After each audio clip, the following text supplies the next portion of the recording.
Chapter 1 Rebirth. 321. Happy New Year! It was the turn of the century, the year 2100. And the atmosphere was joyous in the Rajput household. The family of four were enjoying an extravagant feast at this monumental occasion. His mother lovingly smiled at him. Seeing his mother for the first time in 10 years, Ridra cried like a baby. He hugged his mother tight and just sobbed. He just held her and cried for 5 minutes straight before reorganizing his memory. He had somehow miraculously been reincarnated into his 21-year-old self. After being pushed down the stairs by the person he then considered his best friend. That guy. He was nothing more than a backstabbing bastard who pushed him down a flight of stairs for one epic item that his guild had earned and refused to sell. His mother had died of an illness when he was 31. 10 years from now. And it was not a fatal disease, but to cure it one needed $20 million. Even if his entire family sold themselves, they could not make that amount. In his mother's embrace, he resolved to save her this time. He then looked at the man who was his father, who was giving him dirty looks for crying in his mom's lap, who despite being so cold to him now, deep down treated him as his pride.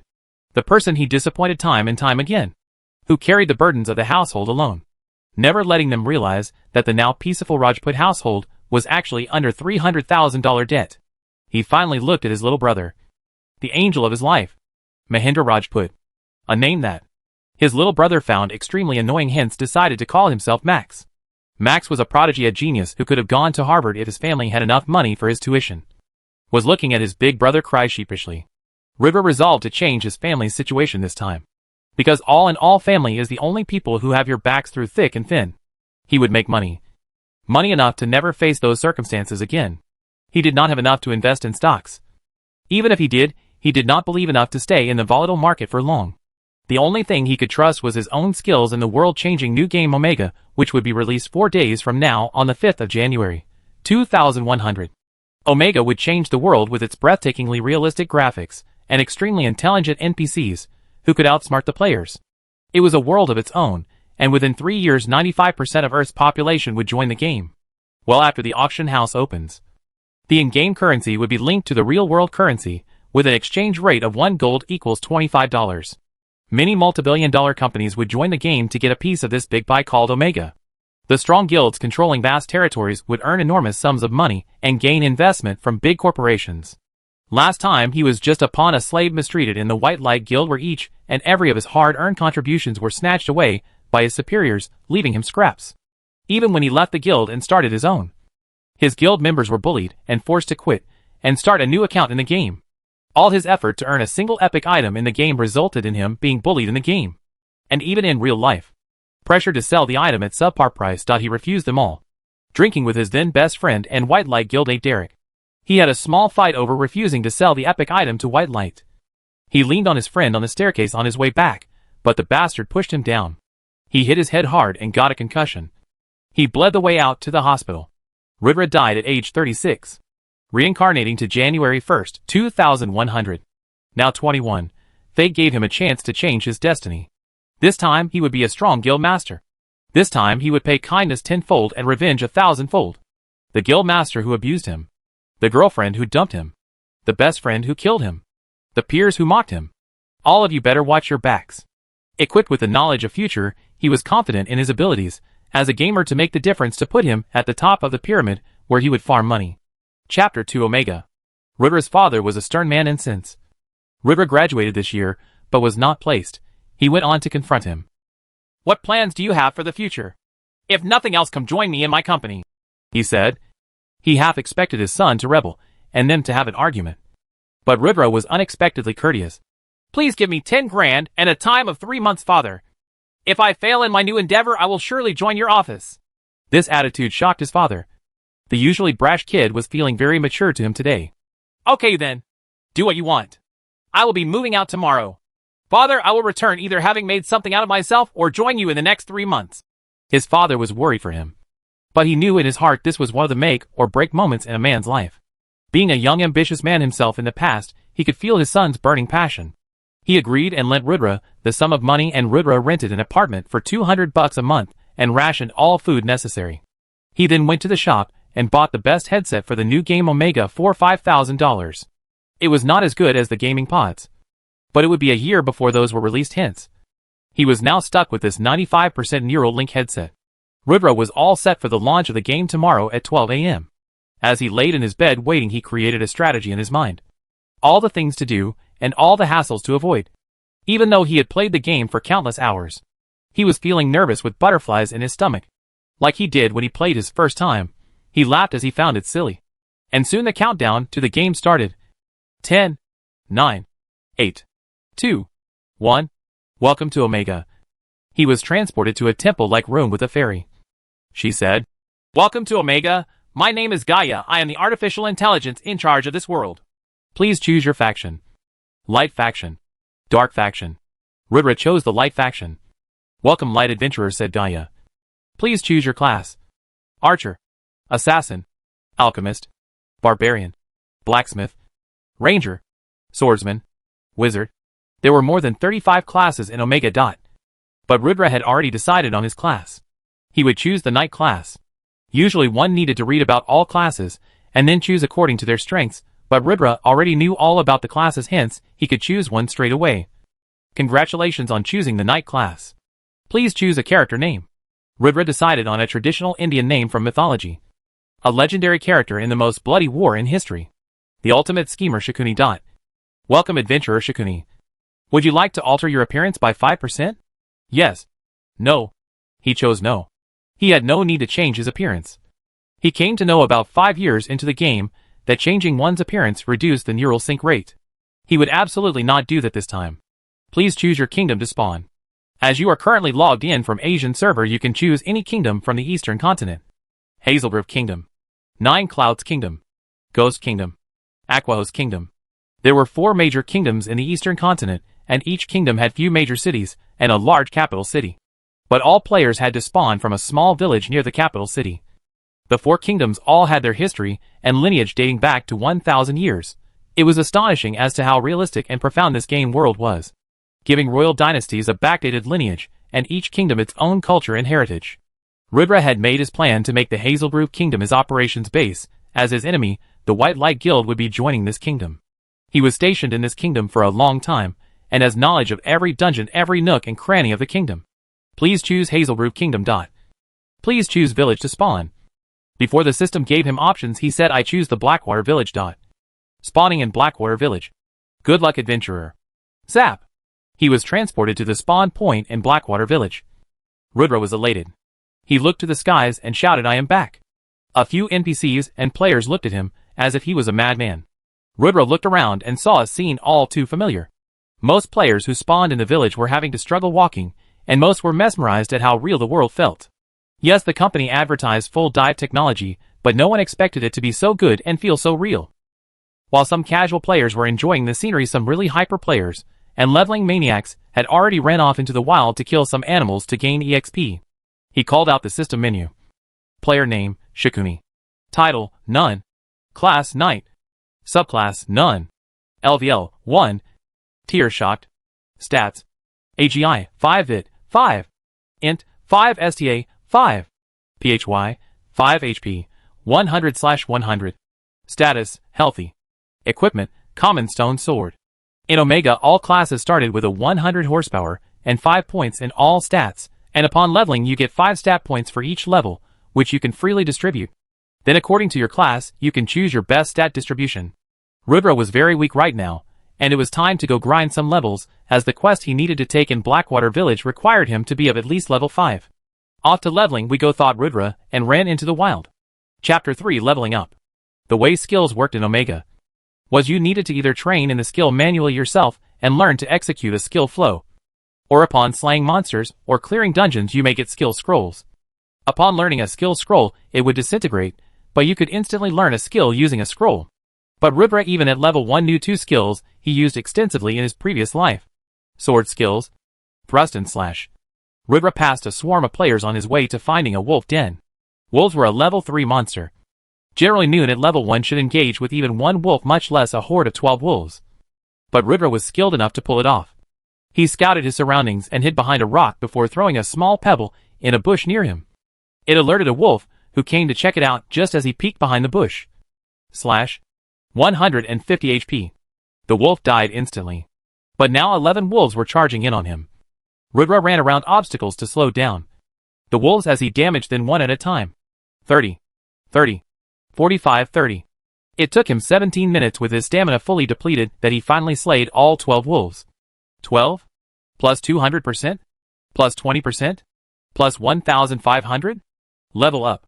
Level up. Level up. Level up. Level up. Ha ha ha. Rudra laughed madly. One single escapade gained him 5 levels.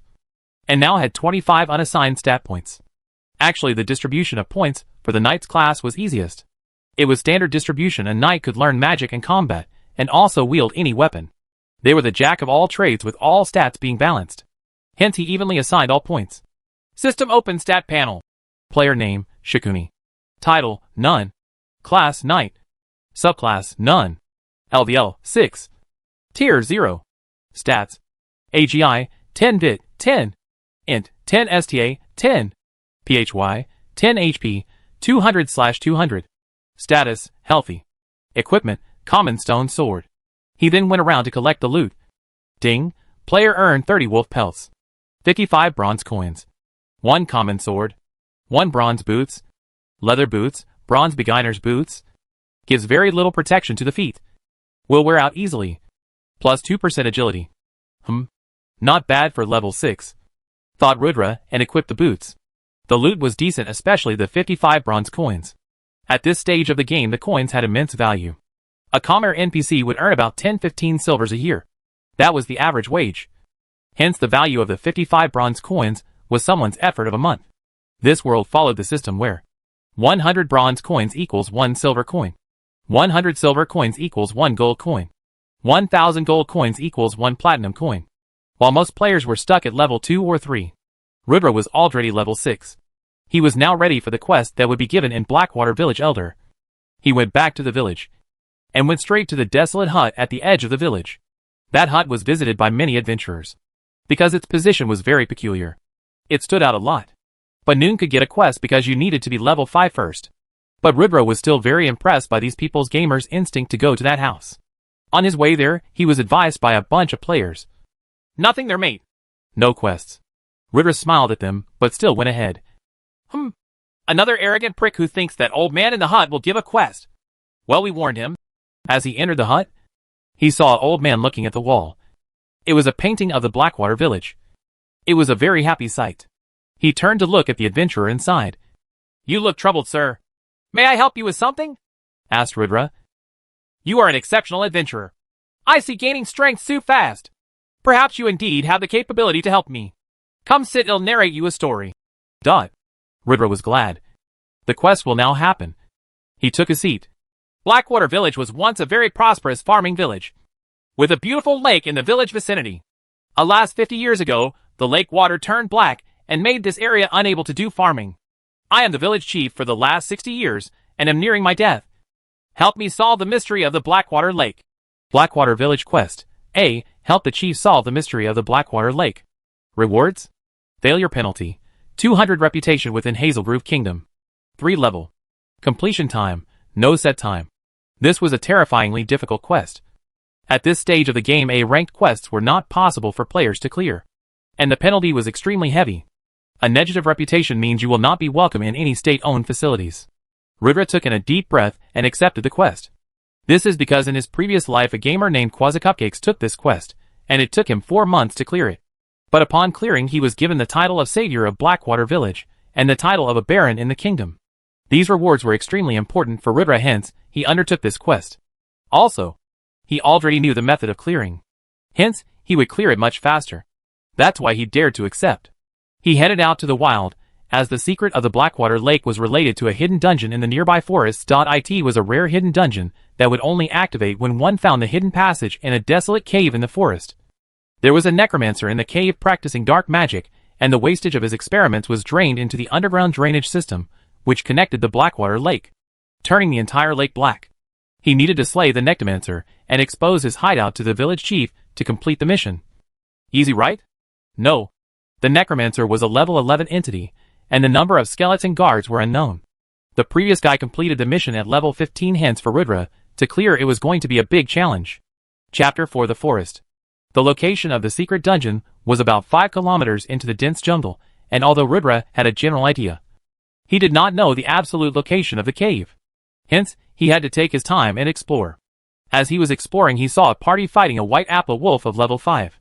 The party consisted of 6 players, all level 2 or 3, and were having an extremely difficult time against the wolf. At first Rudra did not wish to interfere, but seeing that 2 of the 6 party members died, he decided to help them. As for him, it was not a big deal, as the wolf was about to attack what seemed like the party leader, a beautiful slender girl. Rudra suddenly jumped in front of her and hit the wolf with a slash, which the wolf dodged in time and stepped back. The party of 4 were stunned. Who was this guy jumping here out of the blue, and what was his purpose? "Get out of here, stranger, the wolf is too strong," said the girl. "I will be fine," said Rudra as he sprung into action. 40, 50, 50. A string of damage appeared. The observers were stunned. How was his damage so high? They could not even have a damage of 5 on the wolf. The way he dodged, and the way he countered, within 3 minutes, he solo slayed the wolf. The party of 4 stared at him mouth agape, only now they realized that they did not help him in the fight at all. But looking at the loot, they were tempted to just kill him and take it for themselves. But not touching the loot, Rudra started to just walk away. "Wait!" shouted the party leader. "You forgot your loot." Rudra turned. Surprised, technically the loot did belong to him. But the party having the moral integrity to indeed offer him the loot meant they were good people. As he looked at the party leader, he noticed her beautiful face, her hazel brown eyes, and her dark brown hair, in her leather armor. She looked like an ancient beauty straight out of medieval times. Only upon closer look did he realize she was Pink Lotus, the legendary guild leader of the Azure Forest Guild, the #1 guild in Hazelgrove Kingdom in his past life, the daughter of the multi-millionaire businessman owning a huge steel mining company, the fairy who had countless admirers. And now here, he was face to face with her. What he did not realize was he was staring at her face for a long time, which made Pink Lotus blush. Only when her party member Kuged did he snap out of his daze. "Don't need it. It's yours," he said. "If I may ask, what level are you at?" asked Pink Lotus. 6, replied Rudra. WHA, audible gasps from everyone could be heard. They were grinding continuously since the game's launch, but they were barely level 3. Even the most formidable experts were only level 4, but this guy was already level 6 and skilled at soloing a level 5 wolf at that. He was a true big shot. "Hey, which organization are you from?" she asked. She thought for him to be such a strong player, he must have a solid backing. "None. I'm a solo," said Rudra. This shocked many onlookers. They looked at Rudra with more respect now. He was truly talented. "Will you be interested in joining my guild then? I will pay you $20,000 a month salary and offer you a core member position. My guild is called Azure Forest, and it is one of the strongest gaming guilds." It was an excellent offer, already triple of what his previous life guild offered him, along with a high position. To be honest, he was tempted, as joining would save him a lot of struggles, but he had bigger goals. For his mother, 20k a month would not cut it. "No, I plan to start my own guild someday." "My apologies," said Rudra. "Think again, friend, it's a great offer. I agree you have skills, but you need a strong backing and money," said a guy in Lotus's party. She was disappointed. Such a strong player without a backing was very difficult to find, but if he did not wish to join, what could she do? She could not force him, could she? Still reluctant to let him go, she said, "We can negotiate your salary if you want more." Rudra was really tempted, but he stayed firm. "Maybe next time, ma'am," he said. Sigh. Pink Lotus was disappointed, however, she said, "Let me add you as a friend. I owe you one for today. If you ever need my help, you can call on me." He then received a system prompt. He pressed yes and waved goodbye. "Shikuni, huh? I will see you around then," she murmured. Rudra could not believe he befriended Fairy Pink Lotus. If his dormmates from last life would get to know about this, they would die from envy. Last life, he was one of her countless admirers, who would fight tooth and nail only to talk to her once. But this life, on the very first day of his gaming, the fairy herself added him as a friend. What craziness! He was almost skipping around in the forest now. If someone from Pink Lotus's party saw him right now, his image of a cool guy would be shattered in an instant. But what could he do? He was just so happy. So happy that only when he reached the entrance of the cave required for the mission did he realize that he needed to complete the quest. His plans were just starting. He could not be content with this bit of success. The road was long and the journey was just starting. With determination in his eyes and resolve in his will, he braved himself for the coming dangers. He entered the cave and at the end saw a small hole in the ground. Upon looking from the top, it just seemed like a small pit, but only he knew it was the entrance to a secret dungeon. He jumped in and heard a system prompt. Chapter 5, Necromancer's Hideout. Congratulations player Shikuni for becoming the first player to enter a hidden dungeon. Plus 10 reputation. The system prompt confirmed his conjecture. He indeed entered the hidden dungeon. The Necromancer's hideout is one of the very few solo hidden dungeons. The appearance of dungeons will only start after one reaches level 10, as there were none near the starter villages throughout the continent. The actual method of locating the Necromancer's hideout was to do a side quest which required the taker of Blackwater Village quest to ask the village mage for helping him to find out the source of the pollution. In exchange for his help, the player needed to do a quest for him first. It was a vicious chain quest before coming to this location. But his past life knowledge helped him skip that process completely. The chances of someone stumbling here on accident was negligible, and even if they did, the one to do it had to be the bearer of Blackwater quest to actually be rewarded for this dungeon exploration was even more abyssal. He started exploring the dungeon, and except some low level 3 skeletons, there was no real threat yet. Plus 50 XP.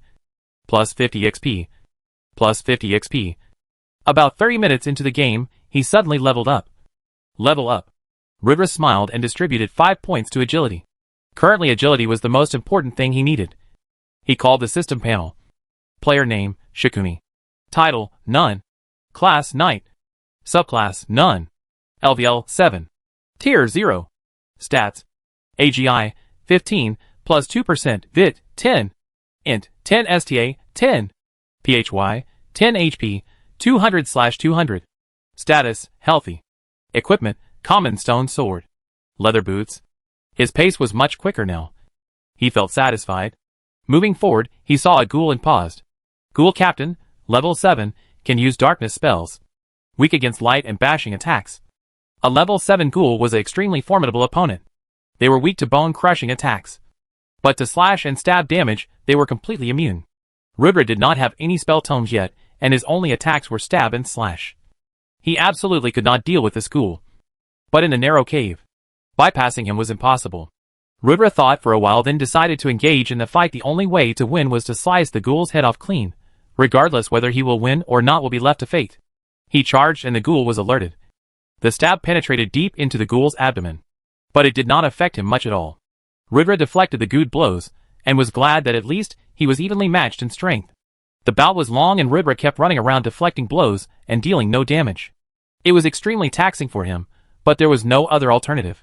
The ghoul finally made a mistake when he went for Rudra's shoulder, but he sidestepped to avoid the hit. This was his chance, as with a powerful slash, he decapitated the ghoul. 1550 critical hit. Plus 2 silver coins. Plus Darkness Bind skill tome. What? Darkness Bind was one of the best skill tomes in the entire game. In his past life, this skill was rarer than rare. One sold for 500 gold. That's like $500,000. In his previous life, each and every of his loot was taken away by his guild superiors. Never did he possess such a formidable skill. If he sold this skill tome, it would clear his father's debt completely. Akas, he would need to wait for a long time until people learned about the value of this skill. In the current market, it would not even fetch 10 silvers. Ag F*** K it he said, and learn the skill. Darkness Bind creates shackles made of shadow steel. Immobilizes troops, max 3, for 5 seconds. Cooldown time, 3 minutes. It was a near cheat skill. To bind someone for 5 seconds would change entire outcomes of battles. Rudra was originally 30% confident in clearing this dungeon, but now, he was 65% confident. This skill changes the game. He went forward smoothly. No serious threat, until he reached outside, which definitely looked like a laboratory. He entered the laboratory, and the necromancer frowned. He was busy conducting some sort of potion, but never did he expect someone to enter his laboratory. What happened to the ghoul captain guard he stationed outside? Begone, he threatened, spawning 7 skeletons. Rudra sprung into action, taking on the skeletons. The skeletons, though level 4, were no match for him, as he cut through them like butter. Soon all 7 skeletons were killed. The necromancer gauged the strength of the adventurer that barged in his laboratory, and found him weaker than himself. Necromancer Oma, level 11, dungeon boss. HP 2500/2500. Proficient in dark magic and the art of necromancy. Do not engage one-on-one unless you are a paladin. Rudra knew he was outclassed, but now he had the Darkness Bind trump card. He decided to chip into the necromancer's health before using it. As he engaged in combat, he realized it was extremely difficult to get close to the necromancer. His attacks, especially the Darkness Blast, was annoying to deal with. Rudra knew he could at most be hit with 2 such blasts before he would die. Hence his first priority was defense. He dodged and dodged, but his stamina had not recovered completely, hence each movement took more and more strain to execute. If this continued, he would enter the fatigued state, losing half of his combat prowess. That would spell guaranteed death. He had no more options. He had to put it all into the Darkness Bind and hope for critical hits. Darkness Bind.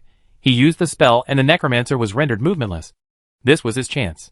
He straight went for the Necromancer's throat. Slash. 1500 critical hit. And stabbed his heart. 1500 critical hit. The Necromancer collapsed dead. He did it. Ha ha ha, he actually did it. This shows exactly how useful Darkness Bind is. Without it, there was no way he could have fought and won against the Necromancer. Plus 10,000? Level up. Level up. Plus 5 gold.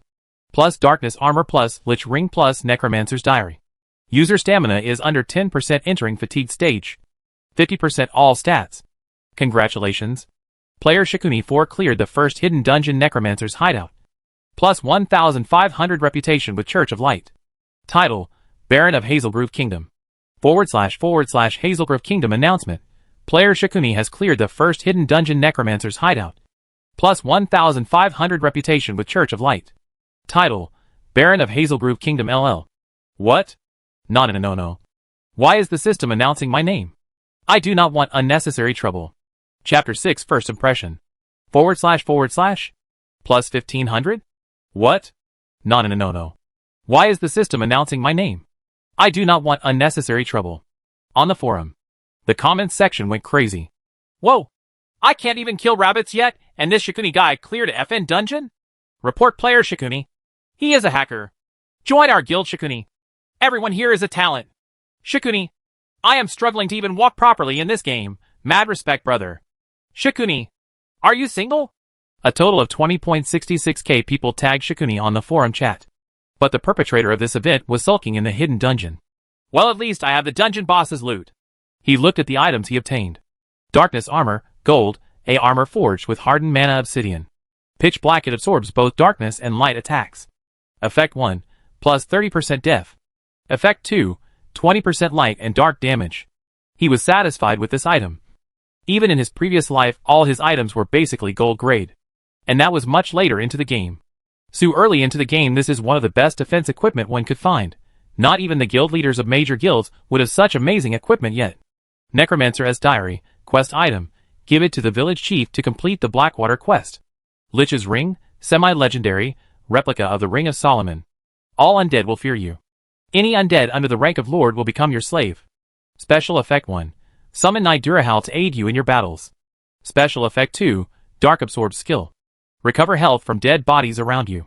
Cooldown, 2 minutes. Can be upgraded. This. Rudra was on the verge of breaking down and cry. 20 years he played this game, and obtained only one epic item that killed him. And now he 2 days into the game obtained a semi-legendary item. He could not hold it in and genuinely wept. Wept for a solid 10 minutes. If anyone saw him like this, they would probably think he was crazy. But what could he do? His emotions got the best of him. He wore the Lich's ring, and decided to never reveal its powers to anyone. Not at least he had the strength to protect himself in real life. He was extremely happy when he got a friend's message beep. It was from Pink Lotus. Way to go, so happy for you, winky face. He smiled at this message and chose to reply. Thank you. Tell me if you ever need some help. Pink Lotus immediately replied. There's this B-ranked quest about helping the blacksmith find the ore mana steel. But apparently it's not available in the market. Can you tell me where to obtain some? Try obtaining it from other blacksmith shops. Offer a 20% premium from market price, he advised. He then closed the chat panel and decided to assign the leveled up stat points. Player name, Shikuni. Title, Baron of Hazelgrove Kingdom. Class, Knight. Subclass, None. LVL, 9. Tier 0. Stats. AGI, 17-bit, 12. Int, 12 STA, 12. PHY, 12 HP, 500/500. Status, Fatigued. Equipment, Common Stone Sword. Leather Boots. Darkness Armor. Lich's Ring. What baffled Rudra was the title of Baron of Hazelgrove Kingdom. Wasn't it to be given when he handed in the quest? Why was it given to him so soon? Was it because he was the first to clear a hidden dungeon? Anyway, he decided to go back to the village and turn in the quest. At the village chief's house. Welcome, adventurer. Have you completed the task I assigned you? He asked. Yes, sire. Rudra then gave him the Necromancer's Diary. He was enraged as he read the diary, but reined in his temper. Thank you for your assistance, adventurer. Also for slaying that vile necromancer. The village of Blackwater will forever be your benefactor. +2? +1? Plus? Plus 1500? Ednai? Whoa. Whoa. WHOA. Jackpot. Never would he have thought he would get such excellent award. He was now a viscount. A noble of the kingdom. He could without a doubt do many things that normal people could not. But before he could rejoice much a gloomy event happened. / Hazelgrove Kingdom announcement. Congratulations player Shikuni for being the first player to reach level 10 in Hazelgrove Kingdom. Plus 200 fame / Eastern Continent announcement. Congratulations to player Shikuni for being first player to reach level 10 in the Eastern Continent. Plus 1000 fame / No. No. No. No. No. Why? Why are you doing this to me? I want to live. The forum exploded again. And Ban the Hacker Shikuni faction started gaining support. When majority players were at level 4, how can someone reach level 10 so fast? But Ridra was actually level 11. He decided to check his loot to lift his mood. The Dark Gold Sword. Windcutter Dark Gold, a blade that can unleash bursts of wind to cut down opponents. Effective up to 20 meters. Special Effect 1, Wind/Skill. Slash your opponents with a strong wind slash. Special Effect 2, plus 15% critical damage. An excellent weapon. And lastly, he got the title of Honorable Knight. This meant he was favored as a hero by both the church and the kingdom. This was amazing. He just wished people would forget him within a week. If not, major corporations would be on his tail day in and day out. He decided to call it a day after playing the game for 25 hours straight and logged out. Oh, the sun! His eyes burned upon waking up, and his whole body felt sore. He logged in such a terrible posture. Oh, please release the gaming pod soon. I can't take this helmet sh*t. He took a bath and freshened up. Then he made the phone call he should have made his last life, but never had the courage to. He called his real best friend, who he lost touch with after high school. The person who gave him loan after loan in his last life. But he never even thanked him properly. He would make it up to him this time. He called his best friend Fatty Kalash. Chapter 7 Back to Real Life. The real world was a funny place for Rudra. His reincarnation knowledge was a complete cheat in the game. However, his reincarnation knowledge was an undue ticket in real life. 20 years of life taught him the difference between who mattered and who did not. In his past life, he lost touch with his college friends about 2 years after graduation. His high school friends stayed longer, especially Fatty Kalash. However, he never cherished that bond.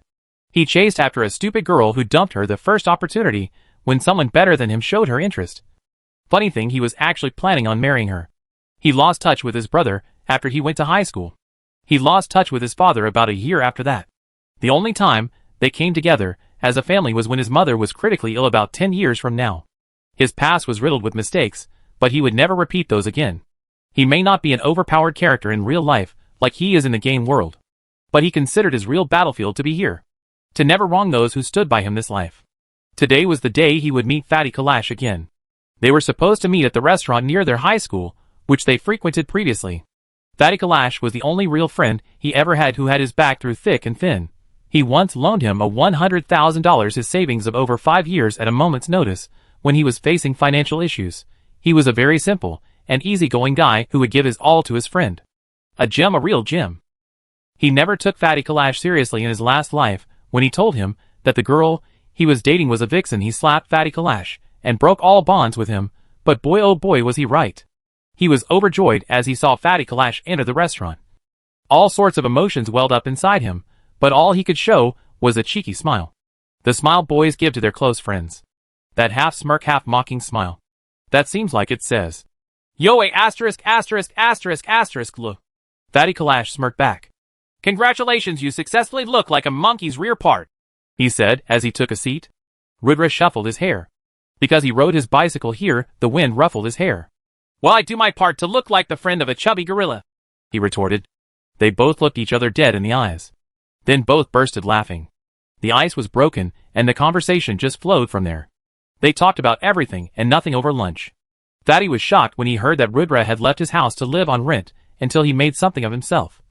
The usually easygoing Rudra was serious about earning money. This soothed his mind. He was secretly always worried about his friend, who was immature beyond belief. He was talented but overall a complete idiot.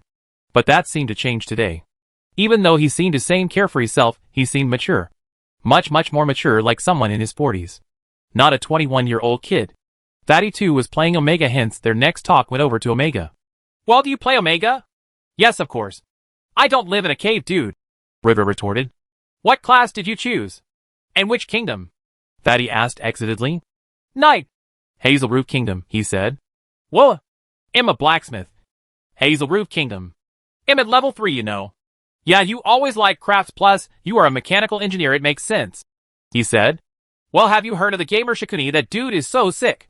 He is already at level 10. Can you believe it? I bet he is the son of the game developer or something. Rudra was barely stifling his laughter at this point. He was wondering how Fatty would react once he told him he was Shikuni. But he could not tell him yet. Well, not until he did some preparations first.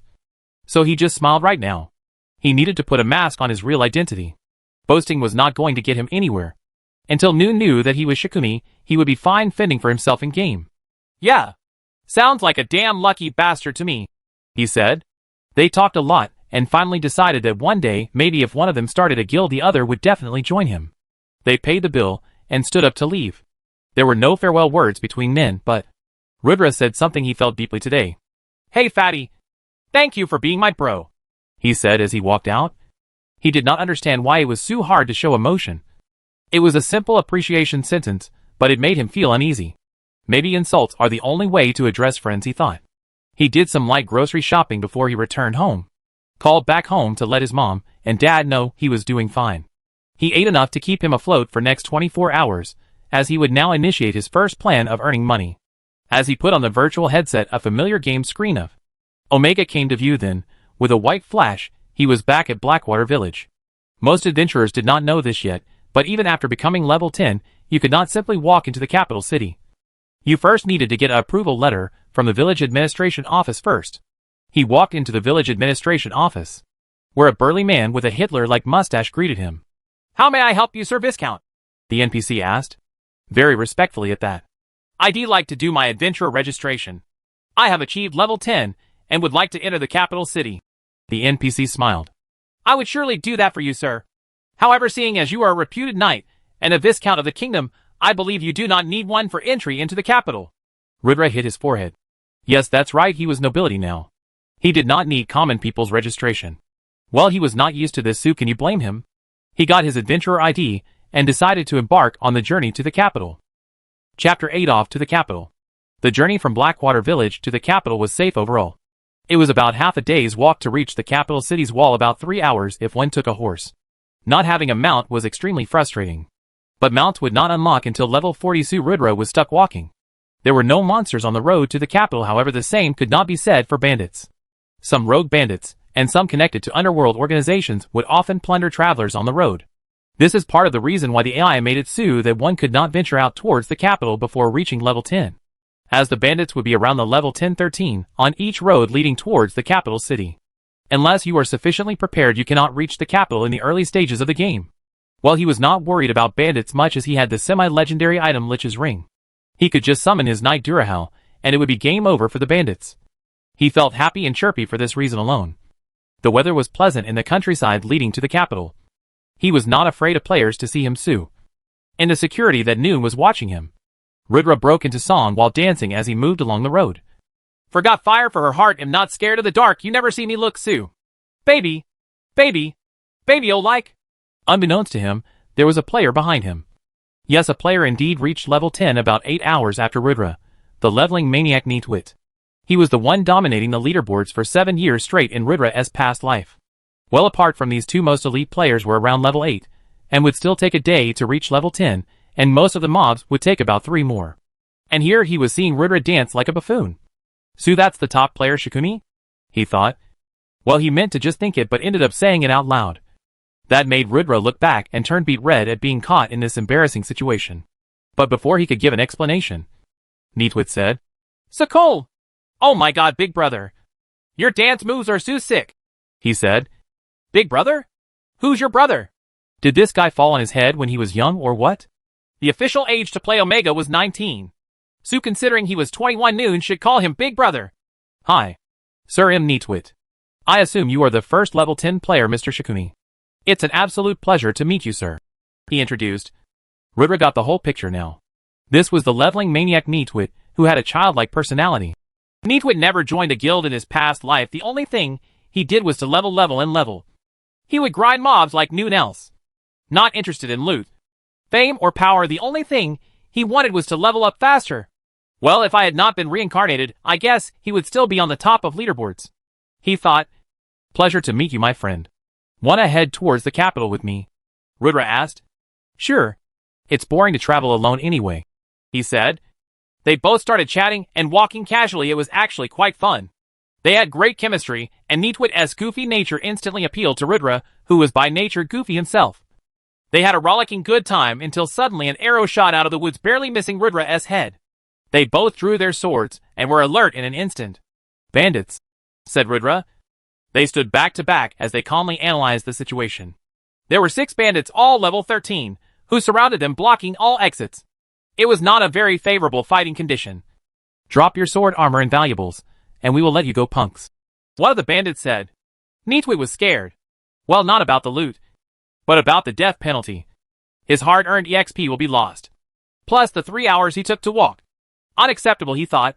Rudra was pissed right now, as he did not want to reveal the power of his ring to anyone.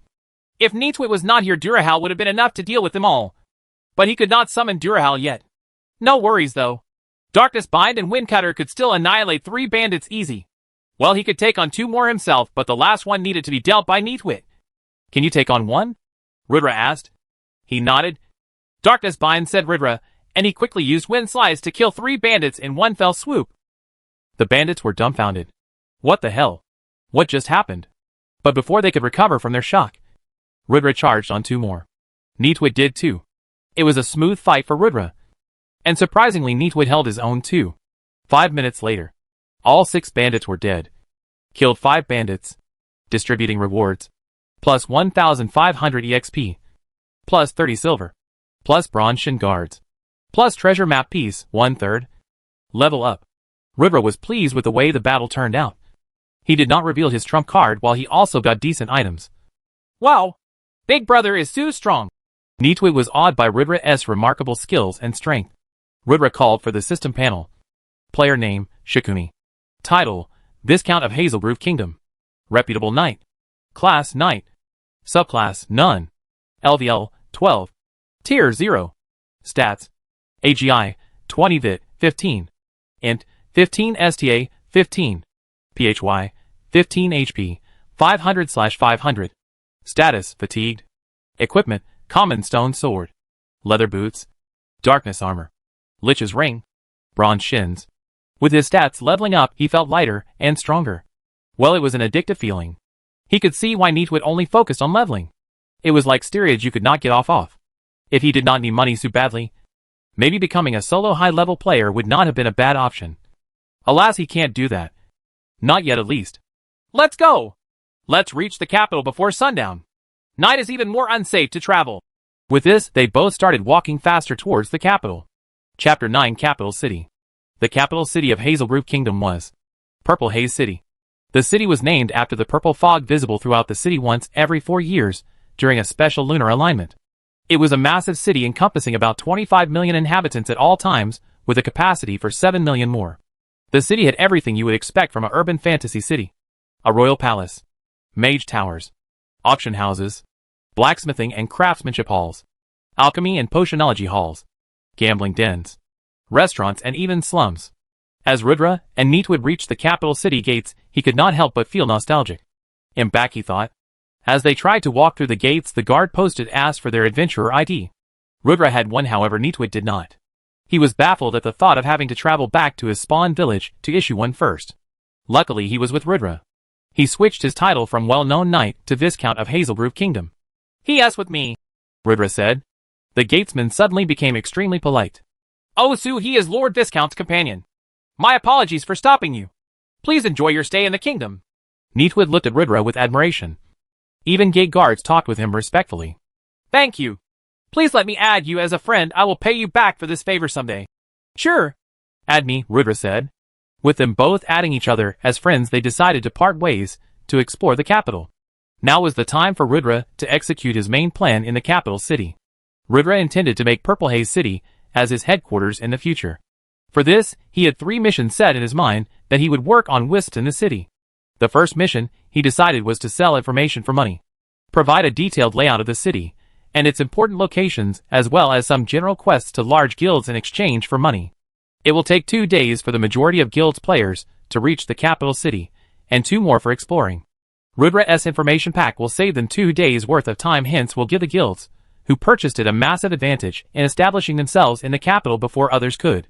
For this to successfully reap as many benefits as it could, he would make 4 information packs.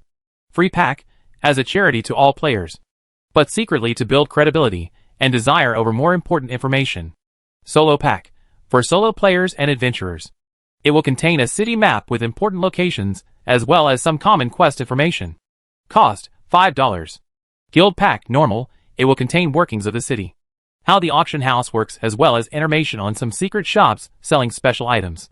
Cost, $100.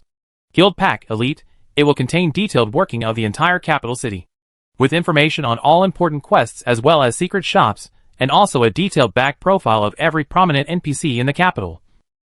It will also provide basic guidance on how to start a guild and expand it. Cost, $2,000. He posted this on the forum with attachments that needed to pay to unlock, except for the free part. The second mission was to secure the Emissary of Church of Light quest. It was a quest that would greatly help him increase his intimacy with the church, with the quest rewarding him to access the church's treasure hall to exchange for 1 treasure, as well as having 1 request from Church of Light. The third and a long-time mission was the starting of his own guild and becoming a guild master. He wanted to form an elite guild with only quality players, and slowly start his revenge against the guild of his previous life. While a guild for elites only sounded good in theory, in actuality, it was very difficult to balance, as every member would have a certain pride being well above the masses. They would not follow someone else easily. The cohesiveness of such a unit was always an issue. The problem of lack of evident manpower would show while trying for guild expansion, as menial tasks would be extremely difficult for a guild to do without lower rung of players. Even in guild wars, such a guild would easily be suppressed by larger guilds using sheer masses of their massive guilds to crush them. However, with all its drawbacks, Rudra would still pick it up, because he had ways to counter its shortcomings.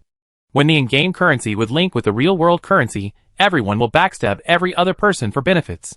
The larger guilds will be filled with corruption, with the upper members gaining and gaining, while the lower members would beg for scraps. Having gone through that once, he would never try put someone through it again.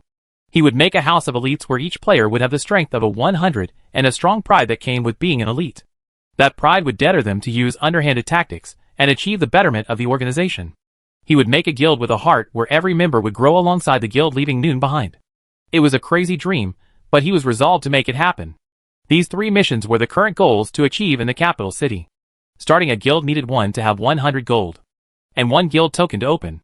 Rudra needed 85 more to open one, as his status as a Viscount did not need a guild token. What many people did not know was that there could only be 100 guilds within the capital. No more guild orders would be issued after that. The only way to get one after that was to annihilate one of the 100 in an official guild war and take over their position. This made the prices of guilds a commodity. If a leader chose to vacate his guild spot, the token would always go for sky-high prices. Well, being a Viscount eased things up by quite a lot. In his previous life, the first player to reach the status of a Viscount took 3 years to achieve this feat, and his guild received extraordinary benefits due to his position. Chapter 10, Sending a Check Home. Rudra spent the rest of the day visiting various NPC shops to familiarize the market right now. Familiarizing himself with the prices before the massive demand called players would enter the market and inflate the prices. The perks of herbs and items were not fixed in Omega and followed the real-world system of demand and supply. Prices went up and down according to the market. Rudra knew that once the masses enter the capital city, the price of these common herbs will increase thrice as much as now, hence he invested about 10 gold into 2 common herbs required for brewing beginner healing potion and stocked up on it. He needed it for his Emissary of Church quest. He spent the rest 5 gold buying common grade weapons and armors from Blacksmith's shop, which costed about 5 coppers apiece. The reason for this is in the capital currently such common weapons were being sold extremely cheap. He remembered paying about 30 coppers for a piece of armor in his past life. That's about 600% profit margin. He wanted to feel happy after investing money for his business, but looking at the 4 copper wealth that he currently possessed, he felt dejected. He intentionally had to keep 4 coppers, as a night at the inn costed 2 coppers a day. "I'm broke," he sighed. It will at least take him 2 days to earn the money back, as it would be then that majority players will enter the capital. Most players did not know this, but if you sleep at an inn or a permanent residence in the capital, when you log out, your character will gain EXP steadily based on where you were sleeping. The inn where Rudra logged out gave one a plus 10 EXP/hour boost on logging out. So technically you could just not log in for your day, and your character would have leveled up. Insane, right? Yes, that's why it got patched at the first update 1 month from game launch. But not yet. As Rudra logged out, he went on with his daily needs and took a bath and ate some food. As he was fiddling his phone scrolling through the forums, he suddenly stopped eating. His eyes so wide from shock. He could simply not believe what he saw. He pinched himself hard. What? Ow. It hurt Sue. This is not a dream. His post where he was selling information had 27 million views and 5 million people pinned it. 20 million people downloaded the free information pack. 3 million people downloaded the solo adventurer pack.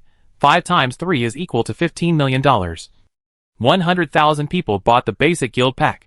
0.1 times 100 is equal to $10 million. And 20,000 people bought the elite guild pack. 0.02 times 2,000 is equal to $40 million. The total earnings from this post totaled $65 million. He felt like his heart would beat out of his chest. What the hell? When was it so easy to earn money? He thought he would need at least 2 years to earn about 50 mil, but this. He sat up from his chair. Then sat down on the ground. Then madly rolled over. I made it. I made it. I'll save MOM. I'll pay back Dad's debt. I'll send Max to Harvard. He was laughing and crying at the same time. Emotions taking a hold of him. He quickly opened his bank account to look at the overall balance. $65,300,000. He locked his phone and just laid there on the floor, breathing heavily. It took him 10 minutes to return his heart rate to normal. Then he did what needed to be done. He wired $25 million to his dad's account and $25 million to his mom's. Locked his rented apartment. Took his bicycle and started madly pedaling towards home. At the Rajput household. I wonder how Rudra is doing. I really miss him, you know, said his mom. That kid is probably just lazing around. He would be back home within 2 months, his father said. Have more faith in your son. He went out to try something on his own. We need to believe in him. Oh, I will believe in him. The day he sends money home, I will, his father said nonchalantly. Although he appeared cold right now and treated Rudra like he was hopeless. He was the one having sleepless nights for the past week since his boy had moved out. A doorbell interrupted their conversation. Rudra? Exclaimed her mother in surprise. She smiled as she hugged him. Little Max was probably still in school, so he did not see him here. Why are you here, boy? Back home so soon? Or here for more money? Said his father coldly. Rudra just smiled and walked into the living room. He said, Mom, Dad, thank you for always believing in me and supporting me. Especially you, Dad. I know you haven't told Mom, but I know we have a $300K debt on our house. His father's eyes widened in shock. Her mother looked at her father dumbfounded. A $300K debt? Thank you for always shielding our family like nothing ever bothered you, but I know how hard you work to keep ends met. I have never been a filial son, and have been a wastrel all my life, for which I'm deeply sorry, Dad. And Mom, I know your cold is not just a cold and a disease that needs to be treated, but you have not told anyone because it needs a lot of money, and you did not want to put burden on the family. You are ill? His father questioned his mother, who lowered her eyes in guilt. Why did New know about each other's secrets? But the boy did. I'm sorry for not being a good enough son, Mother, to take care of you even though you are ill. But I have changed, Father. Mother, from today onwards, I will shoulder the Rajput house. He smiled. Dad, Mom, please open your bank account balance. They both had a million questions, and both wanted to talk to each other, as well as their son, who kept dropping bombs after bombs, but they were forced to first open their bank accounts. When they saw the total balance, their eyes widened in shock. 2.3456 zeros. This is millions in money. $25 million? Each. Is this, the money you earned? His father's voice started to break speaking. He just nodded and hugged his father hard. Soon, he felt his shoulders getting wet. Wet from the tears of his father. A heavy burden was lifted off his chest. His son, who everyone called useless. His son, who was always lazy and unmotivated.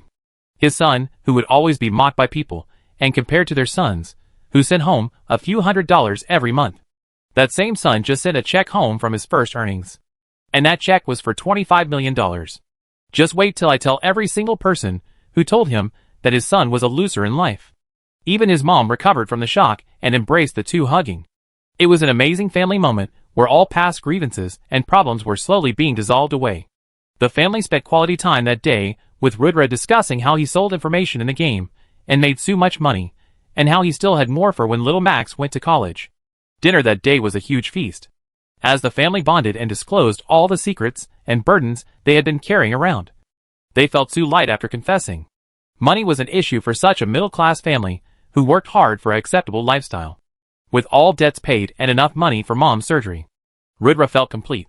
The smiles on the faces of his mom, dad, and little brother that day made his heart bounce in joy. This moment, this family. I vow to never lose it again. Chapter 11, Starting the Hustle. Rudra spent a day at his home, enjoying his family time. He loved how his dad will never stop smiling and his mom would act like he was her lovely little boy. His brother looked at him like he was a hero. He was in middle school, hence he understood the importance of money and understood that they were rich now. After he outgrew about 10 or 11 years, he stopped seeing his brother as his idol and thought that he was lazy and useless. Seeing the shine in his eyes come back as he looked up to him again, Rudra felt proud of himself. Yes, your brother is the best. As he left home to go back to his rented apartment, something weighed on his mind. Earning money was indeed not so easy. Although he struck gold this time. From now on it won't be as easy as today. The money he earned is enough to sustain his family's current lifestyle for the next 40 years, no problem. They could order food thrice a week, get a bigger apartment, go on trips twice a year, drive better cars, have a saving for any possible emergency. But that was it. It was not enough to live the Novia Riche lifestyle. Yep, he wanted his family to live like emperors. He needed to earn more for that. Much, much more. Well, the human greed knows no bound. But it all pointed towards one thing. He needed to go back to grinding. One day off from Omega, he wondered how many players reached the capital. Back in the virtual world. Purple Haze City. Hazelgrove Kingdom. The first thing he heard when he logged in was, level up. I leveled up without logging into the game for a day. It can't be called a complete waste this way. He brought up the stat panel. Player name, Shikumi.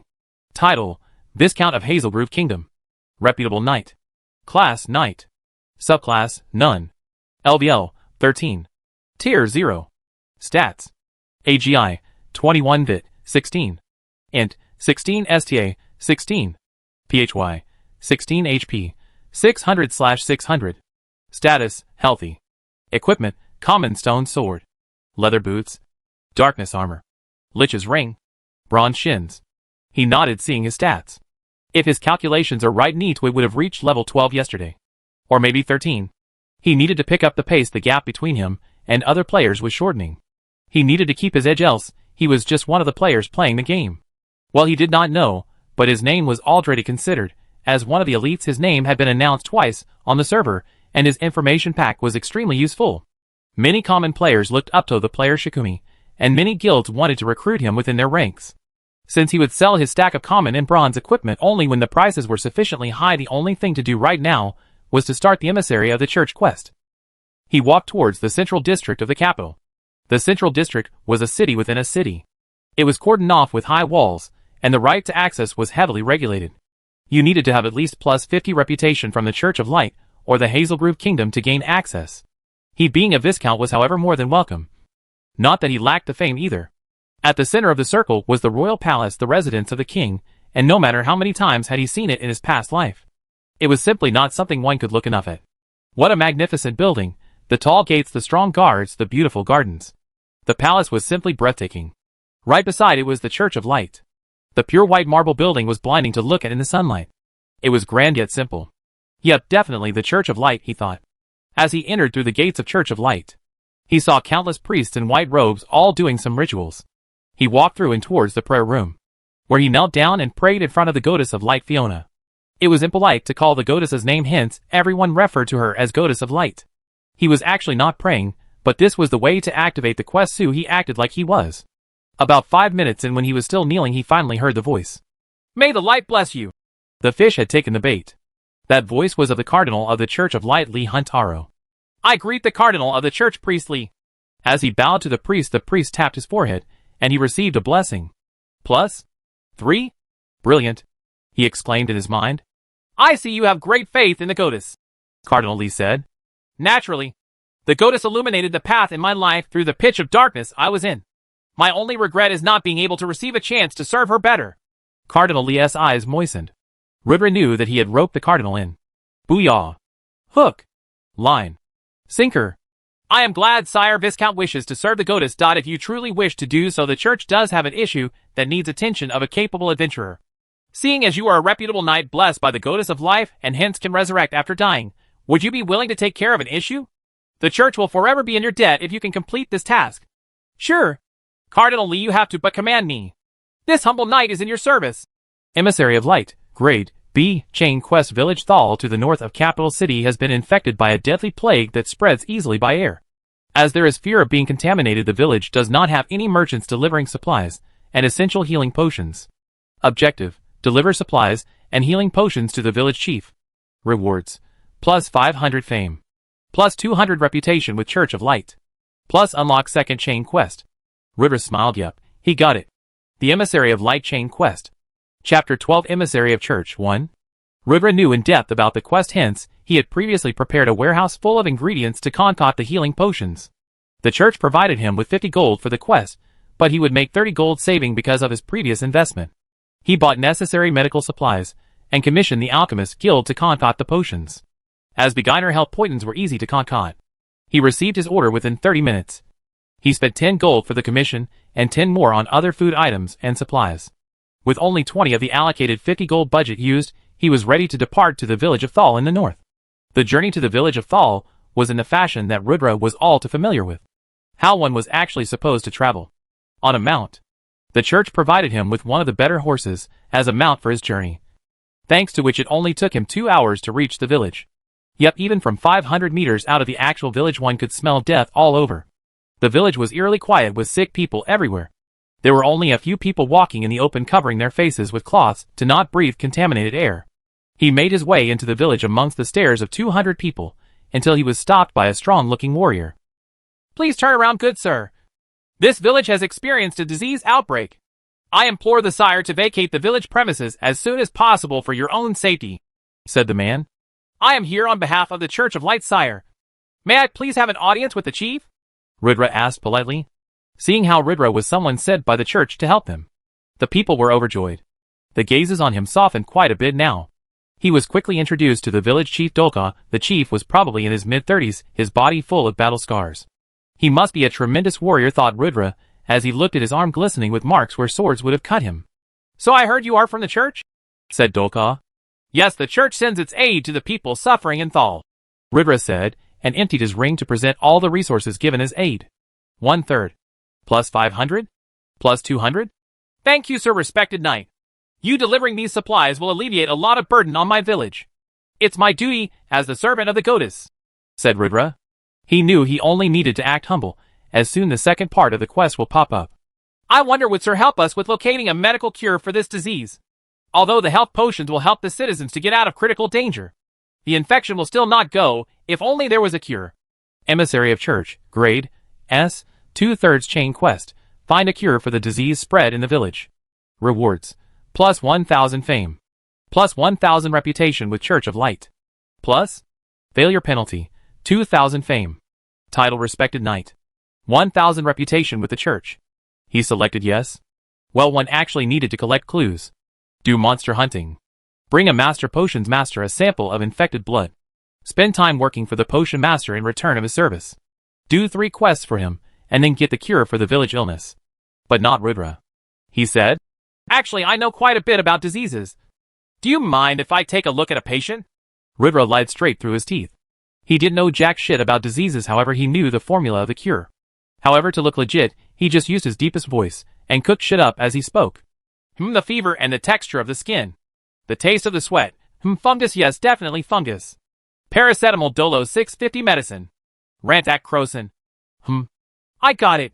Mix blur grass with curd and feed it to the patients. The infection will be eliminated within 6 hours. All the villagers were dumbfounded. Blur grass was a common grass herb easily available, hence quickly the medicine was made and administered to a critical patient. 6 hours later he was safe and healthy. Miracle. The goddess has blessed us. The respected knight is actually a medicine master. All the villagers cried and kowtowed towards Rudra, including the village chief. Indeed, you are a blessing from Goddess herself. Thank you for saving my village. Plus 1,000? Plus 1,000? Plus 2,000? Whoa, whoa, whoa. Windfall again. Savior of Thal Village, title, any and all village specialties will forever be sold to you for free. You can request them to collect resources you need. You are revered throughout the village, and they will fight for your honor. This title was worth the effort put into solving the quest. Not that he did put effort, but the one who did in his previous life gained lots of valuable resources for his guild using the village NPC and farmers. Rudra wanted to make an elite guild of his own, hence, this village will provide him a lot of strategic and logistic support. Revered Medicine Master, title, you will be recognized as a master of medicine throughout the nation.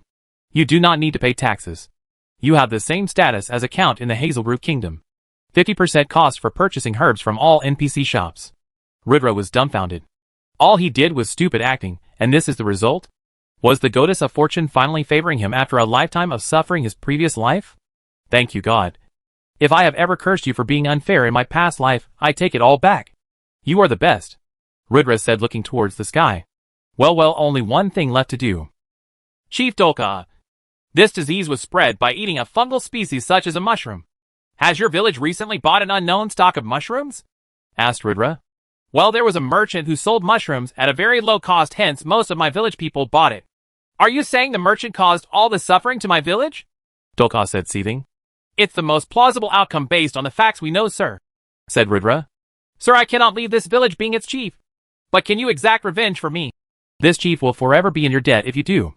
Emissary of Church, 3-3 chain quest. Bring the perpetrator behind the infection outbreak in the city of Thal to justice. Rewards? Failure penalty, 10 levels. Perfect. The script for the third quest progressed normally. He was worried because he used his past life knowledge that maybe the third quest won't trigger, but thankfully it did. But what the hell is that failure penalty? 10 levels, seriously? I might as well restart my account then. Chapter 13, Emissary of Church 2. The third part of the quest was a bit tricky. The hideout of the culprit was not specified by the solver of the previous quest. The only thing Rudra knew for sure was that it was somewhere between Thal and the capital city in the open woods, and that the clue to the quest location was given by an old witchcraft practitioner in the village. Rudra had to do this quest the proper way, as having incomplete knowledge was more dangerous than not having knowledge at all. If he wanted to do it, he needed to do it right.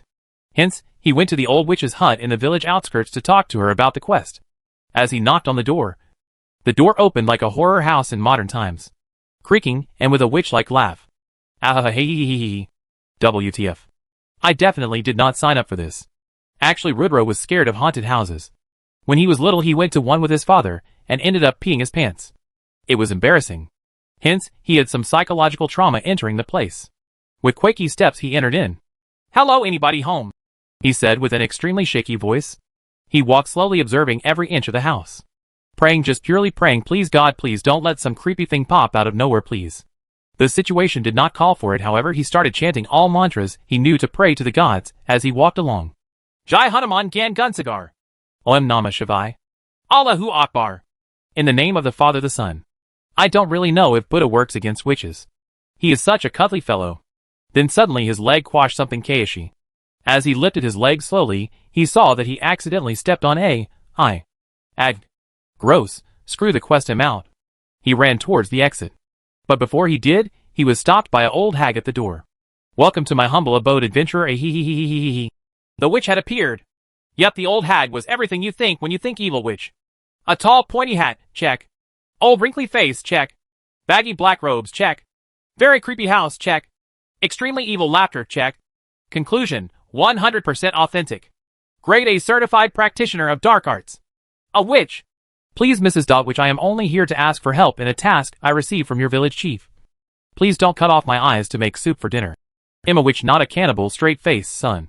Sid, let's talk. Rudra sighed. The witch seemed normal. Hee ha ha ha. Almost normal. Well, as normal as you can be after being a witch. Rudra then explained her about the recent occurrings in the village and asked her how to trace the merchant who sold the infectious mushrooms. He procked with providing her with a sample of the mushroom. The witch took the mushroom and started doing some weird incantations. The mana intensity in the room increased by a drastic amount. And even a knight like Rudra could feel its presence. The witch's eyes rolled back into her head. Undertaker moves, thought Rudra as he waited patiently for her to do her stuff. Apparently she was using her skills to do some kind of elevation magic. About 2 minutes later her eyes popped back, and she looked at Ridra. 30 minutes out from Thal village towards the capital there will be a white oak tree. Leave the road there, and proceed for 10 minutes till you see a cave. The perpetrator is somehow related to that place. Ridra bowed and thanked her for her help. If not for being so weird, she was a very useful ally to have. Anyhow, he had respect for her skills. Well, now I know the location. I know what I need to face once in there. Let's buy darkness to spell one-time use spell papers in advance. And also buy as many silver weapons as possible. What lied in the cave was part of the main quest storyline of the game. A organization lurking in the darkness. One of their factions, the Dark Werewolves, can only be hurt by light spells and silver weapons. Ordinary weapons cannot even scratch them. This was why the one in his past life could not complete this part of the quest. The difficulty was out of this world. You basically had to be incredibly lucky and possess light-based attacks and silver weapons to clear the quest. And as you only had one try, the difficulty was SSS rated, meaning next to impossible. Rudra with his reincarnation knowledge was also only about 80% confident. He would prepare for all possible contingencies, and only challenge it carefully. There was no second chance. Hence, he would pour his hard-earned gold to buy as many light spell mass destruction spell papers as possible. Even the most basic ones costed about 10 gold each. Hence, he could only buy 2-3 at his current wealth. If he returned to the capital and sold his stock of weapons, he could purchase 5 more. Although it will take longer for him to complete the quest. He wanted to do all possible preparations as possible before attempting the quest. Well, not that there was a time limit specified. Taking longer might deduct the final performance rating, but who cares? Even AD is gold compared to F. His future plans would all depend on whether or not he could crack this quest. Cause if he fails, the upset would set him back about 20 to 30 days in his plan for setting up a guild, and then those after that. It was far too early for him to suffer setbacks. There was no point in making a guild for elites, if all the elites he wanted already joined big guilds first. He needed an item from the church's warehouse that can only be obtained by clearing the quest. The quest rewards are too important for failure to be an option. Chapter 14. Back to capital. Rudra left the village of Thal after settling things there. He rode back on his horse back to the Purple Haze City. The landscape of Purple Haze City had changed drastically since the last time he came here. Players could be seen everywhere, and the shops were full of customers. Aw man, the prices of the goods are way too high. I cannot believe anyone can purchase one without grinding for 2 days non-stop. A random stranger complained. I wish Shikuni added a map of the capital to his information pack. The streets are confusing. A random stranger said. Hearing his name, he was baffled for a second. Am I famous or what? Was his first thought. Well, no matter what. The time is right to do business. He went to the city administration office and booked a stall for sale today. He went on to the stall and hung a sign.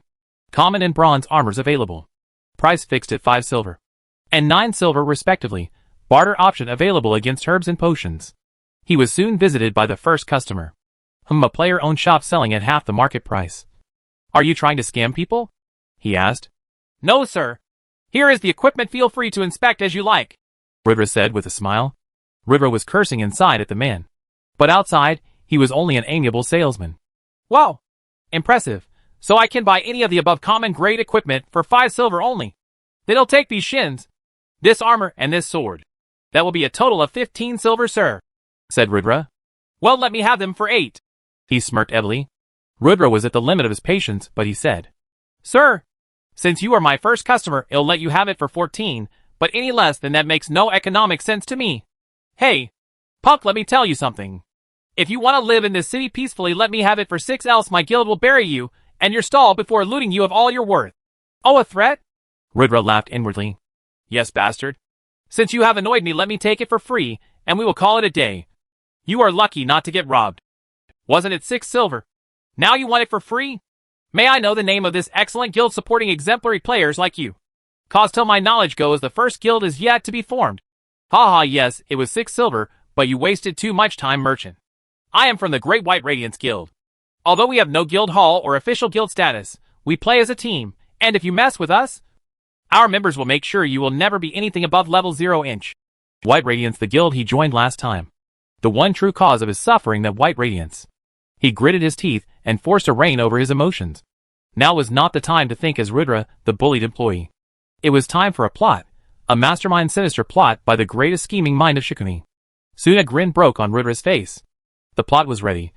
He did not want to confront White Lotus so soon, but he would not let this golden chance slip by. Well, may I have the honor of meeting your guild leader, Sir, I want to present the rest of my items to the guild as a tribute in exchange for providing protection. Ha ha ha ha ha. No wonder you are a merchant. You are so sly and smart. Our guild master is a very busy man. I will try to contact him and see if he has the time. He then went on to use the call feature between friends. Naturally, Rudra did not expect him to have the guild master's number. Even he as an elite of the guild did not. He needed to go via. Let's hope he shows his face. Soon the guy came back and asked Rudra to wait some time.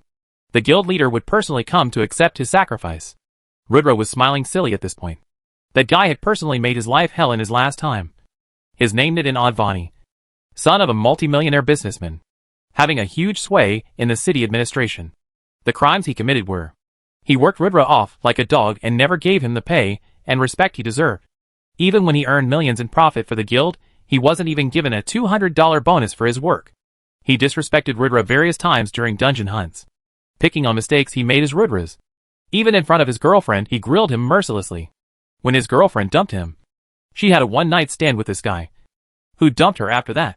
What Rudra hated was not the fact that they spent a hot night, but that he dumped her after using her once. He was scum who was never taught the meaning of no. Well, he associated himself with all yes men who would only praise his every action, as if he was God himself. He was a child and a phony through and through. The only thing going for the likes of which was his birth father. The guy found enjoyment from the sense of superiority he had from birth over average Joes, and knew in his circle could step up to him, hence, he had the pride of being untouchable God. Such narcissistic people ought to fall hard. Rudra wanted to see what happens to such people when they are utterly humiliated and their pride destroyed in public. The people they so enjoy belittle. How would it feel when returned tenfold? I was an ant under your foot, an object of your whims and amusement. Not this time, bastard. Let me give you a lesson in disrespect when we meet. Rudra resolved. Today was gonna be fun, oh extremely fun. Time to destroy rich kid's pride. Chapter 15. A gentleman's revenge can wait 10 years. Rudra patiently waited 30 minutes for Nitin, while doing some necessary arrangements for his plan to work spectacularly. With everything how he wanted it to be. All he needed was a crowd to witness his masterpiece, and boy oh boy did Nitin dig his own grave by making a grand entrance, with 20 players walking in a triangle behind him, following him on the street. Naturally, he brought a lot of attention onto himself. Well, that's how he rolled. In style, so naturally, he got attention everywhere he went. Ha ha ha. Exactly how I wanted it to be, smiled Rudra. He knew 12 of the 20 elites who tailed Nitin. These were the corporate bastards who made his life hell. The supervisor taking credit for his work, the team captains who had absolutely no leading skills, but had first priority over loot, and also the bastard who killed him. His so-called best friend who pushed him down the stairs. The bastard deserving a 100 deaths. Michael. When he saw all of them, his emotions started to surge within him. Anger, hate, spite, he felt them all. Not yet, Rudra, he calmed himself. Not yet. Nitin first talked to the guy who contacted him, the stranger who intimidated Rudra in selling his shop's items for free. You? Is he the seller with lots of bronze and common armors wanting to donate it to White Radiance in exchange for protection? Yes. Supreme Leader, he is the one. I found him. He added, wanting praise. Nitin snorted. Bug? Shut your mouth. The only reason he was intimidated was by boss's name, so don't you dare claim credit. One of Nitin's lackeys reprimanded the guy. Aye. He stuttered, clearly flabbergasted. Enough, said Nitin. He looked towards Rudra and said, I accept your tribute. Your weapons collection is shabby, but it will do for now. Kneel and present it to me, and I will take you into White Radiance. The crowd was enjoying the show, many recording it to put on the internet later. I think you are mistaken, my friend, said Rudra calmly. I think you should kneel down and apologize to me right here, right now, and pay me for wasting my time with buying my goods at 5 times the price, and then I will consider this matter settled. Everyone went silent for a while, the crowd, the NPCs, and even the entirety of Nitin's faction members. What did you say, you dog? Do you understand who in the hell are you talking to? Said Lackey 1. Do you want to be hunted back to level 0, you lunatic? Cause we will do it if you don't lick our boss's fur right now and beg for apology. Yes. Yes, we will. Yes, now, punk. Various lackey members seconded the opinion, but Rudra was just thinking yes. Yes, more suckers insult me more. He said. Who am I? Who the hell are you to threaten me in Purple Haze City? Then Michael the bastard said. Seems like I need to beat some manners into you. He is the scion of Advani clan and Advani punk.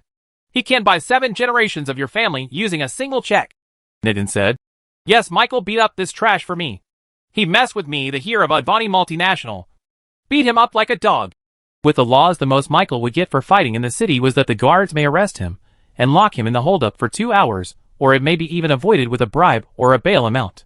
Rudra was laughing like crazy. He had roped in the bastards, and it was time to dish out the punishment. So what if you are the hero of Advani multinational?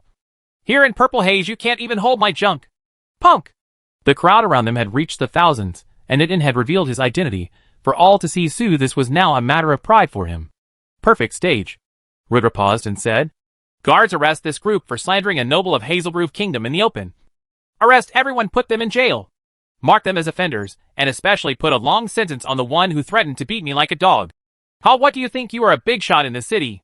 Guards would be on the back on call of whom? A lackey said. Oh, we are all so scared of you. As Michael was saying that, the group's face started turned pale as a group of 30 guards in heavy armor marched towards them. The group all first saluted Rudra before turning towards them.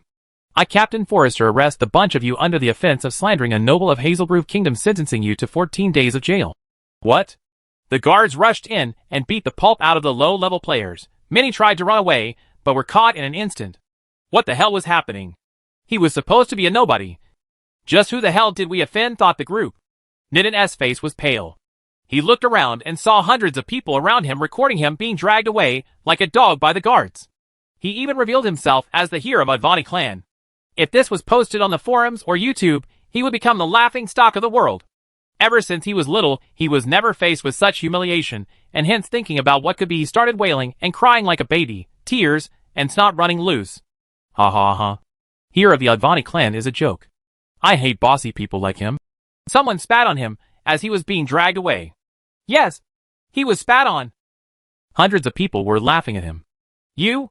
I will kill you, he screamed at Rudra. A crybaby like you will kill me? Ha ha ha, kid, go home and tell your mom to give you milk with Complan so you grow up to be a man. Ha ha ha ha ha, yes, he is a crybaby. Drink milk and go to sleep, kid. This isn't a game for kids like you. What a joke for Advani clan to have such a successor. I will pull out all stocks I have of the company. Such company has no future. More humiliation had to be suffered by Nitin. 14 days in jail meant he and his guild would lag by immense amount when compared to others. His dreams of dominating the virtual world were crumbling before even starting properly. Why? Why was this happening? Nitin could not understand it. Wasn't he born above these common bastards? Who were only objects of his whims? Why did they start to mock and laugh at him then? How dare they? How dare they? You dogs!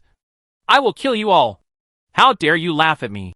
Forrester, that guy is a rabid dog and a threat to public security. I think you should put him in solitary confinement and extend his sentence, said Rudra. As you command, my lord, said Forrester. And shit got more ugly for Nitin. As Nitin was barking, crying, and wailing madly, Rudra threw him in a bone. You know, I can spare you if you want, but I have a price. Silence, complete silence in the crowd. Name it, said Nitin, hoping for a way out. Well, I don't know if you can pay it though. I will take payment in gold, so. Huh? I am the guild master of White Radiance Guild with 10k players under me. Of course we have gold. We have 230 gold in total, he said gloatingly. Well then, pay me 230 gold for your release, and I will even give you these sets of armors for free, Rudra said, smiling. Are you mad? It took our guild members 10 days since the start of the game to farm this kind of money, and it is all our wealth. How can we give it to you? Said Lackey 1. If I give you the gold, will you release us? Asked Nitin. If you give me the gold, I will release you, said Rudra. How can I trust you? You may take the money and run away? Asked Nitin. I swear on the name of the goddess of light, Fiona, that I will release you once you pay me 230 gold. Rudra sweared. Many did not know, but breaking a promise in the name of goddess of light will put you under a 90% debuff. Then you needed to do charity and community service for hours until you dispelled it. So this was a solid oath. Nitin nodded, then he paid Rudra 230 gold. And Rudra did indeed give him all the sets of armors. Thank you for your patronage, he said, as he smiled, rubbing salt on their wounds. Now! Release us, Nitin said. Release him, ordered Nitin. And he was indeed set free. What about the rest of them? Asked Nitin. You swore an oath, release them too. I swore to release you. You dumbass, that means you and you alone. The rest will rot in jail, Rudra said coldly. You swindler. How dare you make an enemy out of our guild? No. The corporate members of White Radiance Guild screamed as they were dragged to jail. Well, your father being a businessman, you truly are an idiot, Nitin, aren't you? With the upper echelon of your guild gone, and with zero funds left, how will you manage your members? Rudra said in a very concerned tone that sounded extremely fake. Careful who you mess with. CIO, Rudra said menacingly, leaving the snot-covered inn in the middle of the street covered in snot and dirty clothes for the whole world to mock. He was threatened. He was trampled, and he was swindled today. He logged out quickly to escape the mocking laughs directed at him, but it was too late. The forums tagged him as the idiot crybaby, and he was a joke in real life too. Various memes were made of his crying face, and the Advani multinational stock crashed 30% the following day. After 10 long years, Rudra took the first step in his revenge. He wasn't through with White Radiance yet. A loss of face was too kind of him. This is my longest chapter yet, with 1,800 words. Extra long for my buddy Drake and Phoenix, who comments Murray on my chapters. Winky face, this is for you. Chapter 16, The Consequence. The Advani multinational had suffered a huge blow in the last 2 days, with stocks plummeting first 30%, then consequently 10% over a period of 2 days. The freefall will continue over the next few days if the situation is not remedied. The president of Advani multinational and Nitin's father Gautam was furious at the cause behind this event. Naturally, his son being such a wimp was a slap in his face, as he was a cutthroat businessman who built this empire from the scratch, destroying opposition on his way to the top. Why do I have a trash as my son? He sighed. Nonetheless, the perpetrator behind this event also needed to be taught a lesson. It seems we need to pay the Cuber Industries a visit. Cuber Industries is the creator behind the game Omega and also has 60% role in developing the full dive headset. It was a huge conglomerate worth hundreds of billions of dollars. However, his request to them would be simple, so he expected them to give him some face. He visited the head station in Mumbai, India, where he was met with the local chief executive.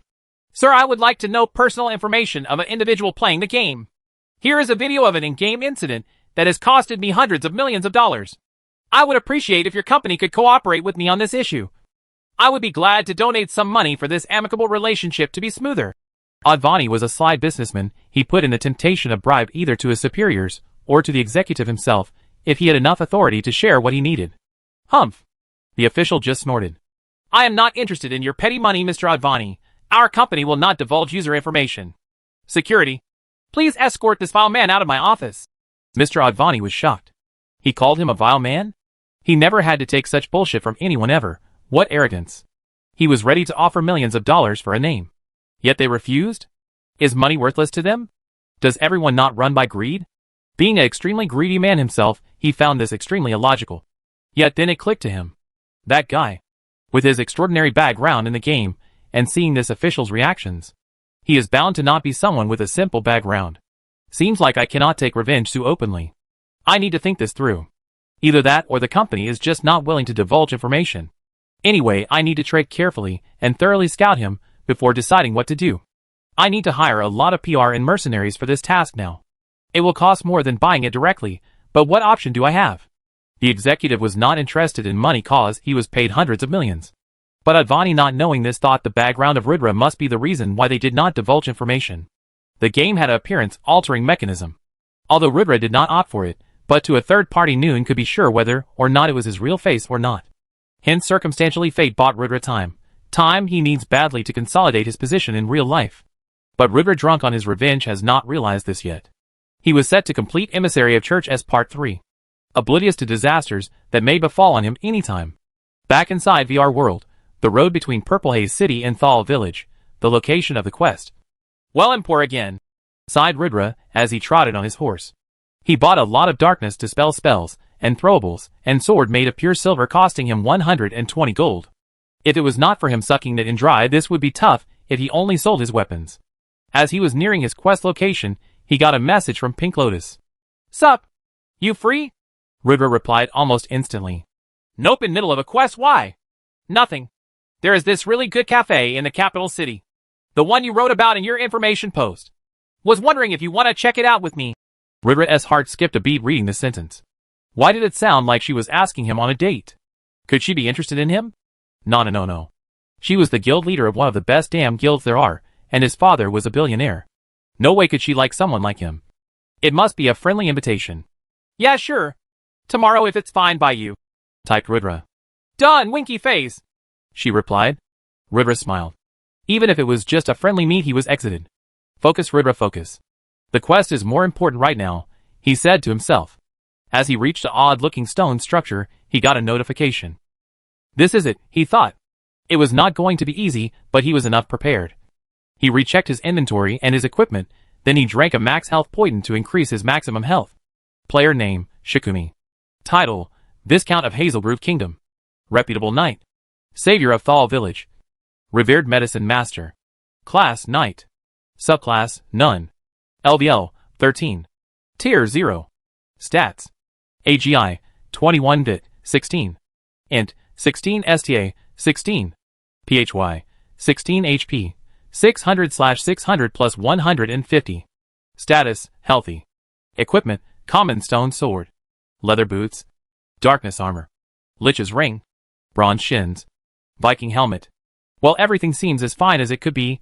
Time to start. Chapter 17 Emissary of Church 3. The walls of the cave were wet and full of what would seem like algae to common people.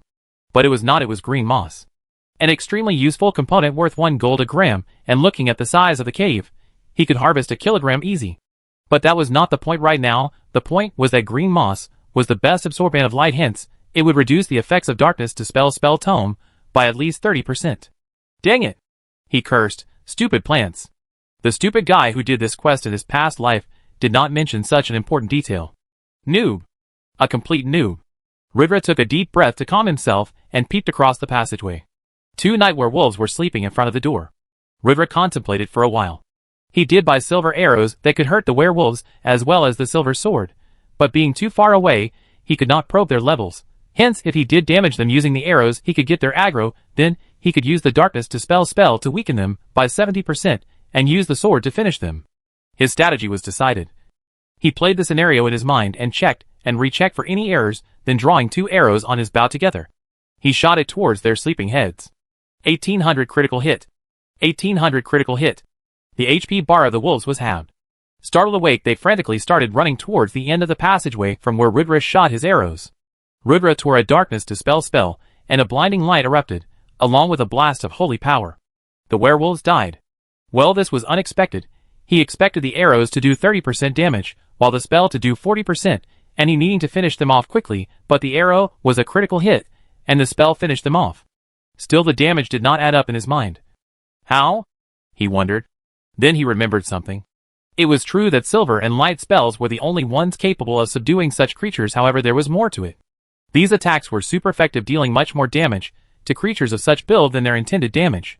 Ha ha ha ha. Ridra's rotten mood took a complete 180. He was happy now. Well, I will become the emissary of the church. 12? Plus 1,000? Plus 2? Plus 1? Ha ha ha ha, great rewards. Is this the power of a god? He asked himself, cueing dramatic music in his mind as he opened the door. Ridra walked in feeling invincible. Like cutting down each and every filthy creature in his path, however, setting the first foot into the room. Bam. 300. He was hit with a powerful darkness blast, jolting him back to reality. Shit! Thought Ridra. 20 dark werewolves growled at him. The one hitting him with the blast being an alpha at level 18, and the rest being level 15. If it was not for his gold-grade darkness armor, he would have been toast. Summon Knight Durahel. He summoned Durahel for the first time out of Lich's ring. Well, he did summon him once, and him being a level 30 undead was extremely useful. Slay them all, commanded Ridra as he tore darkness to spells and threw them in the middle of the room randomly. Bursts of light and holy power quickly took out a chunk of the enemy health. 1,500. 1,500. 1,700 critical hit. 1,500. A string of damage appeared. Ridra was satisfied. With this and Durahel, he should be able to slay them like cutting butter. That would have been, however. Durahel's sword was not silver. Fucking idiot, Durahel did no damage at all. 150.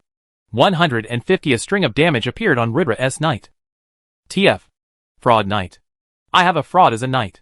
Darkness bind. He bound the alpha and 2 of his surrounding werewolves and slashed through their necks quickly. 2,000. 2,000. 1,700. The supporting wolves died, however the alpha survived with 200 HP left. There were 7 injured wolves versus Ridra and useless Durahel.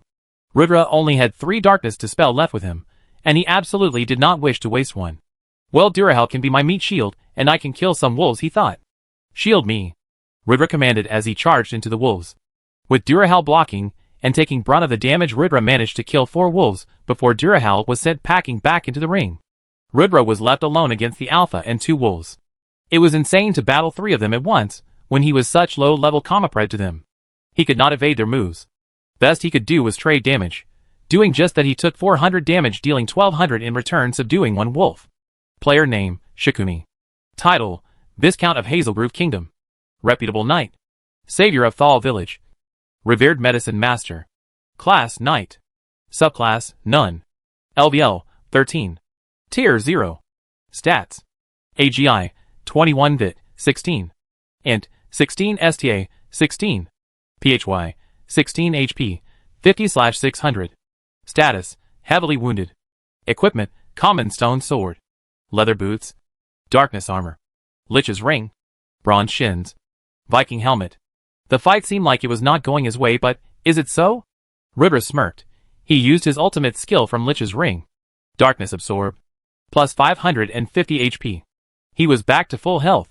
This was his source of confidence in not using the darkness to spell tomes, as he could reabsorb health as long as there were corpses around him. The wolves snarled. They hated this man who used their fallen brethren's corpses to heal himself. They charged at Rudra, but being so low on HP were killed after a short bout. As soon as the Alpha was killed, Rudra sat down on the floor totally fatigued. The fight completely drained him of all energy. 19? 15? Plus 15,000? Plus 10? Plus 10? 18? Plus 5,000? Plus? Level up. Level up. Level up. Worth it, smiled Rudra. Chapter 18, Emissary of Church. Conclusion. Darkness Blast was the same skill that was used by the Alpha on Rudra as he walked through the doors. It was extremely useful for the wizard classes, as it dealt quite a bit of damage. Rudra wanted to learn the skill, and there wasn't a said restriction that prevented him from doing so. However, he could not use the skill until he unlocked mana stat. The Knight class did not have an inbuilt mana stat system unlike Warlock and Wizard, hence, it was best to sell the skill as it would fetch a great amount. Especially right now, when skills were the most important part of the adventurer's strength, and a complete deficiency of good skills in the market. Rudra waited in the cave for 2 hours, resting until his stamina was back to full. He was not an idiot to start a fight in anything but his peak condition. The person in his previous life failed to get past the Alpha stage, so the next room remained unknown to him. So Rudra was essentially going in blind, having no clue what to expect. He did, however, have 3 darkness dispel spells saved, and his semi-legendary Lich's ring with him, giving him confidence. Rudra did not realize this yet. He felt everything he did was because of his reincarnation knowledge. But that was indeed the case actually. His skills honed over 20 years of playing the game had given him great reflexes, and a subconscious anticipation of how to fight. A warrior been through countless dungeon runs and facing players. Monsters, and even NPCs had an edge to his moves only experience could give. His reincarnation knowledge plus his skills plus his drive to be the best, and hence his step-by-step plan to rise to the top, was all playing a part in making him stronger. As he stepped through the gate, what greeted him sent chills down his spine. There were young girls of 5 races tied to a log forming a pentagon. The pentagon was drawn in blood. It seemed like a demonic ritual. In the center of the pentagon sat a man? Or was he a dark werewolf? It was hard to determine. If one were to accurately say he was a half-man half-beast, he was adding herbs and chanting incantations as the ritual was progressing. An elf. An orc. A human. A demon, a mermaid. The members of the 5 great tribes were gagged and bound.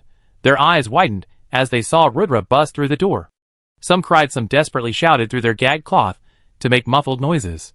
Well, it was a natural reaction, so no one could blame them, but that alerted the man in the center, who Rudra assumed was the merchant. But why would a cult worshipper poison a village of innocent people? Nothing added up. The environment, the motive, it all seemed absurd. But there was no time to ponder. The merchant looked at him with bloodshot eyes, and picked up a beheading blade that was beside him, and charged at Rudra. Rudra parried the first strike with his silver sword, but his hands felt numb from the impact. Just how strong was that guy? Blood merchant, mutant creature, LV-28, boss rank, think twice before engaging him, equipped with a high-quality slaughterer blade. Well, that guy was no joke. Rudra had absolutely no chance of fighting him one-on-one. With each subsequent clash his hands felt heavier and his movement slowed down until after the 7th clash that his sword snapped in 2. Shit! In toast, thought Rudra as the attack landed on him square, and he was sent flying. 800 critical hit. With one hit his enemy took 4/5 of his total HP. Darkness bind. Summon Knight Durahal. He quickly bound him, as well as summoned Durahal. Durahal was LV30, he was a match for this guy. And thankfully his sword did damage the enemy this time. 1,500. 1,000. 1,200. A string of damage appeared on the merchant.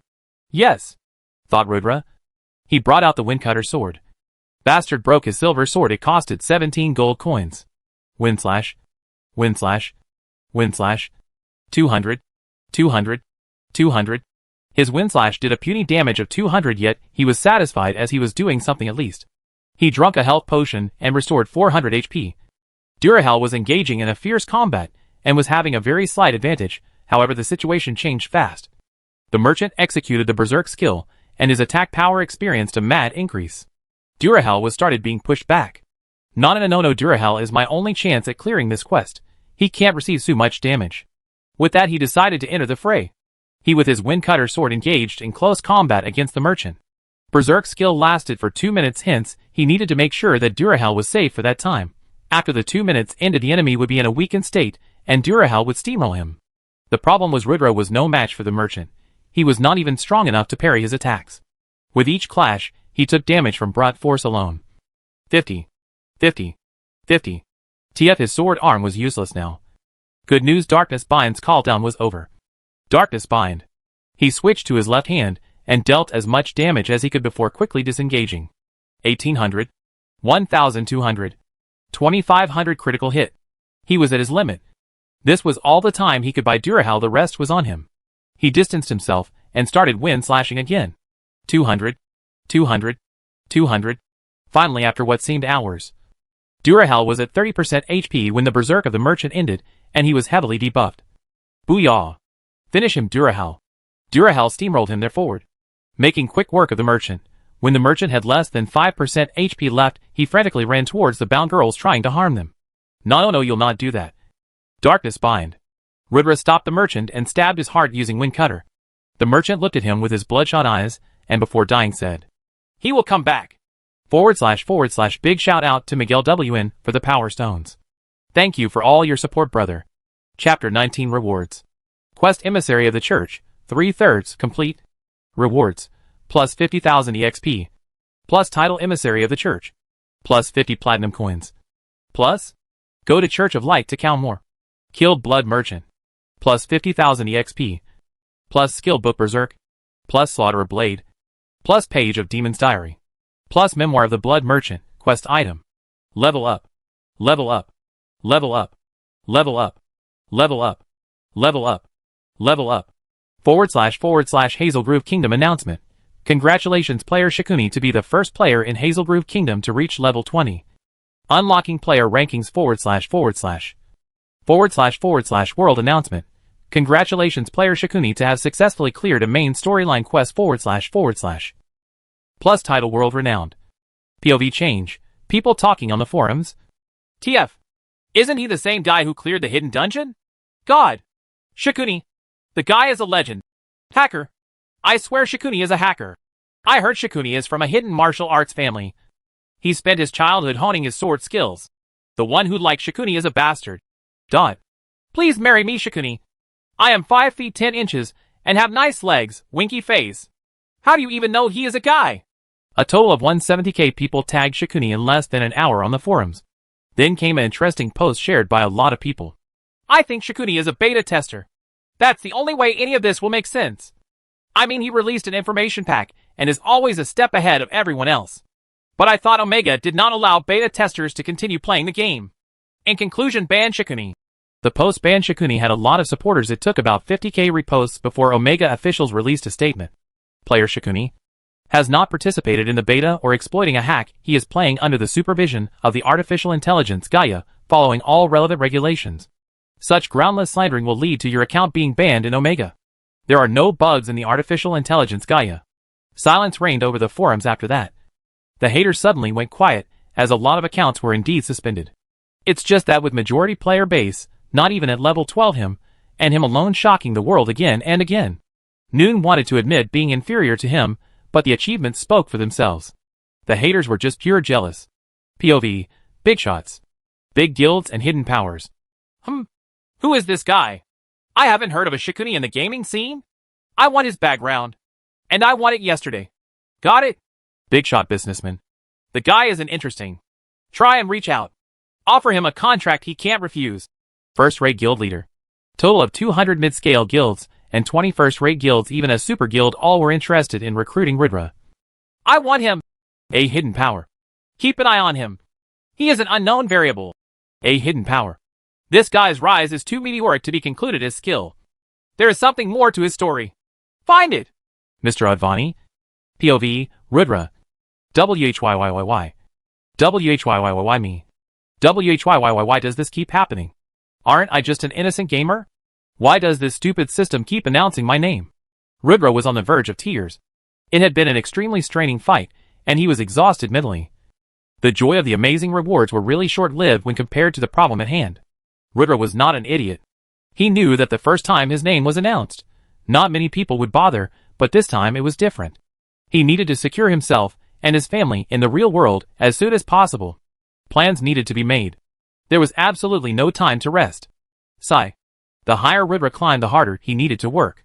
Well, let's at least see what we got here. Title, Emissary of the Church, gives you a position equal to Bishop in the Church of Light. The Holy Guards will come to your aid if called upon. Complete diplomatic immunity in all human and elf countries. Booyah! This reward was sweet.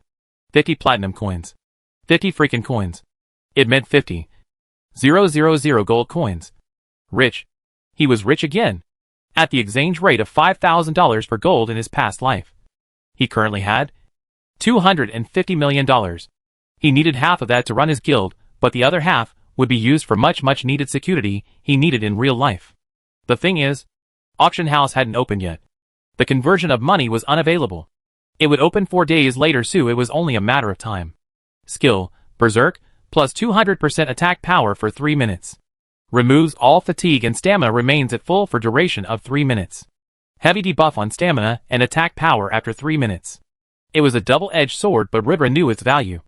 Hence, he still chose to learn it. Slaughterer, two-handed sword, epic, intricately carved.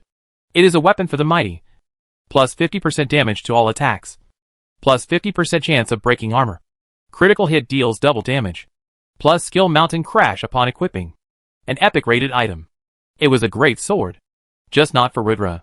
Ridra was more of the agility type than the power one. Well, he would not sell it. If he could get that player in his guild, this sword would be perfect for him. Else he would use this as a trade item between powerful guilds. An epic item was just that rare. Its value was immense. Demon's Diary, page 37? No information whatsoever. Even in his previous life, he never heard of a Demon's Diary. He would find out more about it later. Memoir of the Blood Merchant, quest item, give it to the Church of Light to know more. And lastly, title, world-renowned, all kingdoms of all races would be friendly and respectful of you. Not bad. Not bad at all. All in all, today was a windfall. Ridra was so engrossed in his rewards that only when he heard a muffle did he realize there were still 5 girls bound to a pole. / author's thoughts.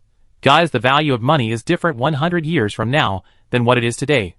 Just like in 1970 $200 could buy you mansions, in the year 2100 $250 million just does not have the same economic power it holds today. / Also,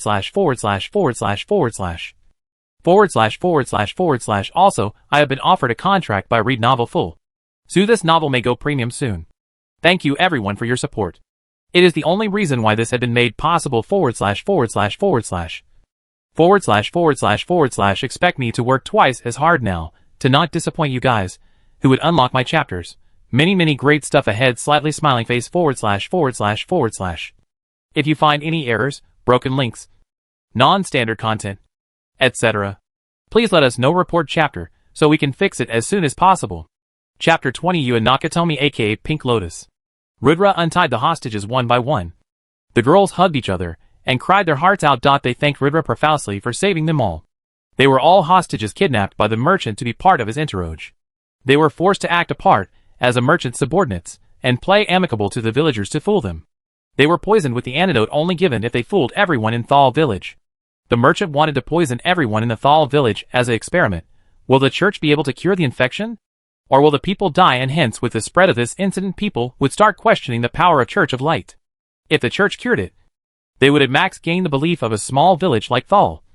If they failed, he could poison people at the capital, creating a crisis for the church.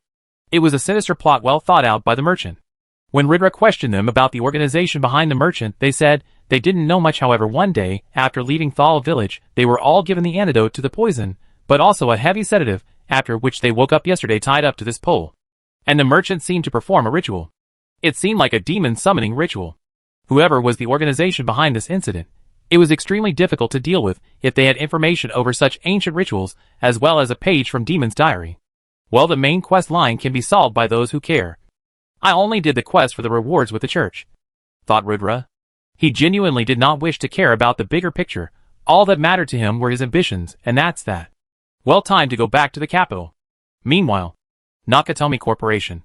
Mr. Nakatomi was the billionaire CEO of the Nakatomi Corporation, and he was the father of Yua Nakatomi aka Pink Lotus, the guild leader of Azure Lotus. Greetings, Papa. You summoned me? Mr. Nakatomi was a stone-cold businessman, but towards his daughter he was soft. So soft that he only wanted her happiness and nothing more. Not money, not power. Only her daughter to be happy. He never mentioned it, but the only reason he kept working and earning billions was for him to fulfill her daughter's every wish. He wasn't like this, but ever since his wife died in a car crash, his daughter had become a focal point in his life. From the ruthless businessman, he became a sole father, and that changed him a lot. He helped her create the Azure Lotus, hiring professional gamers, believing that she would be happy with her passion at playing games. He said, I have inside news about the game. For days from now, the auction house will open in an Omega game, and the UN have approved of the in-game currency of gold coins to be approved as global currency. It will by all means and purposes a real currency, meaning the in-game gold can be converted to any global currency at the stable exchange rate. It will rise and fall like real currency depending on the player base, demand and supply. Omega will attract a lot of new players now that money can be earned from the game. Plus the fact that you can play the game when you are asleep. It is certain that at least 90% of world population will now enter the game in the coming 6 months. This is the largest market created yet, worth trillions of thousands of dollars, much more than any social media or platform. It is a second reality. Every big corporation will enter it for publicity, or control, or to farm money. The game you played for fun will no longer be just fun. You need to be prepared. Yua was stunned silent for a while. She was both impressed by her father's far-sightedness and information-gathering capabilities, and excited about the future possibilities. This is a huge sector where lots of money can be made. Naturally, the Nakatomi Corporation also wants a piece of this pie. I have decided to inject $500 million into the game for now. It is your time to shine, my daughter. If you can run your guild well and build a sturdy foundation, we may lose money for a year or two, but we will reap a lot of benefits later. I know you started this game for fun. I won't force it on you. But what do you think? Yua was naturally extremely happy. She wanted to join the company and help her father since forever. However, her father never let her, saying the business world is not for her cute little Lotus. Yep, Pink Lotus was the nickname her father gave her. And she was embarrassed, yet she adopted it wholeheartedly. Now having the opportunity to do something for the company and her father, she naturally agreed, determined to not let her father down. Mr. Nakatomi smiled. Seeing her daughter so determined reminded him of himself and his wife. Her determination was just like him in his youth, while her cute looks were definitely from her mother. Sigh. He wished she was here today to see their daughter. Okay then. Here are some potential players and guilds you can start cooperating with. There is information on the back about their backings and internal structures. Meet those you need to meet in real life at our office to discuss collaboration. Meet those who want to talk at their office in game. The essence of cooperation is suppression. Suppress them with home ground advantage to make them concede more. Else the worst you do is going neutral and suppressing them with your aura and disposition. A business is professional, and it needs you to be courteous but cold. You understand? Yes, father, replied Yua. She was so happy her father was teaching her ins and outs of business. She carefully looked through information files prepared by her father. There were so many files. It was astounding, as although the game had been running for almost 4 weeks now, the first guild had yet to emerge officially. Even she herself needed a day more for the guild token to fall in her hands, yet her father had all the information about all potential guilds. It is because although guilds had not formed in Omega, most well-established esports players already had sponsors and guilds. The half-immersive game Royal Road also had a huge fan following back in the 2090s, with many guilds and organizations. File full of third-rate guilds, players to poach, as third-rate guilds were not worth working with. A file full of second-rate guilds, to subordinate, as they were not their equals yet useful enough to keep under a thumb. A file full of first-rate guilds, possible collaboration, it depended, as they could be allies or could be rivals. It not only depended about in-game mechanics, but also real-world backers. if their backers were business rivals or at odds sue with their guilds. Then, there was a file for the super guilds, backed by the 6 trillionaires. There were 6 super guilds, backed by the 6 trillionaires in the world. They were absolutely massive and legit. If they competed for something, it was understood to be theirs. No questions asked. Yet even the super guilds needed support, and would rely on first- and second-rate guilds for information, manpower, and resources. First-rate guilds demanded respect even from super guilds. Of course, they were no match for them, but that did not mean they were looked down on. And lastly, there was a file of special entities, who were decided to be random variables. There were 25 people on that list, including Neatwit, but topping the list was none other than Rudra as Shikuni. Huh? Dad, I know this guy. He is a friend in game. Mr. Nakatomi's eyes widened, although there were 25 people on the list. Shikuni's accolades put him in a league of his own. Mr. Nakatomi was both surprised and happy that her daughter was so competent as to befriend the mysterious Shikuni. As far as he knew properly who he was or his origins. He asked, "Can you recruit him? Make him the vice guild master if you have to." Yua sighed. How badly did she want to, but no, she knew he was a man of his own. No, he has his own plans. Mr. Nakatomi frowned, but then he said, "He is quite capable.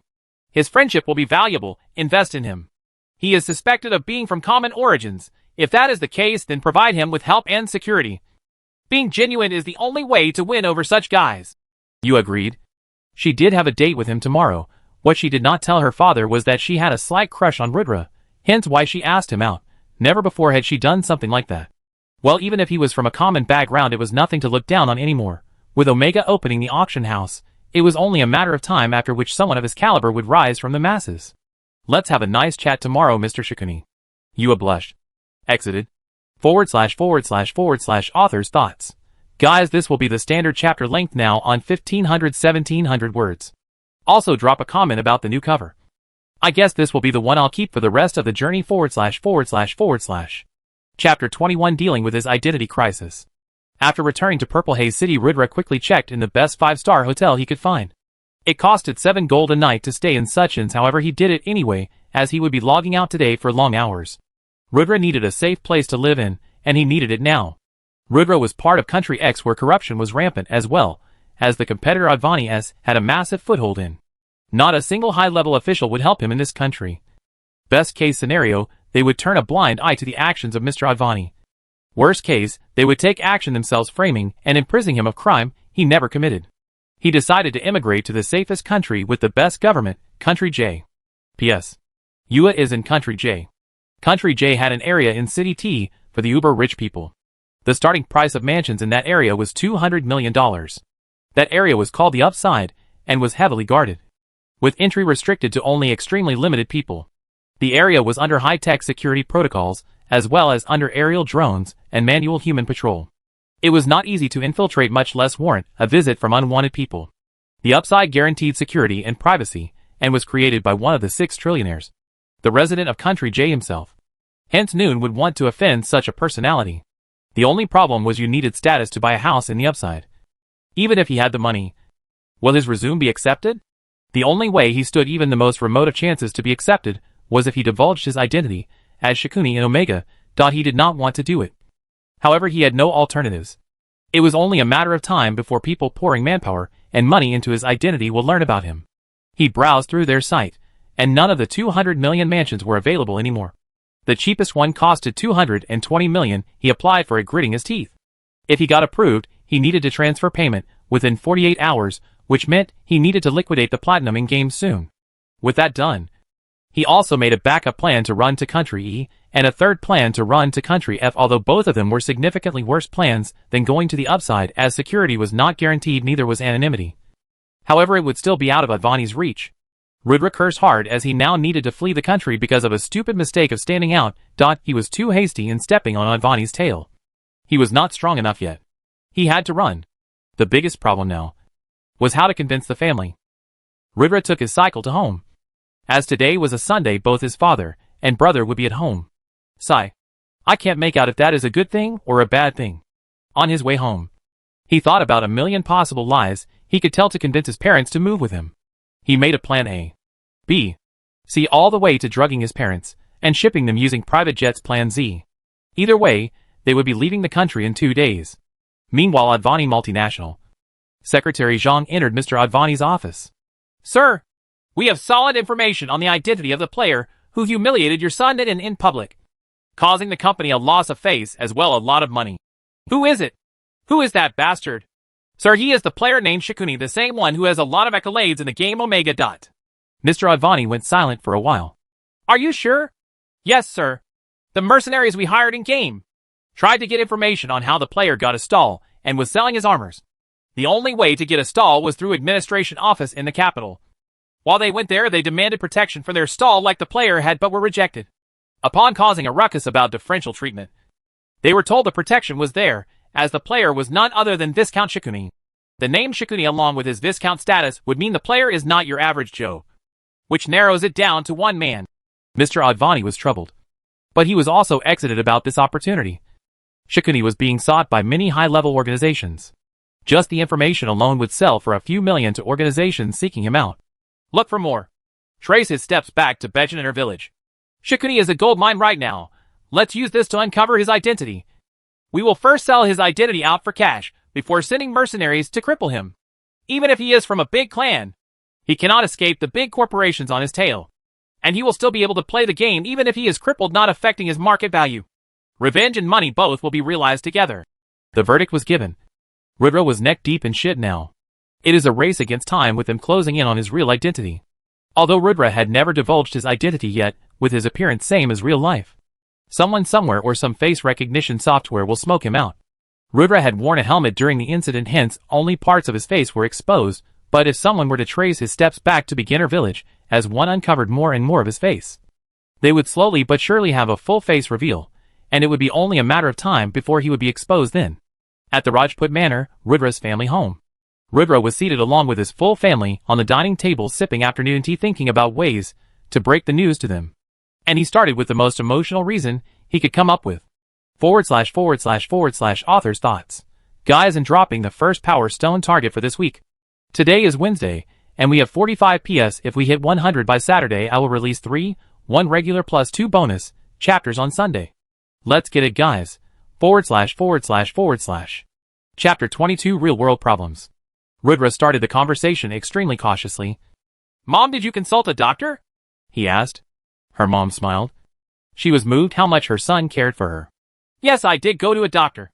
I only need some costly medicine, as it has not spread too much yet. No surgery is required.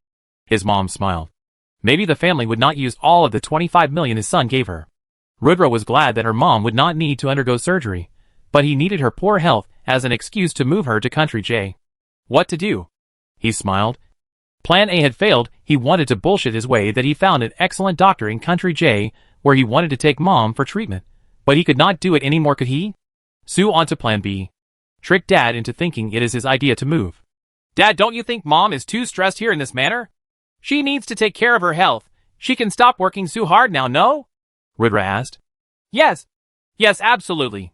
Foretold her many times to hire a maid, but your mom is scared the neighbors will soon start to envy us and try harm little Max. Little Max looked up innocently at his father, his face showing he understood nothing.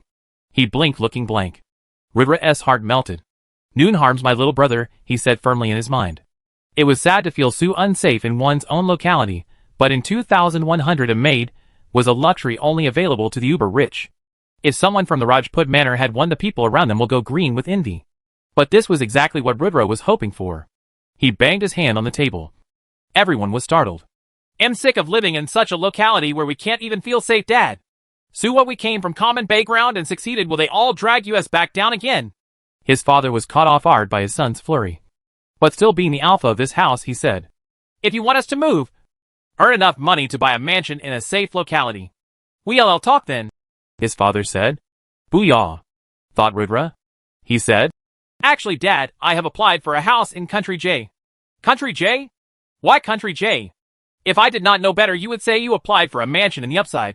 His father laughed and joked. His mom laughed too. Upside was world-famous residential scheme. Even the most basic manors costed $200 million. It was told to be the safest area for the uber-rich locality with best privacy. A mansion in Upside was something they never even dared to dream about. I did apply for a mansion in the Upside, said Rudra. What? You do know it costs $200 million, right? Asked his mom. Actually, the basic one costs 200 million. The one I applied for costs 220 million. His dad. His mom. Max. Can we go to Disneyland? What? Calm down, Mom, you need to take care of your health, said Rudra. How do you have 220 million? You don't smuggle drugs, right? Dad, I earned my money through bank transfer, not cash. It is legit. I earned it in-game, Rudra said. It was a half lie, as he did not have cash yet, but he would earn it in-game. What kind of ridiculous game are you playing to earn so much money?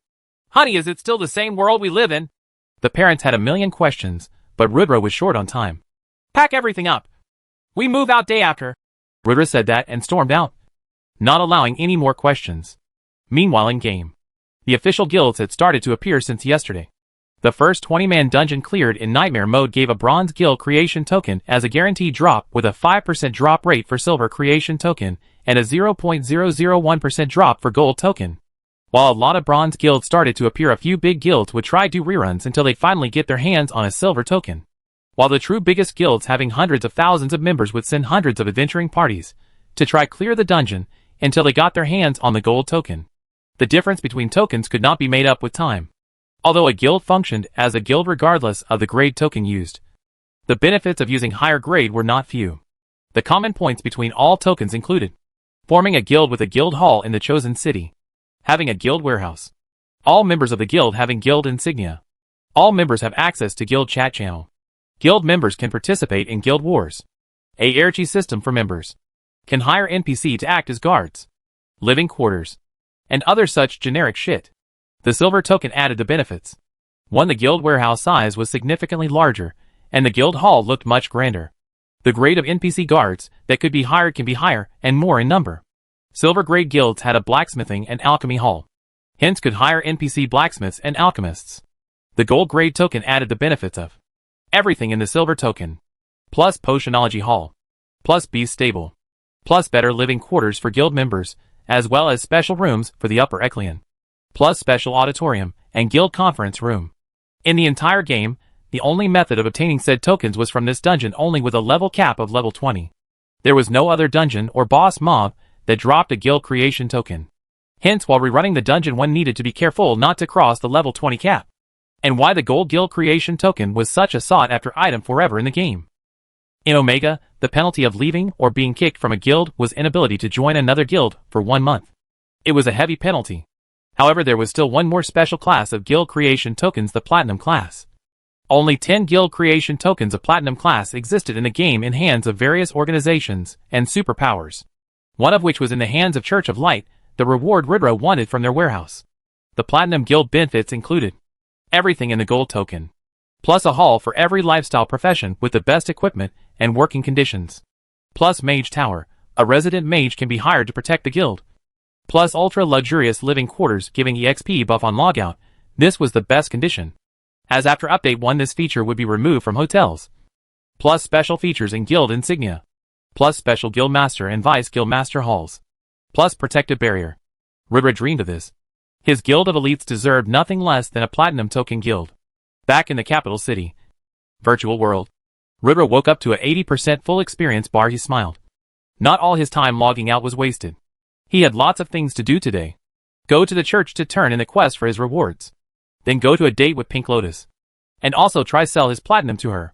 Chapter 23, Bonus Chapter, for reaching 100 collections. Rudra entered the Church of Light's massive gates, and once again found himself in the prayer halls of the Goddess of Light. The first time he was here, he was faking his faith in order to receive the quest. However, today, amidst everything shaking him up in reality, as well as the overwhelming pressure to perform in-game, he actually felt the need for an anchor that would help him regain the calm in his mind. As if he was a real believer, he just sat there and cried and confessed things in front of the goddess's statue. Rudra was not someone who would even do this in real life, as he was not a man of faith. However, doing it in front of a virtual character felt even more strange to him.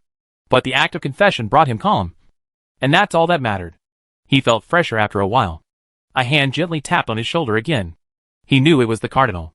"Greetings, Cardinal Lee," said Rudra. "Greetings, my child. May the light be with you," said the Holy Cardinal. Rudra then handed over the memoir of the merchant quest item and narrated his findings to Cardinal Lee in detail. "It seems some unsightly characters have started to appear in our kingdom. I cannot thank you enough for all you have done for the kingdom and the church. I wasn't wrong in choosing you for this task. The light in you shines real bright. It was what needed to be done, sire. What excellent temperament, young man. Indeed, someone worthy of being the emissary of our church. Don't worry, the church will not let your efforts go unrewarded. Come take your pick out of the church warehouse. River's heart beat faster. This was the legendary church warehouse that only one player had ever entered in the game. The home to countless treasures. The courtyard leading to the entrance was guarded by the strongest tier 12 NPC holy knights, and the door took 17 keys and 18 secret dial rotations to open. Even then 4 guards needed to push it open with full strength. Rudra saw epic weapons littered around like they were trash. Racks of semi-legendary potions. Also a few ancient skill tomes, and finally a divine grade scepter of light. Except the scepter, anything is free for you to choose. Cardinal Lee smiled. Rudra took in a deep breath. Believe me, a lesser man would have fainted with greed. If Rudra did not have the ambition to make a guild for elites, he would have chosen any one of the extraordinary items here and just skyrocket over the player mass. But Rudra was firm. He looked around until his eyes laid on the platinum coin with the insignia of the Hazelgrove Kingdom. Yes, there were a total of 10 platinum coins in Omega, 1 in each kingdom. 5 kingdoms in Eastern Continent. 5 kingdoms in Western Continent. Oh, what a peculiar choice, said Cardinal Lee. Rudra smiled. He did not need to explain himself. However, Cardinal Lee said, I would have expected nothing less. He chatted with Cardinal Lee before exiting the warehouse of treasures. Rudra quickly exited the building and went to an empty alley and just sat there for a while. Seeing the platinum token welled countless emotions in his heart. He was called trash. His guild was bullied. He was killed over a simple epic item. Yet Rudra decided, if he could not get into Upside normally, he would bribe them with a platinum guild creation token in exchange for a mansion. With this, Rudra checked his mail / yes, you can access the forums. Your bank and mail in game / and it is not clear whether the goddess of light heard his request or his reincarnation really changed his luck because he actually got accepted. His application for a mansion in the Upside got accepted. He only needed to transfer the money to confirm now. Yes. Yes. Yes. Rudra was over the moon right now. If someone were to peek in that alley, they would assume there was a rabid monkey dancing there. Only 5 minutes later, upon receiving a notification, did he calm down. A message from Pink Lotus. Biryani House, 23rd Street. See you in 10 minutes. Rudra replied yes. He did not know why, but his heart was beating out of his chest now. He thought about Pink Lotus's beautiful face and hair, and he found that heartbeat to only grow stronger. It must be the excitement from getting a house, it must be. Rudra explained. He was overwhelmed with emotions today, hence, it was normal. He tried to look better before meeting Pink Lotus. He changed from his armor into black linen clothing that complemented his chocolate brown skin perfectly. He let his hair fall down his forehead and kept it a little messy. When he was satisfied, he walked towards 23rd Street. Well, I need to sell my platinum to her. He kept reminding himself, but his mind kept thinking of her beautiful face. Slapping himself, he said, she is a billionaire's daughter. She will never spare you a second glance. Steeling himself, he walked in the cafe. / bonus chapter for you all. Guys, this is for crossing 100 collections. Thank you all so much. Keep showering the comment as keep showering the power stones. I will keep working hard and keep releasing bonus chapters for you guys // Chapter 24. Is this a date? Why does it feel like a business meet? As he entered the cafe, he saw Pink Lotus sitting there alone on a 2-seat table, looking at the menu. He walked over and pulled a chair to sit. She looked at him smiling. Rudra's heart skipped a beat. So beautiful, he said. Sorry to keep you waiting. No problem. I just got here too. For taking the liberty to order 2 specials, I hope that's fine with you. Rudra said yes.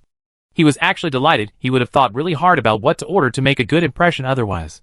Wow. This was awkward. What should he say next? Rudra was just at a loss for words. After 10 seconds of awkward silence, he said, How's things with your guild? Pink Lotus said, All good. We need in-game currency though to strengthen the core members and get the first cash cycle running. How is your guild coming? Got a token yet? She asked. Am alone so far. I have a token, yes. Taking this chance, he said. How much money do you need? As much as we can get. We are really in a crunch right now, so about 1,000 gold would be excellent. But we cannot even get 100 even if we try trading or buying with everything we have. Nobody has that kind of money to offer. Most guilds buy currency from individual players, hence, it is extremely competitive. And our farming team simply can't farm more than 50 gold a day. She sighed. I can sell you gold if you want, Rudra said nonchalantly. Pink Lotus smiled. The guy was sweet. He probably had 10 gold or something on him, but was ready to sell it to help her guild. Still to give him face, she said. How much are you planning to sell? I can't sell too much as I need money to run my guild as well. But seeing as you are in a crunch, I can give you 2,000 gold. Yua was stunned, speechless. What? How do you have so much money? My entire guild has only 700 gold worth assets. Liquid money is less than 300. If you want to buy, I'm here to sell. Rudra said, not bothering to explain. Yua, after recovering from her shock, was overjoyed beyond belief. This was exactly what she needed to consolidate her guild right now. What is your maximum selling limit? I will buy it all at a premium. The current black market dealing for 1 gold is nearly 7,000 gold, but I am willing to offer a $100 premium and buy it at bulk for 7,100 if you offer me more than 3,000 gold. The price was higher than Rudra remembered, but it is reasonable currently. When the game had so little gold in circulation, of course its value will be high. It will start breaking after the auction house opens for 2 years before stabilizing at 5,000 from there on. Still, he did not want to rip you off, he said. I can sell you 4,000 gold, but you are overpaying me. I will not RIP you off. Although it seems you can afford it. 6,500 is a fair price. Yua was moved. She never thought he would willingly lower the price of a commodity, over which he had absolutely dominating position. Yua needed the gold badly. The 3,500 gold would give her an immense leap over the opposition. Maybe this is what friendship is? She was more drawn in by this mysterious player named Shikuni. For the first time in her life, she said, Hey, I'm Yua Nakatomi. As she extended her hand. Rudra was shocked she revealed her identity so easily. Although Rudra knew it beforehand, but still, this was an honest gesture. Rudra did not want to give his name, but he was so smitten by Yua, he did not want her to sulk. So he said, Rudra Rajput. Pleasure to meet you. Rudra continued. I kinda prefer my identity not to be revealed. Please keep it so. Yua nodded. She was touched by the trust Rudra showed her. She so wanted to act like a teenager, and just idly chat the evening away with Rudra, but work still needed to be done, as the leader of Azure Lotus. She took Rudra's account details, and a transaction for $227,050,000 was completed. She probed Rudra about how he acquired such wealth, and about future prospects of the game. Rudra was happy when she told him her guild had obtained the gold token, hence the members were in high spirits. But the more they talked, the more it felt like, is this really a date? Why does it feel like a business meeting? Sigh. I guess I'm gonna be single this time around as well, thought Rudra. Although talking about the game was not bad, and he thoroughly enjoyed the afternoon. He still had stuff to take care of, so he bid his goodbye. Before he left, though, Yua said, I am not supposed to say this, but there will be an auction 3 days from now. The game won't probably declare it until a day before the auction. So try prepare funds if you want to participate. Rudra was shocked. How did she know about the auction? Naturally Rudra did because of his reincarnation, but Pink Lotus should not. Well, the information network of big people is indeed terrifying, he thought. Rudra logged out in a hotel, and hurried to complete all payment procedures regarding his villa. Finally, with the proof of residency in his hands, he booked a private plane departing tomorrow morning for a charter to Country J. As he packed about 2 pairs of clothes, and his gaming set, and some toiletries, he silently locked his apartment that he used for the last month. He set out towards Rajput Manor, as he hoped his family would be packed and ready. And indeed they were. Although his mom and dad were extremely grumpy about his attitude and giving him cold shoulder, the things they wanted to carry were all packed, and little Max was exited, as he thought we were going on a vacation. Rudra smiled. Tomorrow, he will take the first step towards his freedom. Meanwhile, at Advani Multinational, Secretary Jean entered the office. Sir, Shikuni's identity has been uncovered. He is Rudra Rajput, a common Joe.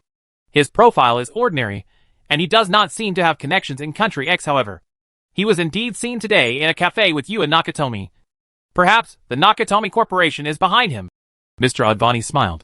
The Nakatomi S are indeed powerful in Country J, but here in Country X, they can't shake us up much. Where does the kid live? He lives alone in an apartment away from his parents. Secretary Jean replied. Good. Good, good. Organize information about him, and prepare to sell it to various corporations interested in him. Let him become a slave first, and a cripple later. Send men to cripple him tomorrow. Can Rudra really escape the country? / author's thoughts. Guys, the Power Stones have really showered these last days. I really feel highly motivated thanks to you all. We are at 95 guys. I believe we will hit our target at Friday itself, so I will upload a bonus chapter tomorrow for you all, or maybe today itself if we hit it soon. Thank you for the support / Chapter 25, Can he escape? Bonus for 100 PS. Rudra had chartered a relatively early flight. At 6 a.m. in the morning, hence they left for airport at 4 a.m. Although the airport was 1 hour drive. As it was a private plane, they did not need to go through boarding procedures and security checks. Hence they left with a bit leisure. Rudra had not slept a wink last night. He was feeling extremely anxious for some reason. Perhaps only after the plane would take off would he feel safe. He was perspiration sitting in fully air-conditioned car. He could feel his stomach funny. As he looked at his carefree family all happy and exited. He had no intention of letting them know that the relocation was more of a flee the country. Mr. Advani's house. 3 a.m. night. Common ringtone sound. Mr. Advani picks up the phone late at night. What is it? He asks grumpily. It was Secretary Zhang. He said, Sir, we have information about Rudra Rajput. After accessing his bank details, it was revealed he has chartered a flight from here to Country J. He will leave the country today. Advani was up in an instant. When? He asked. The flight has no departing time mentioned as it is a private jet. We have tried to contact the aviation company, but the office is closed too late at night, and they cannot cancel the flight according to their policy. Damn it. Call up the mercenaries. The bastard can't leave the country. Advani was livid. He had promised to make Shakuni his slave and sell it to the highest bidder. He wanted to personally break the bastard's legs for his loss of money and face. He called his son Nitin. The bastard is trying to flee the country. You couldn't touch him in game, but you are the one with power in reality. Make a video, make sure the bastard suffers, and we will have someone upload it online. He instructed his son. Nitin was always an alcoholic, but after his incident and loss of face in game, all his uber-rich friends bullied him to death, making him an even worse drunkard. His eyes became bloodshot thinking about his revenge. He would definitely make Rudra pay today. Meanwhile, Ethan Gray, owner of Upside, one of the 6 trillionaires in the world. So the Shakuni guy is coming to my residency, huh? He asked his secretary as he sipped his cigar. He wishes to, sir. But as you have instructed to personally approve of everyone wanting to live here, I came to ask for permission. His secretary answered. He has interesting achievements also, though. Mega market is the future. It's a $100 trillion market, and we definitely want to make our footing. Let him come, we'll see how he can help. He may not be able to come, sir. The locals are behind him, the secretary said. Oh, pests want claim over my interest. Settle it. Right away, sir, the secretary answered. The information network of the trillionaires was something commendable. However, in this digital age, it was really hard to hide anyway. From your car to your phone to your watch, everything was being tracked. There were cameras everywhere and checkposts regularly. It was not possible to be a ghost anymore. Rudra had gained the attention of an extremely dangerous man. Finally, the situation came round this. When Rudra left his home, so did 18 other vehicles, 6 surveillance drones, and 2 helicopters. Some stalked Rudra, while the Mr. Gray's forces stalked those who stalked Rudra. It was like the mantis stalking the cicada, unaware of the oriole behind. 20 minutes out of the airport, the forces of Mr. Advani made their move.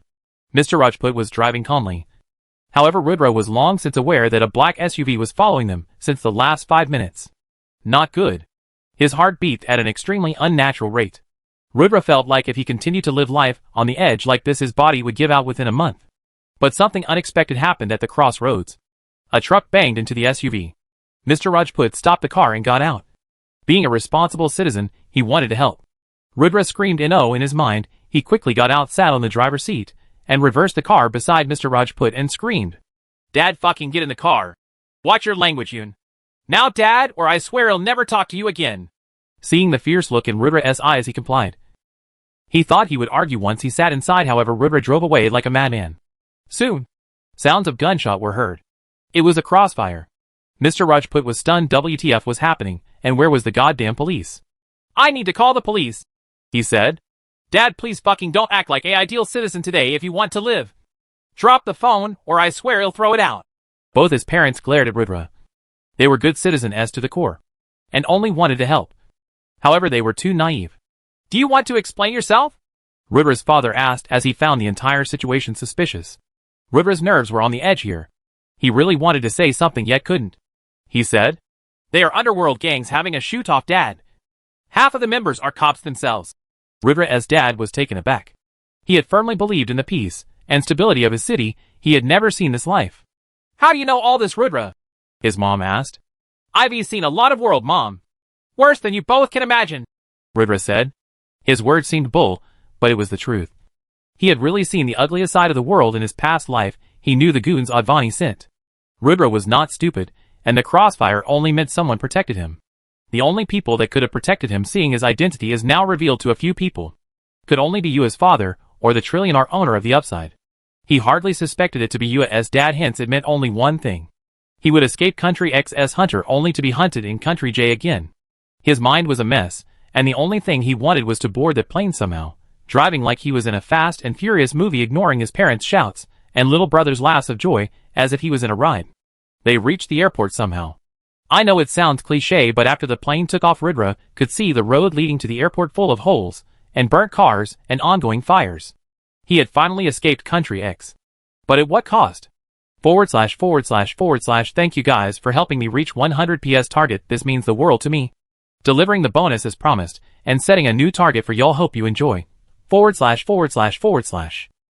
Chapter 26, A New Start. Secretary Zhang was dragged, bound, and gagged into Mr. Advani's office. You idiot! Did I or did I not tell you to check that guy's background? A common guy. An average Joe with no backing? The Grey International is behind him. Advani was livid. Do you know the error of your blunder? The entire mercenary group we hired had been annihilated due to false information, and my son Natin was taken hostage. Now both the organization behind the mercenaries is on my *** for feeding them false information. They don't care shit about those who died, but it will cost me hundreds of millions to soothe their anger, and my good-for-nothing son has to be bought back at any price, else my stock will plummet. All this because you could not do a simple background check on a guy? If we knew that Gray was behind him, I would have worshipped him like he was my grandfather. Advani was in a state of total mental breakdown. This was not what he wanted. Of course, Secretary Zhang was at a little fault, but truth is even he did his own investigations on Rudra, but never did he found out about any backing at all. But he needed a scapegoat. Secretary Zhang said, Sir, I have been with you since the foundation of Advani Multinational. I have earned more to you than this error. You know my worth, please forgive me. He begged. Advani was silent. Then he removed an antique Colt revolver from his desk and shot 3 bullets through Secretary Zhang's chest. There is no mercy in business, Advani said. Rudra Rajput, I have lost a lot for you. One day I will make you pay. Country J. The Upside? The Upside was a massive township in its own right. Tall walls surrounding it 3 ways, with an endless ocean on the 4th. A common beach. Some private beach mansions. A private school. A university for all disciplines with world-renowned teachers. Cityscape mansions. Tall business towers, a commercial street, with only the best stores of top brands across the world. No one was allowed entry, not even the city police, without authorization.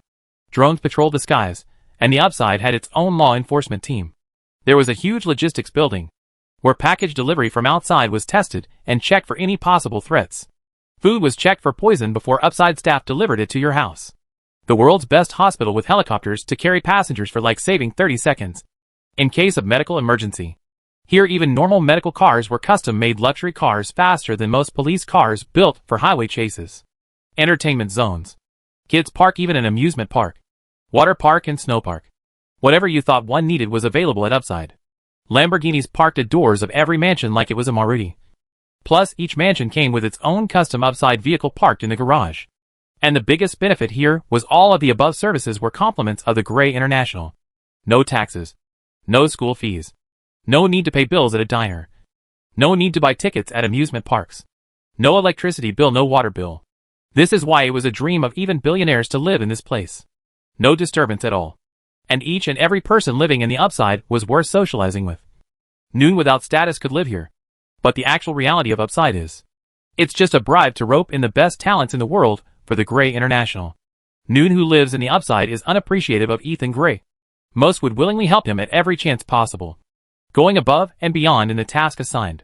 The Grey International earns 6 times of what they spend to mint in the Upside from its residents. The high-priced mansions are only listed so to make the residents feel like they have bought their rightful place, and hence preserving their self-respect. Rudra's family was extremely elated to be here. And so was Rudra. Despite everything, he felt excited to be here. How could he not?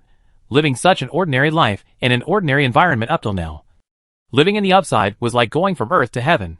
He sighed looking at his family's happiness. He thought, okay, Ethan Gray, you win. He was ready to make a deal with the devil if it meant his family could stay here happily. The new Rajput mansion was huge, with a private gym, swimming pool, and a small theater for 20 people. Each room was a 2 BHK flat in itself, with amenities stacked up and down. Gold was spread all around the house from lamp fittings to doorknobs. Mahesh Rajput. Rudra's dad had tears in his eyes. His good-for-nothing son actually brought him to spend his retirement in such luxury? He was really hard on him since childhood. But he did raise a competent and filial son. Little Max went mad with joy, running all around the house saying things like, "Look Mom, there's a pool in our backyard. So big television." His parents hugged each other real hard. He heard his mom whisper to his dad, "Isn't our son something?" Rudra's heart clutched. How much he wanted his parents to be happy and proud of him. But the happiness did not last long. Upside staff arrived and said, "Mr. Rudra, can you please come with us to the administration office for the registration of the new house?" Rudra knew there was no registration. It was a meeting with the boss. "Lead the way," Rudra said. Chapter 27, Meeting Ethan Gray. At the heart of the Upside Township was the 100-floor massive gray tower. The tower was built in a way where it exuded psychological pressure on those who entered. Rudra could imagine. Anyone who entered the tower for a business deal would go on the mental defensive from the moment he entered this grand tower. On the 100th floor of the tower, a beautiful blonde secretary wearing extremely tight formal clothing showing her voluptuous figure opened the door to Ethan Gray's office. Ethan Gray, one of the 6 trillionaires in the world, and the youngest one at 31. His eyes took after his name gray in color. His face clean-shaved and cheese-led, and one could see that he was lean and fit even under his business suit. All in all, the most eligible bachelor in the world, not a single person barred. Rudra took a seat across Ethan. He alone on one side of the table, and 5 people with Ethan at the center sat across him. He could feel the intimidation in the numbers here. The mind games being played by Ethan Gray would render a weaker man defenseless. He said, "I would like to buy you.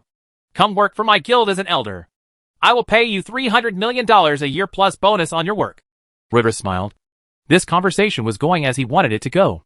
"With respect, Mr. Gray, I have earned $300 million this month alone from the game. Your offer does not interest me at all. Offer me $5 billion a year and I might consider. But I want because core elder is not my style. Guild leader is what I need. Not gonna happen." Ethan Gray frowned. This is not how he imagined this conversation would go. Rudra was of common background. He should not have the spine to talk to him face to face. Ethan was annoyed at first, but then after an advisor whispered something to him, his attitude changed. He quickly turned the direction of the conversation while taking a new approach. "I assume you have a vision," Ethan said. "Guild leader of the most elite guild in the game. A luxury guild, with top of the top talent and a market reputation like Ferrari." Rudra said, not revealing much yet painting a picture. The 5 started to discuss again. They had positive thoughts about this, but clearly wanted to repress Rudra to exploit him as much as they could without breaking his will. "It won't do. There's no money to be made. You are forgetting where you live, Rudra Rajput. Unless you want to see your parents on the street, you would agree to my terms," Ethan said blankly. Is his fate to be bullied? Always, everywhere, every time. Can I never stand as a proud man in any life? No. No. He must believe the worth of his own stock. Rudra was startled by this blatant threat. He had no choice but to stay in the upside, and he was under the tiger's foot now. "I alone made $300 million this month alone. Imagine what I can do if I have a guild. Make me a partner, not a slave, and I will bring you both fame and fortune," Rudra said, now in a pleading tone. Ethan thought for a while. He felt a different vibe from Rudra. Somehow, he felt like this man was not meant to be treated as a subordinate but more like a partner. 30% shares of your guild, no compromise there. Unless you prove your worth, you will be on the road soon. My super guild will be your partner guild, and you will operate under the gray banner. The moment you fail to deliver will be your family's last." He really did not want to give 30% of his guild to anyone for free. 30% of his guild should be worth upwards of $50 billion. Even a trillionaire like Ethan would think twice before buying. However, now, he extorted it out of Rudra. Using the gray name had its own benefits that could not be watered down. At least now no one else could have the courage to mess with him. However, that meant all his achievements as a guild master would only serve as a prestige enhancer for Gray International. Rudra could not rebel. He could only willingly lay down and work his best to make Ethan Gray money. Although he would also benefit from it. He could not run the guild like he wanted anymore. Although he was the boss, he would have to prioritize making money to keep Ethan satisfied. This is not how he envisioned his dream. Why was reality so cruel? He felt angry and powerless. He also felt hateful towards the bastard who invited him to the upside to only make him a chess piece in his plan to devour trillions of dollars huge market of Omega. And easily extorted him, giving him a chance and mercy to keep his own free will. Just how puny was the greatest guild master? 30% put a dent in Rudra's heart. 30% in extortion. Ethan literally extorted billions out of him monthly for providing a shelter. At least he keeps his dream and his pride, thought Rudra as he walked out of Grey Tower. He needed to work really hard to one day earn enough money to stand up against Ethan Gray. The current situation made him under someone again. His new start in life put him in the same place as his old one. He escaped nothing. Well, at least for now Ethan gave him a chance. / Sorry for the late chapter, guys. I am really busy with work today. We'll try make a stockpile to release on time from now, to ensure you guys don't wait too much. I'm sorry for today.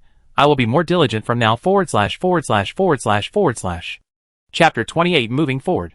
/ A short backstory of Ethan Gray / Ethan Gray is a reincarnator just like Rudra. Ethan had lived his past life as an investment broker in a top firm. He died on New Year's Eve at the turn of the century year 2100 in a police lockup unexpectedly when his firm decided he was a liability.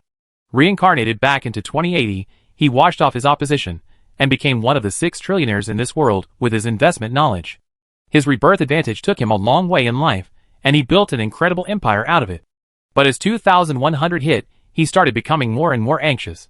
He was at his wit's end, and the world was changing fast. Omega and the new trillion-dollar market is not something he has experienced. Hence he is on the edge recently. And also the reason he accepted a nobody like Rudra into the upside where even billionaires find it difficult to enter.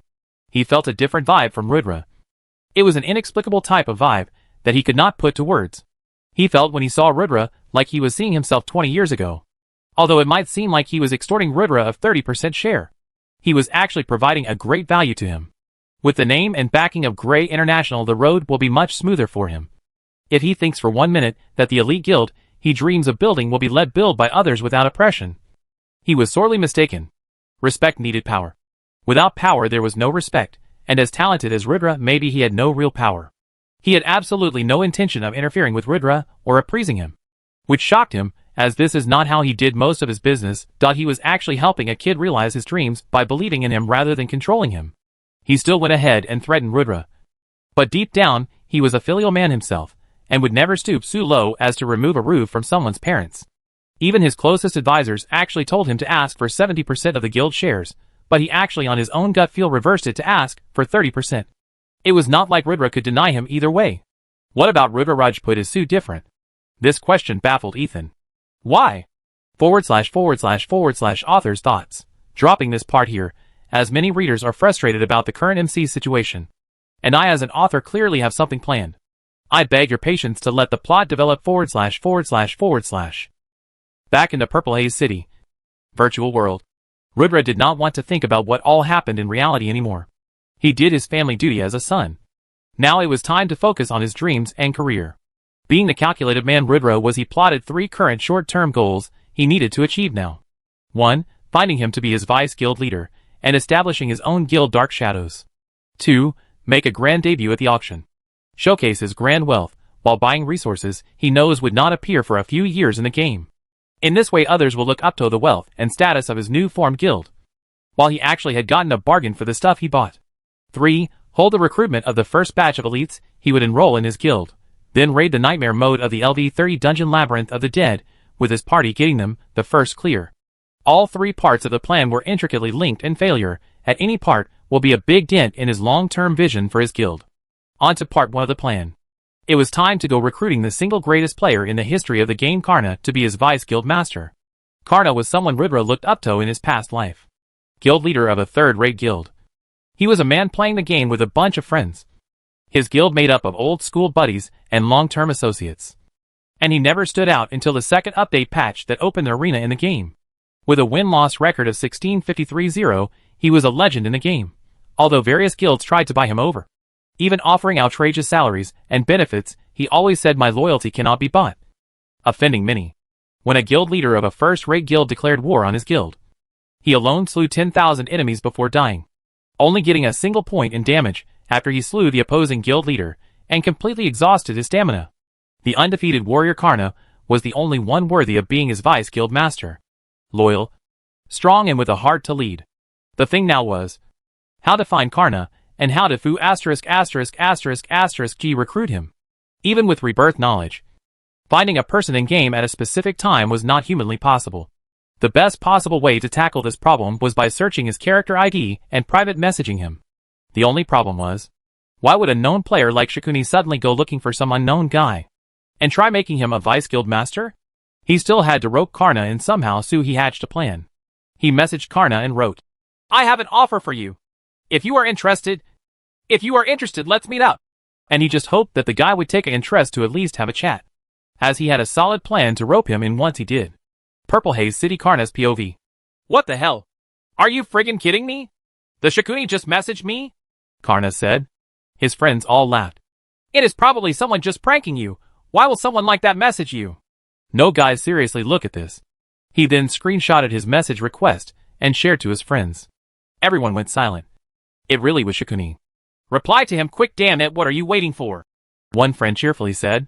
No. Something is fishy. How does he know your ID? Is it a mistake or is it a trap? An overcautious friend said. Discussion broke out amongst all of them on what to do. They all agreed that something about this situation seems off, but the curiosity got the best of them. Finally, it was agreed to at least talk to him once, and hence Karna took a deep breath and replied. Sure. Where? / author's notes. Guys, let me thank you all. We had a killer week last week. We ended at 170 friggin' stones. Progressing is a must, guys. Let's try for 200 power stones by this Sunday. 200 power stones, and I will release 2 bonus chapters, guys. Also, collections should not lag behind. 2 bonus chapters when we reach 300 collections. Also, a big shout out to FreeZero, Neve, Nirvana for your power stones this last week, and introducing Karna as promised Void Prince, / Chapter 29, a Master of Emotional Manipulation. 29, a Master of Emotional Manipulation. Rudra could not possibly reveal his reincarnation secret to anyone. Not even his family. So there was absolutely no way in hell that he would tell it to someone he doesn't personally know too well like Karna. To recruit him into his guild. There was no logical reason for him to explain how he knew Karna, or tell him directly about joining his guild as a Vice Guild Master. What Rudra did pick up in his last life, though, was cheating and deception. Make no mistake, ladies and gentlemen. Rudra Rajput is not a clean guy. He is not a white angel, nor is he a dark devil. He is somewhere between the 50 shades of gray. He will manipulate and deceitfully lie about anything to spin the situation in his favor. The previous famous game before Omega was Royal Road. The game was immersive MMORPG, but it still did not have a full dive technology. However, it dominated the market for the past 20 years, and had a huge player base. In the documentary about Karna in his last life, called A Day in the Life of the Undefeated Karna, his previous guild in Royal Road called Karni Sena, means Karna's army, was briefly mentioned. Using his past life knowledge of this event, he decided to hatch a plan. In the VIP lounge of a hotel in Purple Haze City, Rudra and Karna sat opposite each other, and tea was served. Karna was naturally nervous about this meeting, seeing the stature of the man sitting opposite him. So what business do you want to discuss? Karna asked. I won't delay you for long. You may not remember me, but you are my benefactor. Once in Royal Road, you helped me with clearing a world boss in the wilds, and not taking a single thing from the drop. It was probably nothing for a high-level player like you. However, it helped my gaming career a lot. Karna was baffled. Did such an event occur? While he was a teenager while playing Royal Road, and people played under game characters in Royal Road with no resemblance to their real self. Hence, it was hard to say if he really did not meet him. Considering it was 5 years ago, he stopped playing the game. Rudra continued. I could not help you back that time. But that one act of kindness that you showed me made me who I am today. I was hooked to gaming because of how cool you look slaying the boss. I could not alone like a piece of cake. With time, I improved my gaming skills, and today I am fortunate enough to be able to give a little back for that favor you showed me that day. Rudra took out the epic rank Slaughterer blade he got from the emissary of Church Quest. He saved it for Karna himself, as he planned on getting him for a long time. I can never pay you back for your kindness. However, please accept this small gesture of return. Karna was now completely at a loss of what to do. A friggin' epic ranked weapon. Noon in the game had even seen dark gold weapons yet, and Shikuni gave him an epic ranked one just like that. Is this real? Just what kind of guy is Shikuni to remember such a small kindness, and return it 1,000-fold with such humbleness? His heart moved. In this cutthroat world, maybe this guy is an idiot just like him. I cannot take this. It's too much, Karna said. Rudra pretended to look hurt and said, Please accept it. It is just a token of my heartfelt gratitude. Karna was really tempted to take this blade away, but his honor, as a man made him say the words that Rudra tricked him into saying. I will accept your gesture under one condition, he said. Yes, Rudra asked. if you want us to be even. Ask me of a service I am capable of, which you believe is of equal value to this weapon. I will do whatever you asked of me to fairly earn this weapon. Karna knew he could never dream to pay for this weapon. Even 10% of this weapon's worth would make his 7 generations bankrupt. It was too valuable to be accepted as a gift, however as a reward it was still acceptable for his self-conscience. He did not want to take advantage of Rudra's kindness. Rudra pretended to be in deep thought. However, he was inwardly thinking you are watching a master at work. International S support behind them. Becoming Rudra's right-hand man would prove to be the 909. Best decision he ever took in his life. I am planning to make a guild for elites only. It is my dream to gather only the finest of the talents in a guild together. We may be only 30 or 50 people, however we will be the cream of the crop who everyone will respect. I need a capable vice guild master though. Will you be interested? Rudra asked. Karna's heart moved again. This guy. Even now, he was bestowing more and more favors on him. Just how pure is the guy sitting in front of him? Is he from the same dog-eat-dog world he lived in? Karna felt he was undeserving of being in a guild for all elites. However, he felt that Rudra would be eaten raw in this dog-eat-dog world if left alone. He felt a sense of possessiveness to protect the guy's innocence. And for that reason alone, he thought he will be around to ensure this guy's smooth sailing. He promised to work hard and prove his worth to the guild and Rudra. Although he wanted to stay with his old guild mates from Royal Road and school friends. He was so caught up with the Rudra character that he felt moved enough to jump ship. Hence he said, although I'm not deserving, it would be my honor. Rudra manipulated Karna into feeling indebted to him, while he started the conversation, as an indebted person willing to return a favor. The way he manipulated Karna's emotions lived up to his in-game name of the greatest schemer to ever live on the face of the earth. Shikumi. Booyah! Task 1 check. Rudra was extremely elated. He told Karna to settle whatever needed to be settled and meet him in 2 hours for the foundation of the guild. Karna was in for a big surprise when he would learn about the Platinum Guild token and the Grey International S support behind them. Becoming Rudra's right-hand man would prove to be the best decision he ever took in his life. While Rudra was happily celebrating the signing of his Vice Guild Master, a system notification rang. / update notice 148 hours from now will be the opening of the auction house in the game, as well as the first annual system auction. Players can now trade goods using the platform. After the first system auction, the system will undergo an update at 2100 hours, which will last for 3 hours. Players will not be able to play the game during that duration. / Rudra smiled. About time, he whispered. Everything was on track. The next few days will be very crucial and busy for the completion of his plans. He was excited for the challenge. Just bring it. Chapter 30, Establishing the Guild. With addition of Karna to his party, the time to form his guild had arrived. The starting point of his dream.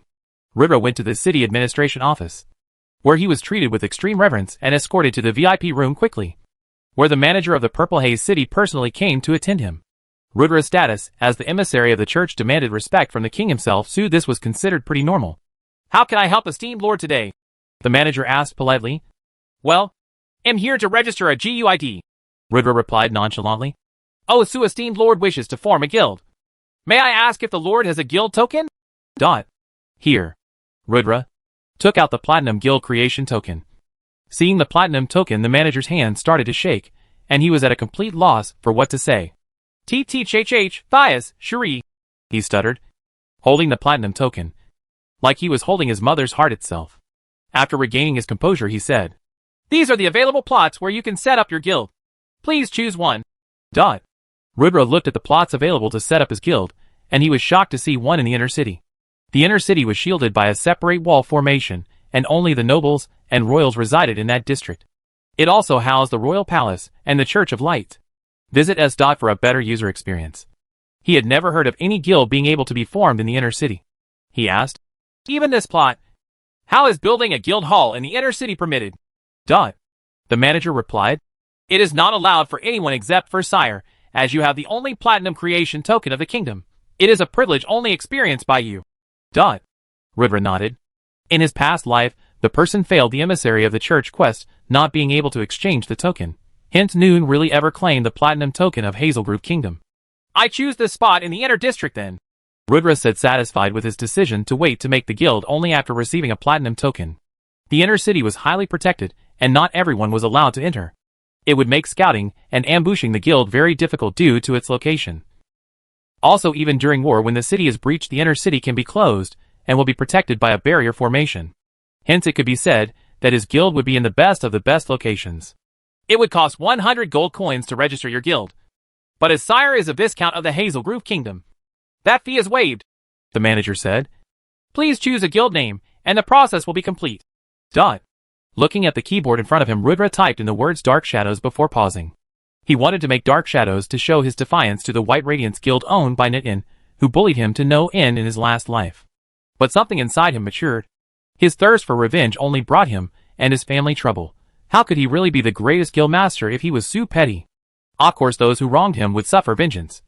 However, his entire life can't be focused on taking revenge, can it? Feeling this, he deleted the words and entered the name True Elites and pressed confirm.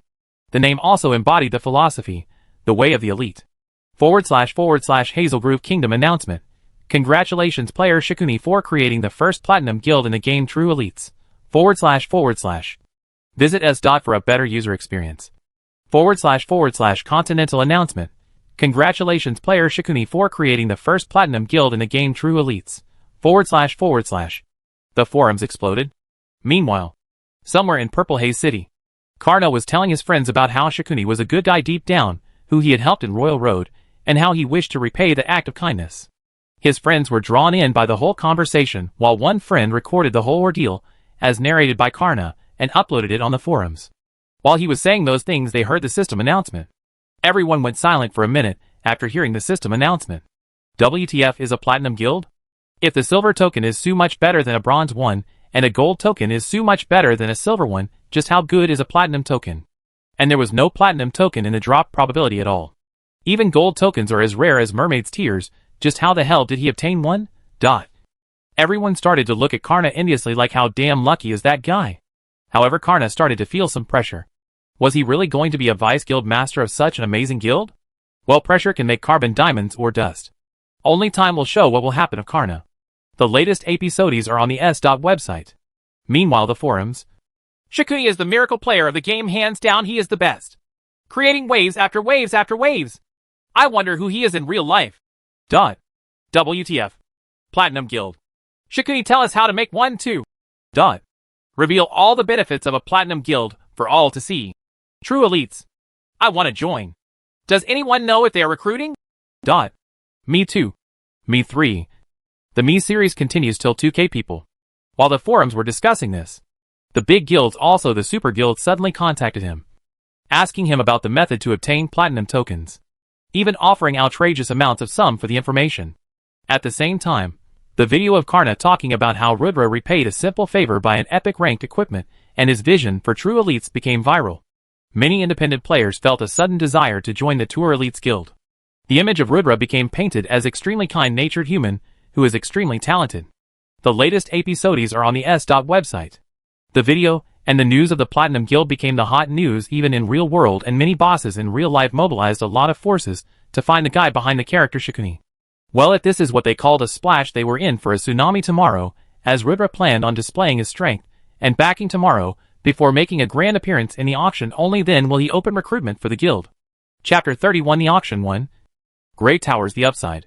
Real life. Sir, Rudra has created a platinum guild in the game Omega.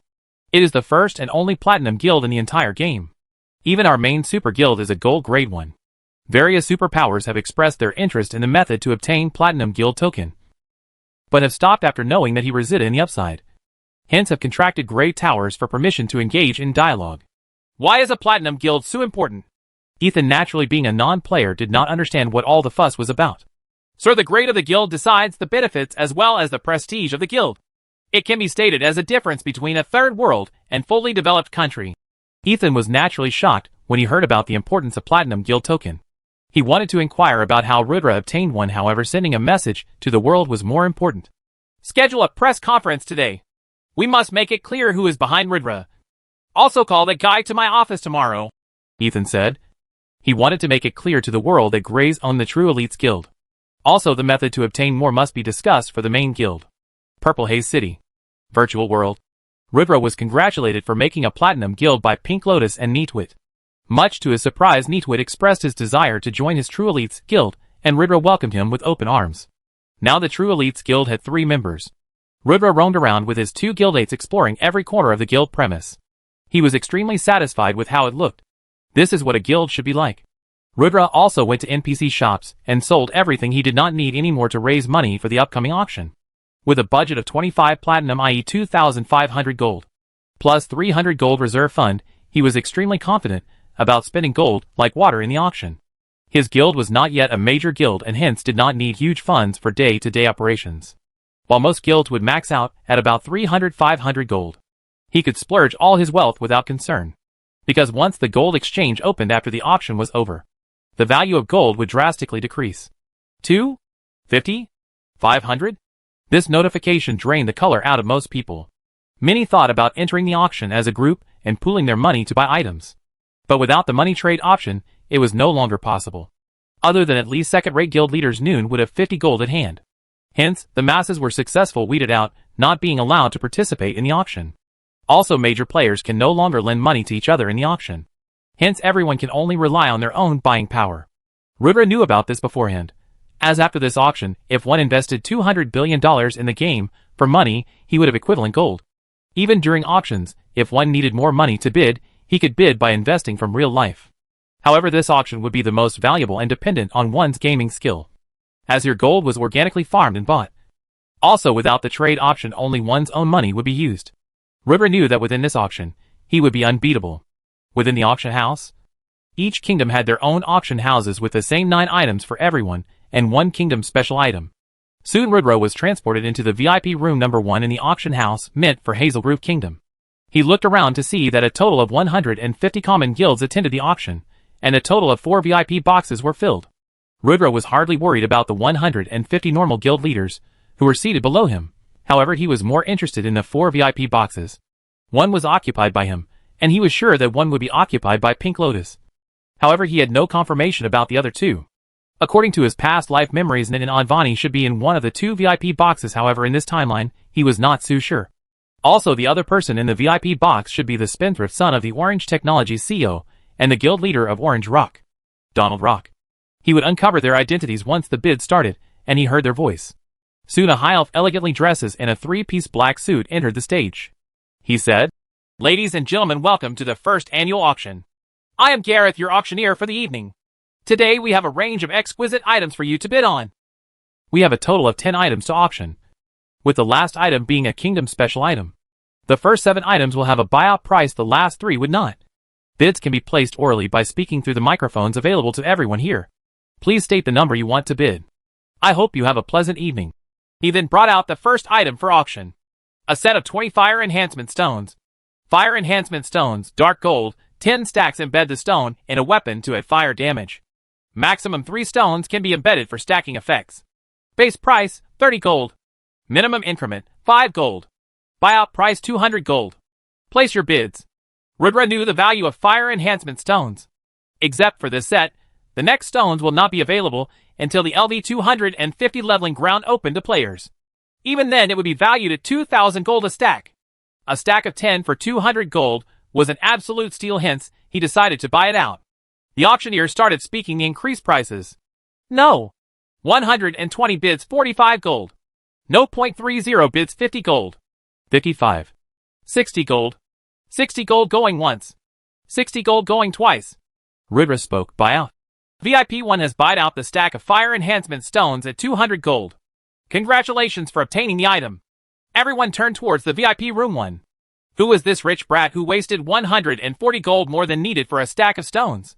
Just how rich was he to not even bother to bid and just buy out? While all the major players took notice of VIP room 1, the second item was brought out for auction. / Author's thoughts. Guys, I genuinely need feedback about the pace at which my story is progressing. Are you all satisfied with my story progression? Is it too fast or too slow? Whatever is your thoughts even on the plot. Please comment. Your comments are the only guidance I take for my work. I really take each and every one of your suggestions seriously, guys, so please do drop a comment / Chapter 32 Auction 2. Pink Lotus, aka you immediately knew the person in VIP room 1 had to be Shikuni. That voice, she could never mistake it. She sent a private message to Rudra. Is that you in VIP 1? Yes. She instantly got a reply. Yua was feeling giddy for some reason. It was the same type of feeling you get when you are around your crush in school. You just feel emotions you can't explain. She was happy that Rudra was here. However, she needed to work, as the guild master of Azure Lotus, hence putting work first. She messaged him in VIP 2. Let's not go for a bidding war. Although we cannot trade coins, we can negotiate not to compete, right? Sure. We will not compete for same items through No 7. It's a fair game from then. No hard feelings. Rudra replied. Okay. She agreed. Item number 2 was then brought up for auction. It was Dragon Fruit. A box containing 12. Dragon Fruit, Epic, Effect 1, can be Inya's to increase agility by 20. Works only once per person. Effect 2, extremely rare potion material. Can be used to brew temporary agility potions. Starting price, 50 gold. Increment, 5 gold. Buyout price, 700 gold. 55 gold. From number 117. 75 gold. From number 25. 150 gold. From VIP 2. Rudra really wanted to buy this item, however, honoring his word to Pink Lotus, he backed out of this one.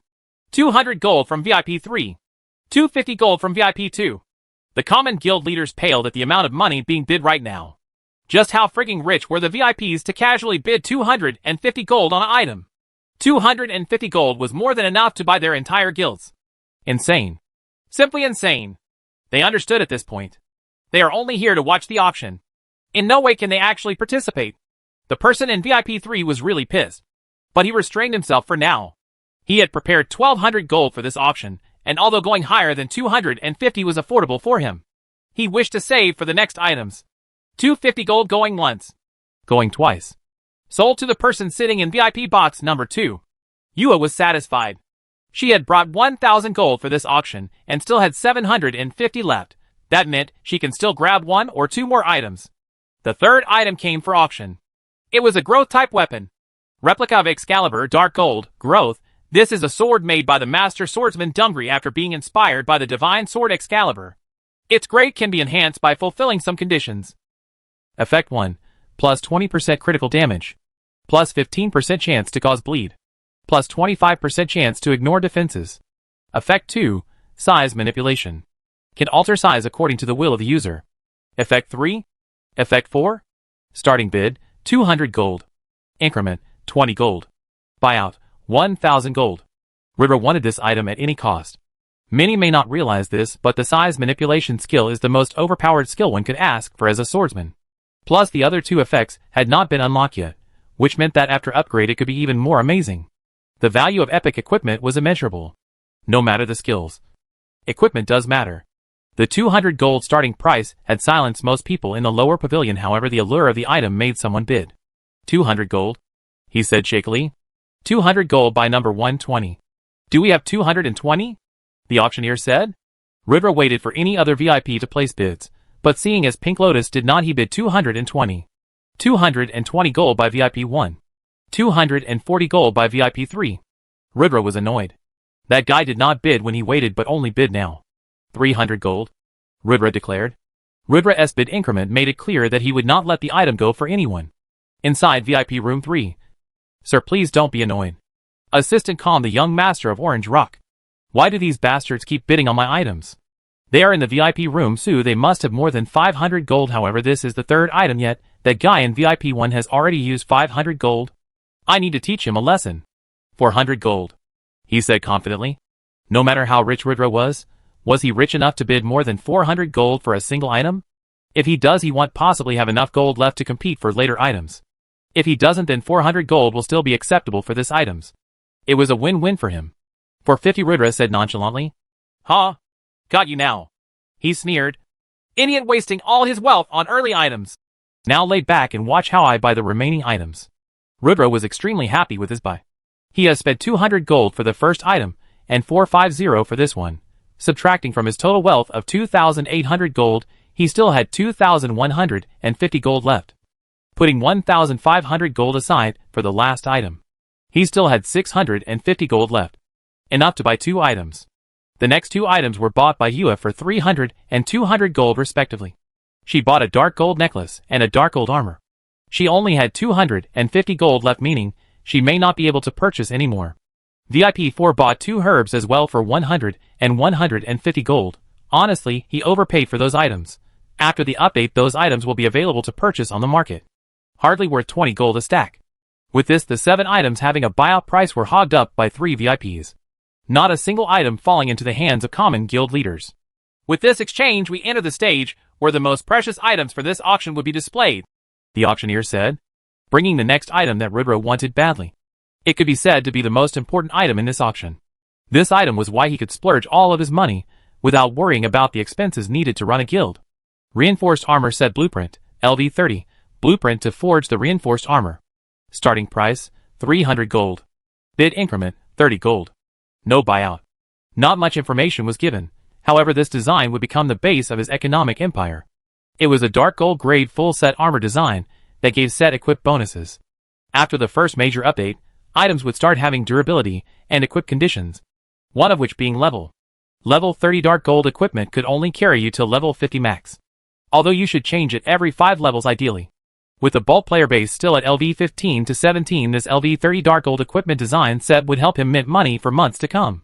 He quickly placed the 300 gold bid. / author's thoughts. Guys, I will be putting a bonus chapter out today even though our target has not been achieved. So please shower me with power stones, guys. Let's try hit 200 before Sunday. Showing faith by giving a bonus today / Chapter 33 Auction 3 Bonus. 300 gold was just the tip of what Rudra was willing to pay for this item. Even if he had to call quits on the Kingdom Special last item he would. But he would never let this item go. Contrary to his expectations, Noon bid for the item. Perhaps Noon truly realized its value, or had the money to compete with Rudra, hence 300 gold going once. 300 gold going twice. Sold. To the gentleman in VIP box number 1. With this, he only had 1850 gold left. Rudra was elated, ha ha ha. He was going to be rich. The young master of Orange Rock clan was laughing out of his mind now. He has spent 950 gold now, he must be bankrupt. Ha ha ha, the last 2 items will be mine. No sucker can bid on them. He was pleased. He refused to believe that Rudra could have deeper pockets than him. He had literally brought the entry budget of Orange Rock Guild. And that was not a small amount. He was buying gold at a premium since the start of the game on black market, hence, he had such a massive wealth. No farming team or individual can have more money than him. It was simply not possible. The second last item was brought out. It was a skill. Thunderblast, skill tome, blast your enemies with a lightning blast. Starting price, 500 gold. Increment, 50 gold. No buyout. This skill was amazingly flashy. And its value was in the rarity of the skill. In the 20 years he played the game, only 30 players had this skill. It was worth bidding for the right price. 400 gold he bid. 600 gold came the bid from VIP 3. 650 Rudra bid once more. This was his highest bid for this item. He still needed funds for the last item. 700 gold bid came from VIP 3. The Orange Rock young Mosty was livid. Just how much money does the guy in VIP 1 have? Just who is it? Even everyone in the audience held their breaths. 700 gold going once. 700 gold going twice. Sold. To the gentleman in VIP 3. He only had 500 gold left with this sale. He impulsively did not realize he will not outbid VIP 1 for the last item. He bid 650 gold on this item. That meant he had more money than him left. When reality struck, he felt depressed. Who was that guy in VIP 1? The auctioneer brought out the last item of the day unique to Hazel Grove region. And the last item for the day. Egg of? Grade? Starting bid, 1,500 gold. Increment, 100 gold. No buyout. Young master of Orange Rock suddenly felt elated. If he could not buy this item, nobody could. Even his total wealth was 1,200 gold. Even if that guy had more money than him, he could not possibly still have 1,500 gold left after all the buying he did. But then, Rudra bid 1,500 gold. There was uproar in the auction house. Who was the guy in VIP 1? The young master of Orange Rock could not believe it. He refused to believe it. He had marketed the fact that he would be attending the auction with 1,200 gold. Just how pitiful was he to walk out with only one item? Wasn't VIP 1 just a big slap to his ego? 1,500 gold going once. 1,500 gold going twice. Sold. To the gentleman in VIP 1. Thank you everyone for attending the first annual auction. The game will go under an update in 30 minutes. Nothing about the egg was revealed. But Rudra knew that the egg contained the guardian beast of Hazelgrove Kingdom. A mythic grade beast. Now the results of the auction were very hot on the forums. Only in Hazelgrove Kingdom was there someone who had bought 4 items including the last item. No other party in the entire game had bought more than 3. Just who was in the VIP one? Their curiosity won't be for long as tomorrow after the update. In the press conference of Grey International, everything will be revealed creating shockwaves. // bonus as promised guys. Please drop the power stones as a support. I have taken time and plotted a great arc ahead with lots of fighting now that the groundwork is almost finished. Expect some good action in the coming week // Chapter 34 The Secret is out. 1 day ago. The Great Tower. Ridra was summoned to the Great Tower by the CEO Ethan Gray. Contrary to their first meeting, they were alone this time around. Actually, Noon was in the entire floor for some reason. Ridra found this odd, as this is not Ethan Gray's style. I will not pretend to know a lot about the game and talk technically with you. However, I understand you made a platinum guild in the game, and that is a big deal that no one else has even a clue of how to do. From the start of the game up till now, your achievements are too astronomical for anyone to believe. Ethan paused. Let me tell you a small story. There was once an investment banker who worked hard to live on scraps, and was killed by the company he worked so hard for. Just because he knew about the dirty secrets of the company. While he was dying, he only wished for a second chance at life, to right all the wrongs he did. He paused again to look at Ridra.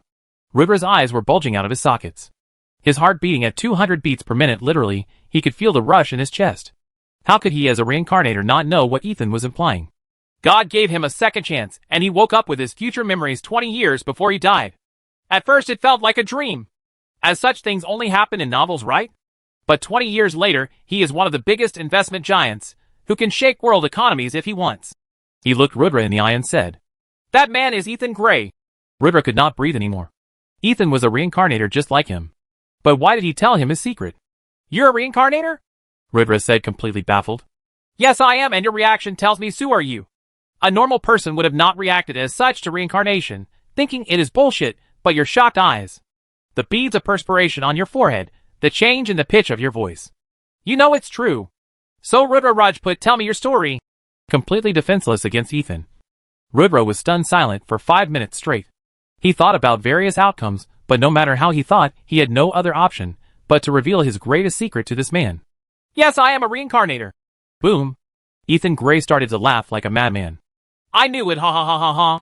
The large office echoed of his crazed laughter for some time, after which he asked, When did you reincarnate? January 1st, 2100. Oh, that's the day I died in my first timeline. The end of my future knowledge. Coincidence? He asked, Rudra intrigued. You are still new to this game, kid, but I believe in your potential. God has given us a second chance. We don't know why. Maybe he has just seen us for entertainment and enjoying the view from above. Or maybe he did genuinely take mercy on us and gave us a choice. Anyway, me who has lived out the 20 years of my reincarnation time again, I know one thing for sure, and that's knowledge is power. Ethan said, his expression returning to that of a normal human again. I will back you. Not as a businessman, but as a brother. If you are a reincarnator like me, you are bound to make an empire of yourself someday. I had to walk a harsh road. And although with me backing you, you will still have to walk a harsh road, but I can help you remove a few roadblocks. Ethan said. Rudra was completely taken off guard with this. He expected to be extorted once his secret was out, yet he was supported? Why? Ethan Gray did not possess such a character. Why are you doing this? Rudra asked. Of course, it is not from the goodness of my heart I want bullshit you. But looking at you, I do see my past. The hungry Ethan Gray trying to make a name for himself, and I do know how much I wanted to be free at that time. The master of my own will just to keep becoming a subordinate of someone above me. I clawed my way to the top. Hence, I know what happened of everyone who tried to suppress me. Don't misunderstand, I am not scared of you. However, I believe that with my support and your knowledge, both of us will profit a lot. I am showing faith in you today, Sue, that you will repay me tomorrow. Ethan said. This contract here states that Gray Corporation will provide you with funds and backing without the pressure to make profits, and will stand behind you for all logistics, hiring, PR and securities, while also promises to never extort more than 30% of your guild shares. But in exchange, you must provide relevant information to the Gray main guild, while also actively promote your guild as a part of the Gray International conglomerate. Rudra was extremely touched and elated by the conditions of this contract. He was genuinely feeling demotivated these days, since he was under Ethan. The pressure to make money had made him alter a lot of plans, which were not really beneficial for his guild's future. Also, he always felt threatened. What if tomorrow Ethan Gray decided to own 70% of his guild? or kick him out of his own guild over a difference of opinion. It was not like he could fight back with his family being hostage. Hence, he started to lose the motivation to make the best guild out there, but with this now, he felt his confident and ambitious self again. Rudra said, "Since you are showing me so much favor, I being the younger brother will not let you suffer too. Whether it is my guild or real life, I'll help you too." Rudra paused. Ethan was indeed intrigued. "I assume your investment knowledge ends here with 2,100 rolling. But I know some stuff." It was Ethan's turn to have his eyes widen. Indeed, he was troubled lately about being at his knowledge's end. Without his future knowledge, was he still the investment genius he was called? But with Rudra, the game changed in his favor again. Rudra wrote some names on a piece of paper and passed it to Ethan. Ethan signed the contract and passed it to Rudra. With this exchange, the deadliest duo who had conquered the world made their first step towards alliance, building genuine trust with each other. Someday in future history, this day will be noted as the most remarkable event of the century. Present day after the auction. At the Grey Tower's press conference, Ethan Grey seated in the center. To his right was Rudra, and to his left was the Guild Master of Grey Warriors, the main guild of Grey Conglomerate. He said, "Welcome ladies and gentlemen. Today, / golden chapter guys. Rate this plot twist out of 10 in the comments. September 10th for me, /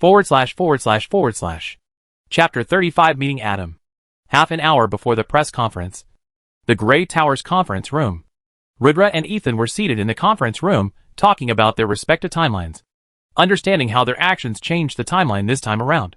The shocking thing was that in Rudra's timeline, Ethan Grey was always a trillionaire. Rudra knew Ethan as the investment god. However, their conversation was cut short with the entry of some corporate officials from various big organizations here for meeting Ethan about the big press conference and gaining intel ahead of time. And Adam. Adam was the #1 player in Royal Road and an established professional gamer who was revered worldwide. The Grey International poached him for running the operations for the Grey Warriors Guild. He is the serving guild master of a superpower. Rudra was cautious at first of Adam. In his last life, Adam was a competent and ruthless type of guild leader, but not much was known about his personality. The officials came in and greeted Ethan first. So did Adam. Ethan just nodded in response. Ethan then procked to introduce Rudra. "Gentlemen, this is Rudra Rajput. However, you may better know him as Shakuni, the guild leader of True Elites." The eyes of the corporate people widened in shock.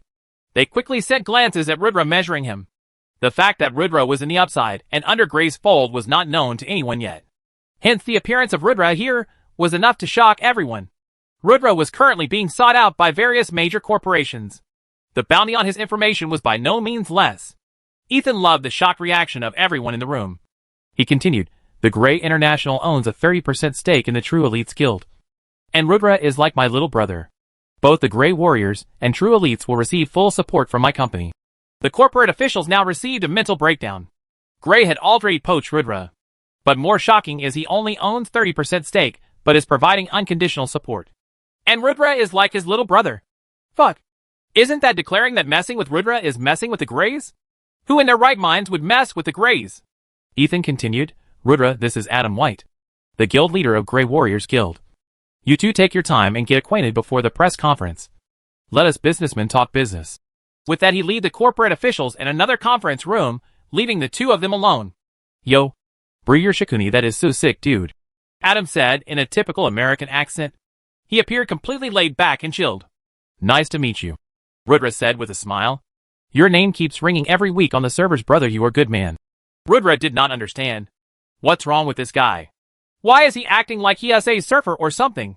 Is this the integrity of a professional gamer? But that got answered soon. "Okay, let's get serious for a second," Adam said, his tone getting heavy and his posture getting straight.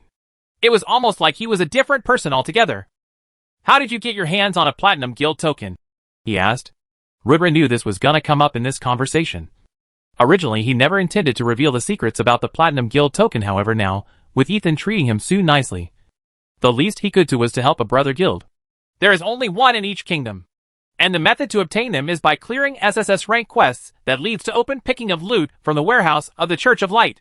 This method holds true for every kingdom in the Eastern continent. In the Western continent, it is in the Kingdom as Treasury. Adam nodded. He knew Rudra was showing him favor by revealing such coveted information so casually. Instantly, he felt a bond with Rudra. "I'm in the Kingdom of 9 Clouds. What do you suggest? You need to be a Viscount first." Then approach His Royal Majesty in the court and report to him about corrupt officials in the court. It will lead to the episode Corruption in Court, which will need you to expose the crime by gathering proofs. At the end you may be promoted to a marquis and granted one wish. Ask for the Platinum Guild token then. Rudra explained an entire quest line in detail. Adam was not an idiot. He knew Rudra could not possibly know so much. How did he have this information? Rudra was prepared for this, however. Wondering how I know all this? Adam nodded. You know that every book inside the game was personally written by the Cuber staff. The history of the Empire, important personalities, some quest-related information, etc., etc. Adam nodded. Insane time and preparation went into making the game Omega. Everything had a backstory and a background. It was like an entire world in itself with its history, battles, and culture. One such book by mistake contained all the plans the company made for the Platinum Guild tokens, all the quest lines and location. It wasn't meant to be that way, probably a mistake in the developer's side, hence, after I read the book and created the Platinum Guild, it was erased from the library. Adam was convinced now, it was luck that helped Rudra. Such mistake is indeed rare, but may happen. Developers are also humans after all. He said, Thank you, Rudra. Know that although we are under the same organization and hence will always have a healthy competition to be the best, my guild will always have your guild's back besides that. Rudra looked into Adam's eyes and saw that he genuinely meant it. He smiled and said, Ditto. With this, Adam smiled and slouched again, regaining his surfer mode, saying stuff like, Bro, come to our kingdom, bro, let's do dungeon runs together. Bro, what kind of women do you like? Dot? In short, he fried Rudra's brain for the next 15 minutes until the press conference. Ethan smiled, seeing the two of them getting along well. It was now time for the press conference, and to show the world the might of the great conglomerate. Chapter 36, Shocking the World, bonus. / bonus for reaching Power Stone target. Thank you guys for completing the Power Stone target for this week. I am overwhelmed with your support. Let's keep it up, guys. Enjoy the bonus. You all earned it. / At the Great Tower. An auditorium full of reporters from all over the world. In an auditorium full of reporters, there were only 5 people seated on the stage. In the center was Ethan Gray, to his right was Rudra, and his left was Adam, with 2 high-ranking officials of Gray International on the side. Welcome, ladies and gentlemen. Today I am proud to announce that the Gray International has entered the new trillion-dollar market Omega. That game has changed the dynamic of the entire world. And with UN approving the conversion of real-world currency to in-game currency, and vice versa, the game is simply not a game anymore, it is a potential job and a money spinner. Ethan paused to look at the surroundings. There were flashes of cameras all around. A few drones trying to capture aerial photos, even though it was an enclosed space. This interview was being live-streamed across the world with coverage in over 3,000 major news channels in real time. It was hot news. And as it was regarding Omega, it was even more popular. He continued, As you all may know, establishing a supreme guild with excellent talents is the backbone to dominating the in-game market. With this in mind, the Gray International has brought together the best of the best and formed the main guild in-game with over 1 million members, the Gray Warriors, headed by the supremely talented player and guild master Adam White. Cameras flashed and cheers could be heard in the auditorium. Everyone was impressed by the Gray International's prowess to hire the top gamer Adam. Ethan continued, The Gray International is also proud to declare its second subsidiary guild, and the only platinum guild in the game. True elites headed by my little brother, the mysterious Shikumi. The hall erupted. Flashes upon flashes of camera could be seen. What? Player Shikuni is connected to Gray International. Player Shikuni is the little brother of Ethan Gray. There was a flood of questions from the reporters, and the decorum of the hall was completely destroyed. Silence! An official from Gray International shouted, silencing the rowdy crowd. Ethan said, We will now take questions in a civil manner. Reporter 1. Mr. Gray, how did you meet player Shikumi and poach him into your company? What is your relation to him to make him your little brother? Ethan said, He applied for a residence in the Upside. We met and instantly clicked. I'm a bit older than him in life, with more experience in the corporate world, hence, he seems like a little brother to me, as well as a valued asset of the Gray International. Reporter 2. Mr. Sorry, we don't know your real name, Sir Shikuni. Will you disclose the method to obtain Platinum Guild tokens? Rudra said. Rudra Rajput. And NO. Another round of clamor from the audience. The headlines of the next day would be a mess. Reporter 3. Mr. Adam. Reporter 4. Mr. Rudra. Reporter 5. After an hour of question and answer, the press conference was concluded. The world was thrown into chaos with this reveal. Every major power coveting Rudra was stopped dead in their tracks, and were cursing Ethan Gray hard. Had Rudra been anywhere except the upside, they would have hired mercenaries to abduct him, or force him to reveal the secrets about platinum token that he carried. However, none could dare offend Ethan Gray. Not unless you were a trillionaire yourself. And none of the trillionaires wanted to mess with another for such small things. But that did not mean that this news did not shock the trillionaires, as even they coveted the player Shikuni. Rudra's parents who were casually watching news were shocked to see their boy there. The topic of the world's discussion. Their boy was a massive deal. They were really proud of him. Now everything made sense, how he was able to pay off their debts, and move them to the upside. Their son was a terrific professional gamer. With this press exchange, the value of True Elites skyrocketed. Many elites wanted to join this guild backed by Gray International, and lead by the mysterious leader Shikuni, and the only platinum guild in the game. The hype was real and Rudra achieved his goal of creating the hype he needed for his recruitment. With real-world problems wrapped now, was the time to focus on the game. With recruitment being next. Once the guild started rolling. So with his plans. Omega, here I come, Rudra said out loud. He was back. He was motivated. He was ready to conquer it all. / The next part of the story will now revolve in game for some time. With lots of action and guild-related plot. Hope you all enjoy. / Chapter 37 Back in Game, Recruitment Notice. Back in the virtual world. Purple Haze City. System Notification. Update 1 complete. Here are the new features. 1. The auction house is open. Players can now buy/sell their items from the auction house. The currency exchange is now open. All the currency in the world can be converted to in-game currency and vice versa. The auction house commission fee for every transaction is fixed at 5%. 2. The EXP buff of hotel rooms is now been removed. You can still rent a room at the fixed rate to spend the night. 3. The weapons will now have durability stat. They may be damaged and broken if overused. It can be repaired by visiting a blacksmith. 4. The option of weapons and skills is added to the stat panel. 5. The method to reach nobility in a kingdom has been revised. Visit the forum for a more detailed explanation. Note: current nobility players will not be affected. 6. The infamy and luck stat has been added. PK will increase your infamy and increase the level penalty, and loot drop with death. Gold can be used to donate in church to reduce infamy. Players with high infamy may be barred from entering a city. 7. Defensive equipment will now have levels. You can only equip a piece once you have reached the level requirement to equip it, and can only be worn for up to plus 20 levels from the equipping level, after which it would be useless. It is ideal to change equipment every 5-10 levels. 8. The pet and mount slot has been added. 9. Lifestyle classes can now level up with a plus 50% boost to EXP while crafting successfully. 10. Guilds can now recruit NPCs upon paying fixed monthly salary. It will be deducted in advance on the start of the month. The number of NPC that can be recruited depends on the grade of the guild. Rudra nodded, satisfied it was the same as his last life. He anticipated all this.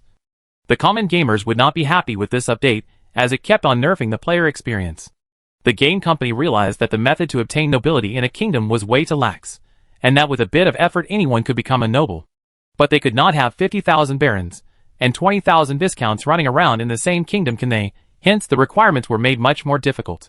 Obviously many would be disgruntled with this. The lifestyle classes were useless during the first month of the game. Their leveling speed was too slow, and the products they made were inferior to those available in shops. Hence many looked down upon the lifestyle players. However, Rudra knew lifestyle would be the backbone of any guild from now on. Now that equipment needed constant repairs, as well as needed to be changed every few levels. There was no way to constantly obtain full sets upon full sets of equipment. Hence buying was the only option unless you had in-house production. Rudra had bought an important set design at the auction, and that would prove its worth in the time to come. Rudra gathered Neatwit and Karna and started formulating recruitment plans. After 2 hours they decided to hire a total of 50 members in this batch of recruitment. They decided to divide the recruitment process into 3 parts. True Elites Warriors, True Elites Lifestyle, True Elites Logistics. With a distribution of 37 warriors, 1 logistic members and 9 lifestyle players. There was a swarm of players willing to enter True Elites, and with Rudra already having filled the logistics spot by hiring a Harvard graduate working for Ethan, only the warriors and lifestyle spots were left. The team welcomed Amelia, the Harvard graduate, who would from now on work as the general secretary. The method of choosing the guild members was decided to be based on 3 rounds. Combat testing round. In the training hall of Purple Haze City, one could take the combat prowess test and be graded by the system, from E class to SSS rating. For qualifying for the second round, one at least had to have an A-rated prowess. The second round involved a test of character, knowledge and reflexes. In a digital quiz created by Ridra, one needed to quickly answer questions on the timers, as well as play sudden games that tested one's reflex. Only those who place in the top 100 will qualify for the final round. The final round was interview, and Ridra would personally weed out those he wanted and those he did not into his guild. For the lifestyle classes, Ridra with his Platinum Guild already had the best of the best forging halls. He also hired 3 professional NPCs to man the helm for now, as the players would at most be beginners in crafting. He currently only wanted to hire blacksmiths, alchemists and potionology apprentices, 3 each in his guild. He left it up to the NPC to choose the cream of the crop. He also transferred his remaining funds to the guild warehouse, and bought 20 menial task handlers under the guild. They would do menial tasks like buying raw materials and transporting of goods. With this, he made a list of items, an acceptable pricing range, and put them all to work to buy all the available stock. Although players had not reached level 30 yet, they would soon. He issued an order to the NPC professional blacksmiths to begin production of the dark gold reinforced armor set once they finished recruitment immediately. Ridra wanted to prepare for the future. Amelia showed her class by elegantly formulating a recruitment notice and posting it under the guild on the forums. The forums, still complaining about the new updates, suddenly became interested in the outrageous recruitment policy of True Elites. With millions of interested applicants, only 37 places were available. It was even tougher than entering a prestigious college. The common gamers made a larger fuss. However, that day a new term had been coined, which was the True Elite standard. Each and every guild modified this method of hiring, lowering the parameters to hire their guild members in the future. With the first update completed and the recruitment notice out, Ridra's plans were now underway with full speed. No time to slack off. / Guys, new Power Stone target for the week. We rocked it last week with 274 PS. Let's try reach past 300 this time. Bonus scheme, this time around will be bonus chapter for every 150 PS.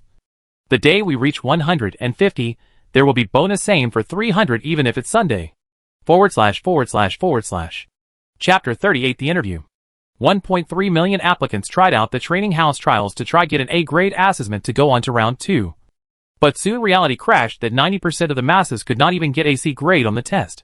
There were only about 5% who got a C, 3% who got a B, 1% who got an A, and only a handful of S-grade assessment, with only one SS grade assessment. All in all, only about 1,500 people cleared round 1 out of the 1.3 million people to attempt it. This type of elimination rate was just simply outrageous. Just what kind of skill did you need to become a true elite? Out of the 1,500 that undertook round 2, the top 100 were calculated by the AI and called for the interview round. Although many of the 1,400 rejected were enraged. They knew that the entire process up till now was ridiculously fair, and none could blame anyone for not passing. It all depended on one's own skill. However, that all changed in the interview round. Ridra knew perfectly well that each and every interview he undertook was probably being recorded by the players attending the interview. Every decision, every selection would probably be scrutinized. However, he was unfazed. He knew he needed loyal members, and those whose personality was still moldable. He needed people coming with a learning attitude and not with "I'm superior to everyone" attitude in his guild. The interview was held in the guild hall, with Ridra and Karna being seated alone in the grand hall, and a table separating the candidates was set up. The candidates were absolutely blown away by the grandness of the Platinum Guild. Each and everything in the guild screamed luxury through and through. They became psychologically pressured in such environment, and also highly motivated to do anything to enter such an amazing guild. Everywhere they roamed they felt a sense of wow.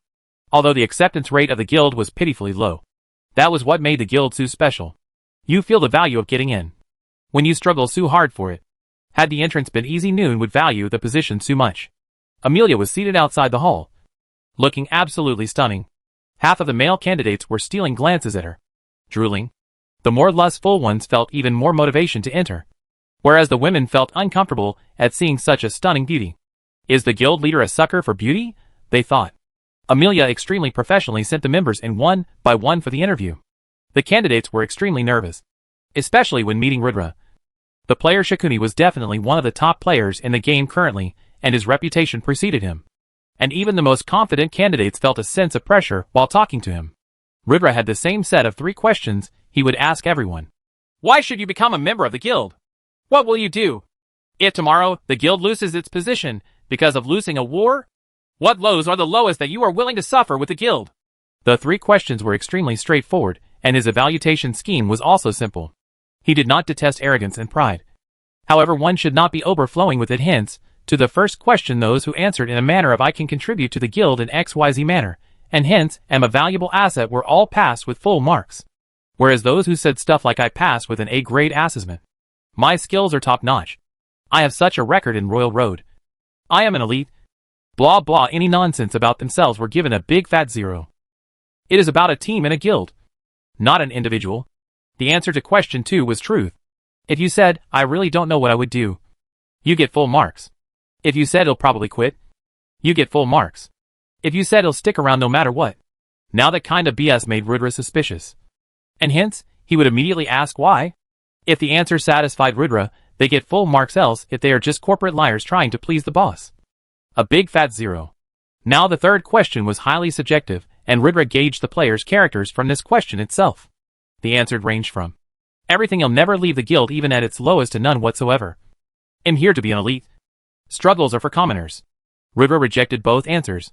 What he was looking for was anything reasonable. Pension finances could be weathered. Losing battles could be weathered. What could not be tolerated was losing face. When the members felt unwanted, or when the guild was no longer what its name suggested. That was a gathering of elites, that was the bottom line. With this, his evaluation of 100 candidates was complete. And although he decided to hire only 37, surprisingly 52 actually passed his evaluation. Hence, he took them all in. With the results out, and the acceptance being higher than advertised, many were very, very happy. What Rudra was most happy about was that there were amazingly talented rankers that also joined his team. Monkey King Inma, Poison Toad Gamakichi, Toad Sage Gamabunta, Sly Serpent Madrin, Wicked Fenrir, Blazing Phoenix. All these were excellent assault players in his past life. Warrior/swordsman/warlock/barbarian class, they would provide excellent DPS on the front lines. Rhino, Tanker Tom, Immovable Immortal were 3 tankers that he chose in his guild. Rhino was the #1 tanker of Orange Rock Guild in his past life, who was one of the top 50 in the arena rankings about 2 years into the game. Mediv, Oz, Kola. These 3 were the 3 mages he chose in his guild. Mediv had a hidden class which was Archmage. He had not revealed it to Rudra, however Rudra knew. He was absolutely elated having these 3 in his team. Wizards had low HP, however nobody had better AoE than Wizards, and he had the cream of the crop. The only reason they chose to join the guild was because of the Mage Tower. No other guild in the game had a Mage Tower. And Noon would, not at least till the next 3 years. Robin and Apollo were the 2 archers. Artemis and Shambhu were the 2 hunter/ranger. And there were also 3 well-known priests/healers in his team. In his past life, these 3 had the craziest fan following, deeming them as dream of all men. Because they were triplets having excellent beauty. They always went everywhere together, and were actually NGO workers in real life. Kitty, Katie, Karen. The best damn healers one could ask for. It was a completely overpowered lineup. Even the rest of the members were minimum A rated in combat prowess, and although he did not memorize their names yet, he would soon, as the dungeon runs were up next, with the guild sigil being the same as that of Grey Warriors as well, to show his sponsor, the Grey Wolf symbol, similar to that of the Starks in Game of Thrones, and completely black robes. Each and every accepted member looked extremely cool. They all had a photo shoot as well as a group photo. On the forums, each and every acceptee was posted by the guild with a slogan of, "Rhino is now a true elite. Robin is now a true elite." And finally, the first batch of true elites was shown in a group photo. Although it felt cringe, it was a great way to welcome all the members and make them feel at home. Finally, with the first wave of recruitment complete, they all gathered in the guild hall where Rudra was on the stage, silently observing them all. Chapter 39 Setting Out. Rudra calmly waited for all the buzz to die down. Everyone was exited to meet their new guild master. Soon the entire guild hall had pin-drop silence. Everyone's eyes focused on Rudra. "Welcome to True Elites. Each and every one of you here is above the masses, whether in gaming skills or knowledge. It is funny how even the lowest level player in our guild is level 23, whereas the highest in the server. Neatwig, who is also part of our guild, is 28. Rudra said. Well, the thing to note here is that be proud of being a true elite. However, understand that everyone here is one. The simple guy. The shy guy. The cool guy. The good guy. The bad guy. No matter your personality, everyone here is an elite, and hence there is Noon. And let me mark my words, Noon here, that anyone can dare to look down upon. He rotated his eyes amongst the crowd, noticing their reactions. Well, if we are all elites, then why should we listen to you? One might think that. One might make this guild of equals into more of a gathering club than a guild with Airchi. No.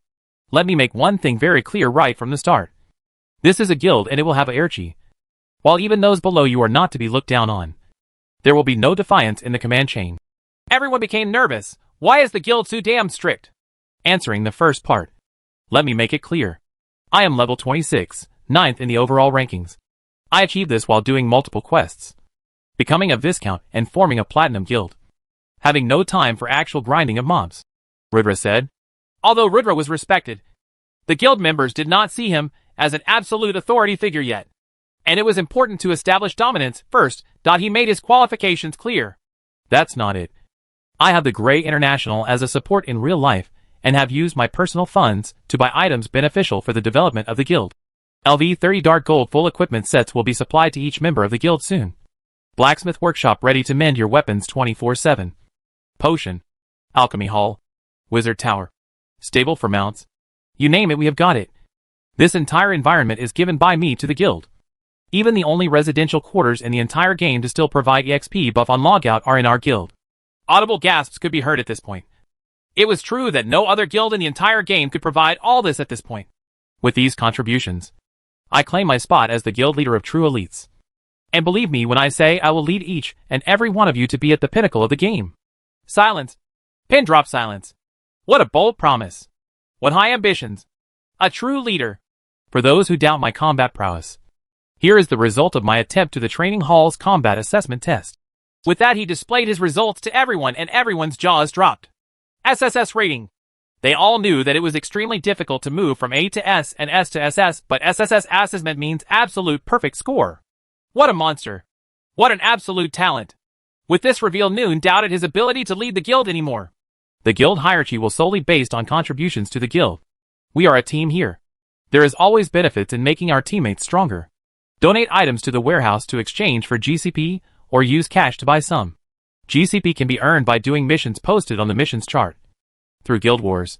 Exemplary performances, etc., etc. The same system as most guilds follow.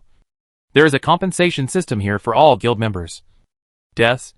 Loss of equipment will be compensated by the guild as well as providing you all with real-world money, as salary will be done. $1 million a month is your salary for now, as all of you are members. Through contributions you may upgrade your ranks to squad leaders, or dungeon captains, or core members, or elders. I don't know what positions will be there. But the pay will be more, and so will the power to command. Everyone was shocked at the ridiculously high salary. With this, they could just quit their jobs/schools/colleges and play the game full-time, no worry. The guild member may borrow money from the guild interest-free to up to a limit of $20 million. Standard contract procedures to be followed. The guild will help you in game out game everywhere. In return, I only ask for your patience, and a chance to prove that everything I said is true. Rudra paused, and asked emotionally, "Will you follow me?" Silence. Then someone said, "Yes, I will. Yes, I will." Soon everyone shouted, "Yes, I will." The entire atmosphere was charged. They all felt invincible. They only needed to follow Rudra, and everything else will be taken care by him. Money, glory, items, all will be done for the guild, so they only really needed to be loyal. He then came down, and they all circled him. At the center of the crowd he says, "One for all for one. Go elites go." They all repeated, "One for all for one. Go elites go." The guild was charged, and the first order was issued by Rudra. Wrap up your matters today, and tomorrow we take the first clear of LV30 dungeon, the Goblin Stronghold, in Nightmare mode. Everyone shuddered.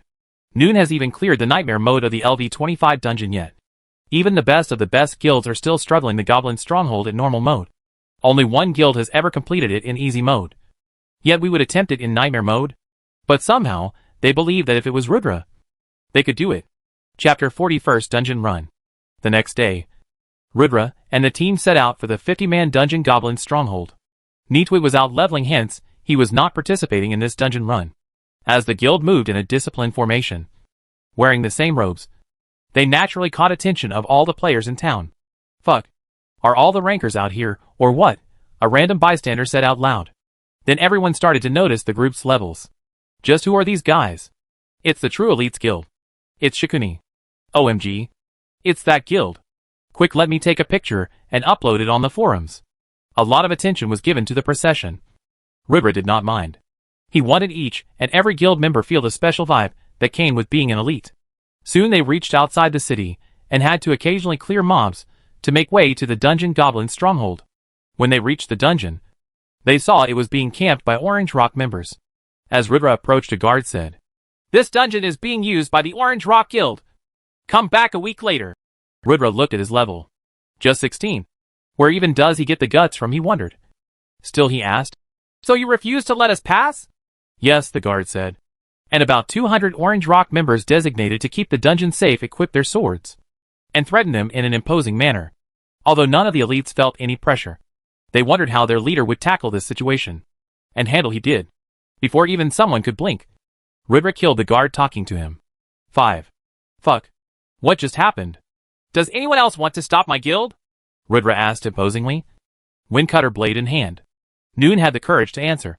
Ridra just strolled through the nightmare mode gate and entered the dungeon. "We must report this incident to the higher-ups," someone said. "Huh. The idiots chose nightmare difficulty. So what if they are high-leveled? Noon can clear that stage." Someone else chimed in. The young master of Orange Rock was absolutely furious after the incident was reported. "Ridra Rajput, you butt heads with me at the auction. Then you kill my guild mate. So what if Ethan Gray is behind you? You will pay." Issue a verdict.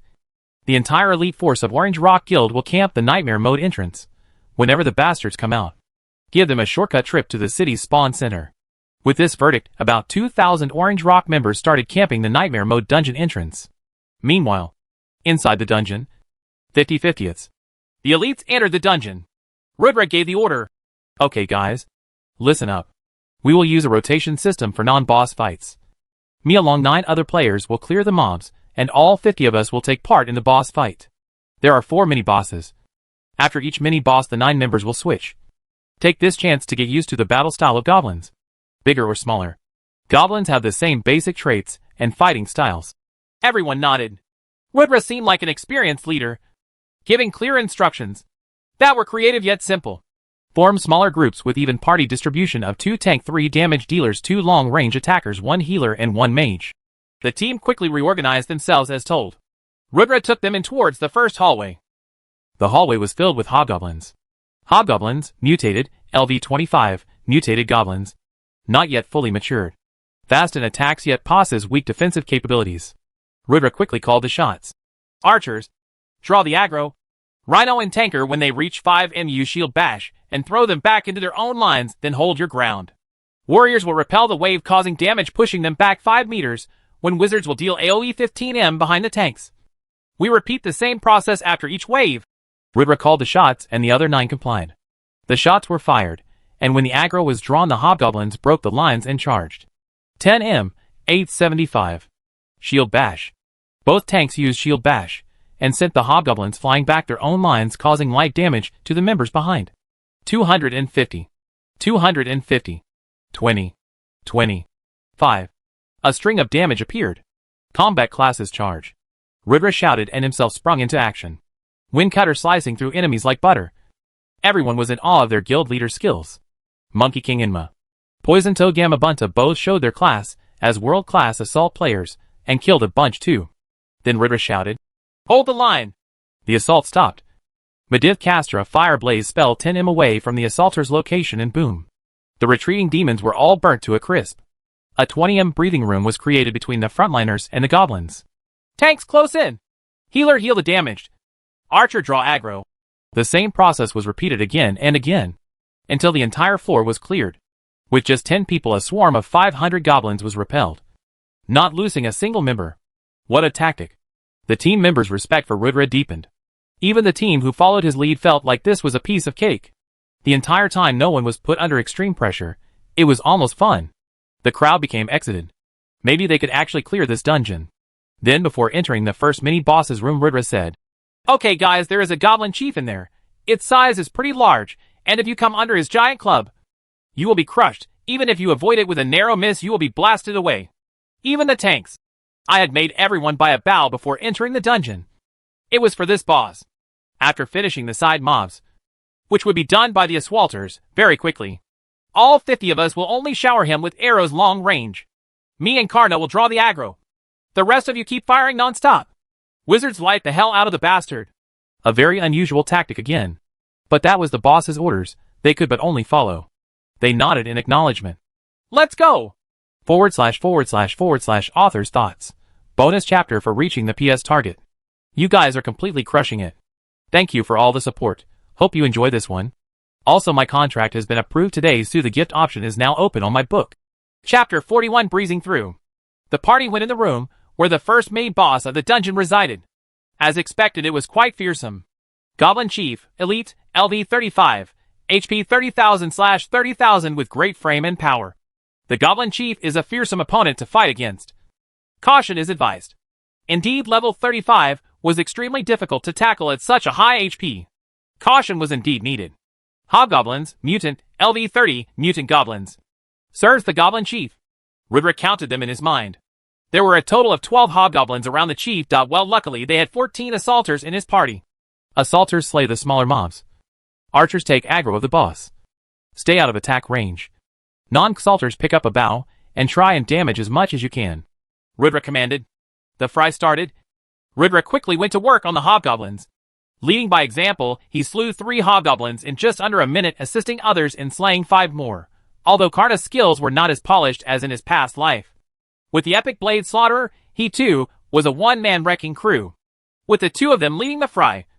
The smaller hobgoblins were easily slayed. Other warriors fall back behind the tanks and pick up the bows.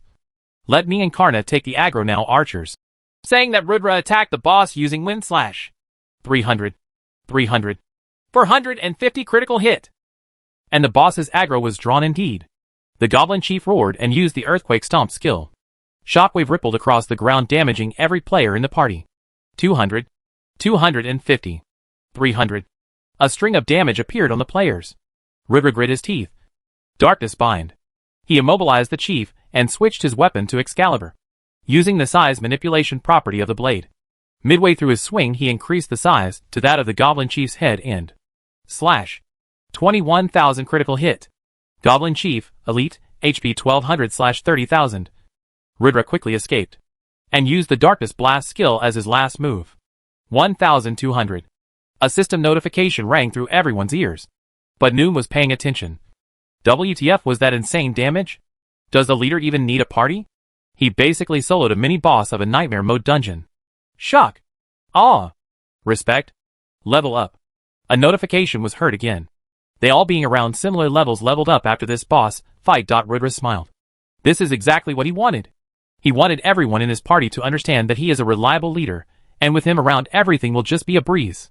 Leveling up, Ridra called up the stat panel. Player name, Shikumi. Title, Viscount of Hazelgrove Kingdom. Reputable Knight. Savior of Thal Village. Revered Medicine Master. Emissary of Church. World-renowned. Class, Knight. Subclass, None. LVL, 26. Tier 0. Stat. AGI, 67. Vit, 67. Int, 53. STA, 52. PHY, 50. HP, 4900/5000. Unassigned stat points, 5. Hidden stats. Luck. Charm. Infamy, 20. Status, Healthy. Equipment, Common Stone Sword. Leather Boots. Darkness Armor. Lich's Ring. Bronze Shins. Viking Helmet. Weapons, Wind Cutter Sword. Common Bow. Quiver of Arrows. Excalibur Sword, Replica. Skills, Darkness Bind. Summon Knight Durahel. Wind Slash. Critical Absorb. Berserk. Darkness Blast. Mount, None. Pet, Mysterious Egg. The updated system menu was excellent. Much more detailed than before. Although Ridra had a few stat points left, he was more inclined to save them for now, as his current combat strength was quite strong. He would assign them in the future, as he deemed necessary. Check the loot, guys. I am not a very lucky person. If I pick the loot, it will most likely be trash. Ridra said, smiling, but this just put pressure on whoever would open the loot. If it was trash, everyone would look them with discerning eyes. After 2 minutes of silence, Karna decided to go check the loot. Plus 20? Plus 2? Plus 2? Plus 1? Plus 1? Plus 1? Plus 3? Plus 7? What a great harvest. Indeed, Karna was a lucky guy. Everyone looked towards Ridra now. As the loot distribution mode was selected at party leader, Ridra said, "The gold goes to guild inventory. In all expeditions, solid currency income will always go to the guild, and so will the alchemy items, the goblin's eyes, claws, etc. Any party member having used for those parts can exchange at 70% off the market rate from the guild warehouse. Everyone nodded. This method of distribution was more than fair. But what about the other resources? Rare necklace, rare, plus 2 INT, plus 1 luck. As this is a non-class specific item, this will be decided by roll. Those who wish to have this item, please roll. However, bear in mind that some other person will be given priority over items in future. Rudra said 7 party members decided to roll for the item, and with the highest roll of 85 it went to Kola. Kola was very happy with this outcome. The durable shield will go to the tanks. Durable shield, gold, an excellent shield, whose durability won't fall quickly in battle. Meant to be sturdy, it is built with special forging methods. Plus 20% defense upon equipping.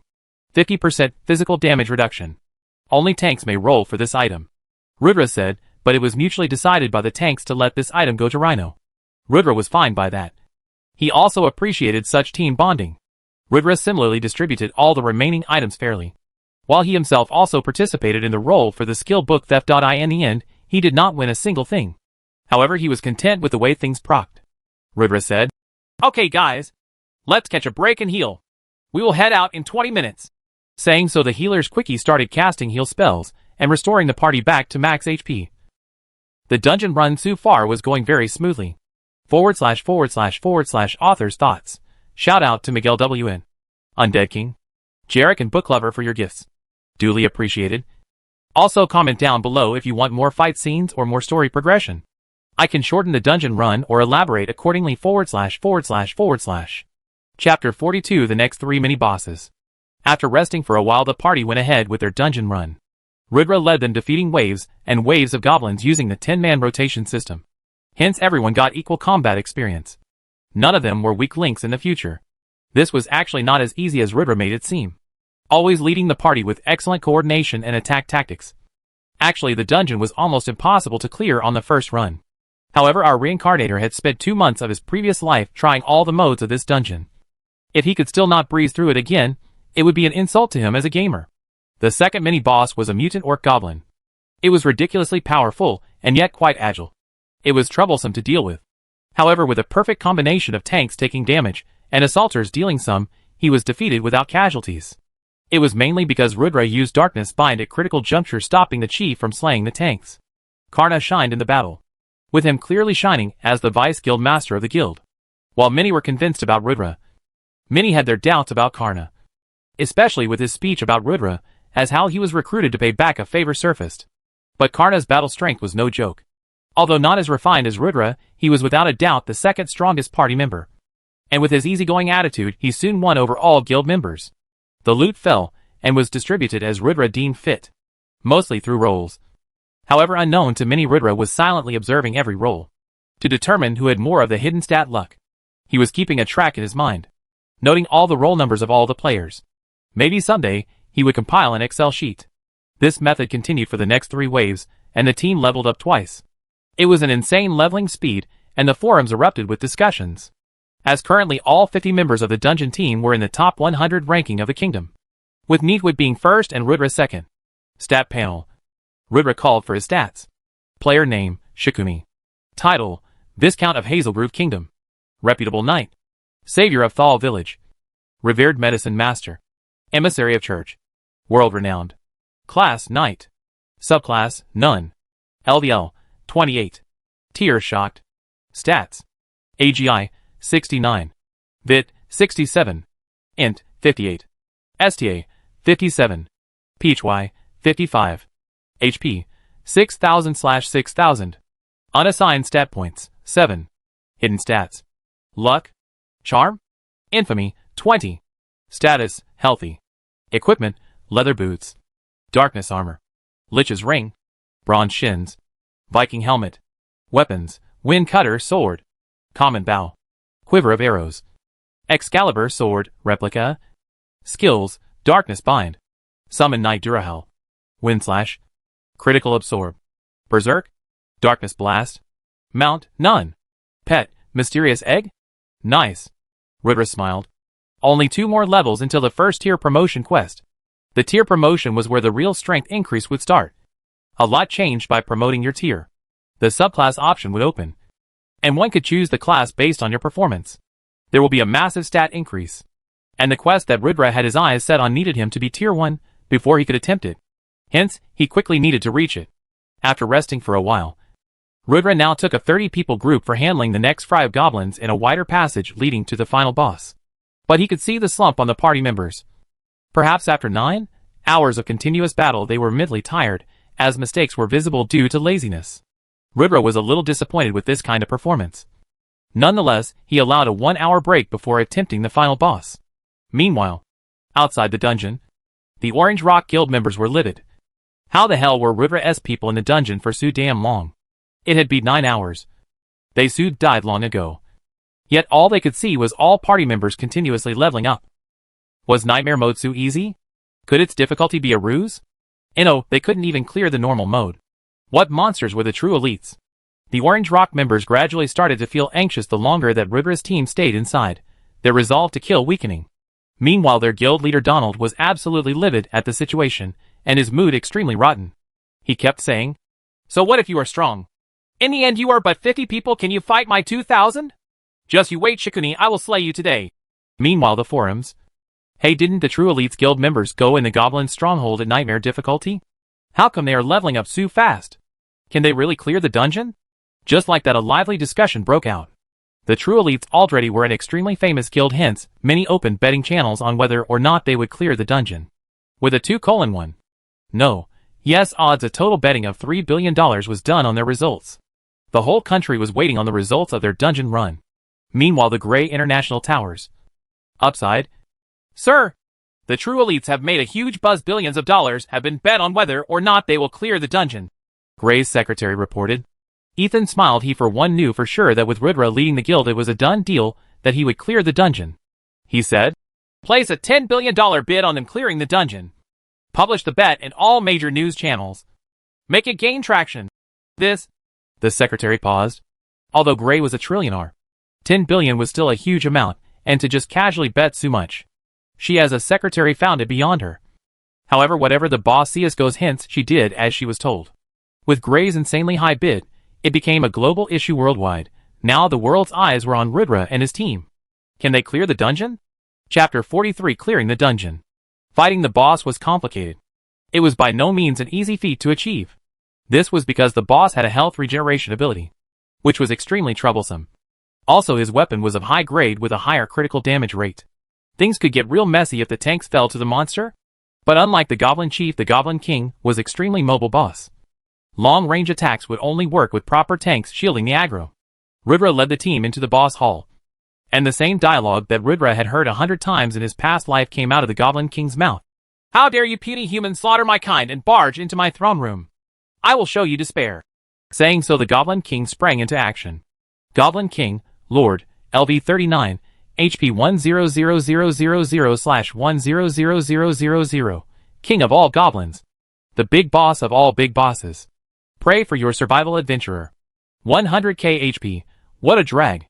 Not mentioning its frightening amount of HP. Just the mere words, Lord rank, were enough to cause players to tremble. That meant that there was a single aspect to this monster that was extremely terrifying, either in terms of speed, strength, or magic, based solely on the terrifying aura radiating off of the Goblin King's body. Its bulging, iron-like muscles, the pitch-black greatsword as tall as a man, which pierced deeply into the ground. Even without having any exchanges with this Goblin King, everyone knew there was no way to overpower it. Rudra gave the orders. "Tanks draw the aggro. Assaulters take the flank. Healers be ready to heal the tanks. Long-range damage is the key here. Wizards and archers go all out." Rhino then used the skill taunt, drawing the aggro of the monster alone. It was a stupid move. Following this, the tank's Rhino, tanker, heavy armor, charged towards the Goblin King. Just as they were midway through their charge, Kachak, the Goblin King casually pulled out the pitch-black sword from the ground. Its robust legs abruptly exploded with power, as it similarly charged at the tanks. Like a fierce gale, the Goblin King swept towards the tanks. In the blink of an eye, a black ray, which carried with it an explosive sound, struck on the shield. Hong! Rhino's entire person was sent flying, and a damage of 2,633 points appeared above his head. His entire arm felt numb from the attack. If he had not used his shield to block, he might have been killed instantly. Rhino felt that his own techniques were quite good, and he just received the durable shield from his guildmates as a show of respect. Moreover, his task right now wasn't even to kill off the boss. If he could not even force the boss to reveal its hidden cards, then he would be an absolute disgrace. Rhino abruptly stood up. Heals were showered on him by the healers, his HP recovering to more than half of its total. Just as he was considering attempting another bout with the boss, he suddenly discovered that the boss was already standing behind him, its greatsword raised up high. Abruptly, the Goblin King attacked. Rhino closed his eyes, accepting his fate. Darkness bind. At that critical juncture, his guildmaster saved his ass. Else he was surely a goner. He looked at his guildmaster in gratitude, and his fellow tanks joined him in the defense against the boss. Following that, 30 minutes of intense battle followed, whereas the players kept getting beat and healed. It was brutal. The boss's HP was finally down to 20%. However, just then, he used the troublesome HP regain spell, stealing 190 horsepower from every player, going back to 30% HP. As expected of a Lord rank boss in a team dungeon, compared to the elite boss before, it was at least several times stronger. Not only was its speed and strength a problem, but its attack patterns were even more so. There were just too many variations. It was as if they were fighting in a close-quartered combat against an expert. Moreover, the physical attributes of this expert were better than theirs by several fold. Just how were they supposed to continue battling against this boss? Although the guild members despaired, Rudra rejoiced. With the Goblin King stealing HP, he could not use that skill for the next 10 minutes. And that was all that Rudra needed to slay him at 30% HP. Rudra declared boldly, "You die now." It was then that Rudra sprung into action. Summon Knight Durahal. Durahal, go all out. He let out a series of wind slashes before switching to Excalibur. Darkness Blast. 1,200. With Durahal taking the aggro away from the tanks, and trading steady damage at 200 per 5 seconds, and taking 500 in return. According to his HP, he would last 17 more seconds. Perfect. Wizards! Archers, hit him with your strongest shot now! Rudra shouted. 400. 400. 350. 200. A string of damage appeared. The boss was down to 5%. Everyone quickly became energetic and hopeful. Maybe they could indeed clear the dungeon. Durahal was at critical HP. It was then that Rudra used Darkness Bind. Assaulters, go all out! All 14 assaulters went in to deal a powerful slash. 1,600. 2,000. 5,000 critical hit. Congratulations, players. You have successfully defeated the Goblin King. / Hazelgrove Kingdom announcement. Congratulations to the True Elites Guild for the first clear of the Dungeon Goblin Stronghold at Nightmare difficulty. Plus 1,000 guild fame. Party members, Leader Shikuni. Participants, Karna, Rhino, Kola, Monkey King Inma, Mediv. / Eastern Continent announcement. Congratulations to the True Elites Guild for the first clear of the Dungeon Goblin Stronghold at Nightmare difficulty. Plus 1,000 guild fame. Party members, Leader Shikuni. Participants, Karna, Rhino, Kola, Monkey King Inma, Mediv. / Author's thoughts. Guys, I know I have wet premium, but please don't hate me or my work for it. I genuinely work hard to give you all an entertaining story, and I write it each day taking all of your thoughts into consideration. I am a writer though, and making money is something I wish to do. Please support me in my endeavor. I promise to not disappoint you guys. Please give me a chance / Chapter 44 Spoils of Victory. We did it! All 50 guild members were overwhelmed with joy. They cleared the nightmare mode of a level 30 dungeon. The entire server knows their names now. Some hugged each other. Some dropped down to the ground in exhaustion, laughing while looking at the ceiling of the dungeon. This moment here is what only gamers could understand. The thrill of completing an impossible mission. An adrenaline-rich fight that leads to victory. And they tasted it today. Guild leader Shikuni, he did it. He made it clear he would lead the guild to glory. And they could feel it now. If it's that bastard, no dungeon would be difficult. Incredible personal strength. Fair and just loot distribution practices. Unique and quick-witted method of tackling problems. Who knows how to read the party's emotions and act accordingly. He was the perfect guild leader. Now they were all ready to follow him with all that they got. Everyone felt closer to each other now in this moment in this room. They came in as individuals. Elite tankers, elite assaulters, elite mages. However, they would walk out as an elite guild, The best adventurer party in the kingdom. The best damn guild in the kingdom? The goddamn true elites. It was then that Karna shouted, "One for all! All for one! Go elites go!" And it was replied in a thunderous voice. "One for all! All for one! Go elites go!" Rudra was touched. If he was not in a public setting, he would have actually teared up. The guild was moving in the right direction. All this were positive signs. It was then that the system notification jolted them back to reality. Level up. Everyone in the party leveled up again. Rudra was now level 29. One level away from level 30. However, this was not the shocking thing. What was shocking was the next notification. Congratulations to the True Elites Guild for taking the number 110 position in the Hazelbrew Kingdom level rankings. Fame plus 2,000. The guild dominated the level rankings. Each of the 50 members here were within the top 70 of the level rankings, with them occupying position 1 through 10. Cheers were heard all around again. The atmosphere kept getting merrier and merrier. It was so merry that almost everyone forgot about the final drops. After realizing that, Karna was sent again to open the drops. Obtained 2 platinum, plus 1 first clear bonus, plus 1 full Goblin King armor set, plus 1 skill book lifesteal, plus 1 skill book death slash, plus Goblin King's hide, plus Goblin King's eyes, plus Goblin King's crown, plus Goblin King's sword, plus Goblin King's claws, times 5, plus Troll map piece. Not bad. Not bad at all. This was useful. The platinum went in the guild warehouse, and so did the alchemy materials. The first thing to roll for was the full Goblin King armor set. Goblin King armor set, 5 PC, LV30, dark gold, armor worn by the Goblin King. Needs to be resized to fit plays before use. 5 PC set, armor. Shin. Shoulder pads. Helmet and boots. Set effect, plus 20% agility. Plus 20% def. It was an extremely desirable set.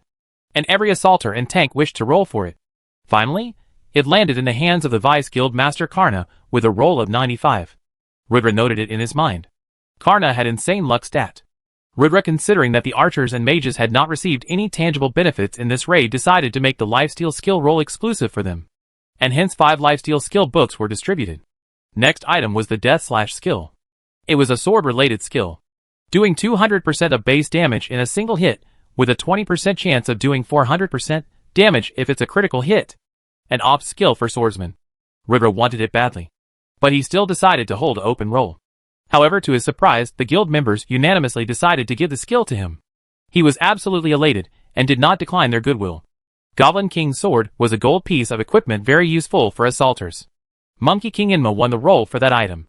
Finally, there was the treasure map piece. Treasure map piece, 1/3, obtain all 3 pieces for more information. Rudra had no idea what this was about or how to obtain the other 2 pieces. However, he left that worry for another day and stored the map for now. Meanwhile, outside the dungeon, the Orange Rock Guild members were dumbfounded. They actually cleared the nightmare mode of the dungeon and even occupied the top 10 spots of the kingdom's level rankings. Every individual party and various guilds had knowledge that Orange Rock was currently camping the Goblin Stronghold dungeon. Yet they were yet to clear even the normal mode.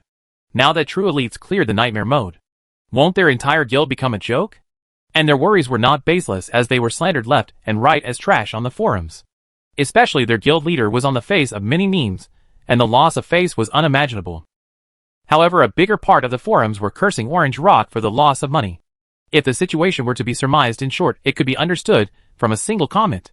I had bet $20,000 that true elites can't clear the nightmare mode in their first run, and have now lost my money. It is not because I am a gambling man. It was a completely educated guess. If a so-called first-rate guild like Orange Rock cannot clear the normal mode, can someone really clear the nightmare mode on their first try? Especially considering that Orange Rock has hired so many professional gamers who are said to be elites. However, now I know they are all just trash. The entire guild is just trash. They are only camping the dungeon because they can't actually conquer the dungeon. They are a piece of shit guild who cost me a fortune. It was a heavy rant, but the comment was pinned by 32,000 players, making it on the top of the forums. The hashtag orange trash was currently trending. Donald was absolutely furious. He looked like he would explode of anger at any point. He just said, gritting his teeth, "Make sure they die as they come out." Meanwhile, the Grey International Tower. Upside, the secretary rushed and elated. "Sir, the true elites came through. We have earned billions in a matter of minutes." Ethan smiled hard. He obviously had faith in Rudra. However, somewhere, he was shackled by how much? Now he regretted not pouring more money. Well, he thought. There is always a next time. He said. Of course we did. Rudra is my little brother after all. I knew he would pull through. Ethan said, the smile not wiping off his face. However, it was soon replaced by a frown over the next line that the secretary said. About that, sir. I think there is an issue. The Orange Rock Guild are currently spawn camping Rudra's party in outside the dungeon. I think there will be a massive brawl. And Rudra's party is extremely outnumbered. I don't think it will end well for them. This, how dare they? Ethan said. Contact Amelia in-game. Tell her to contact Rudra and relay the information. Go now, quick. Ethan sighed. Messing with his brother. He will make them pay. Chapter 45 Ambush.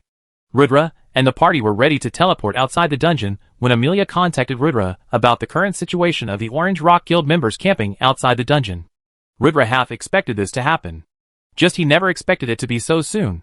His guild of elites had only one drawback that could not be overcome, and that was numbers. Even a pack of hyenas could hunt a lone lion. Hence, he had long since decided to break this notion from everyone's minds that his guild was easy pickings. The Orange Rock Guild was the perfect stepping stone for this. They needed to be taken down to set an example that the true elites can't be suppressed even with numbers. Rudra decided to inform the guild members about the current predicament. Okay guys, listen up. The Orange Rock Guild has spawn camped this dungeon with over 2,000 members to make sure we will die today before leaving the premises safely. The guild members' expressions turned grim. However strong they were. Could they really beat 2,000 players with just 50 of them? It did not seem feasible. The guild members felt extremely nervous. Rudra said, Are you scared of being outnumbered? Are you scared of fighting? Well, if you are, let me tell you, I completely understand where you come from. However, let me tell you something now that you should ingrain into every fiber of your being, and that is the ones that should be afraid of us are them.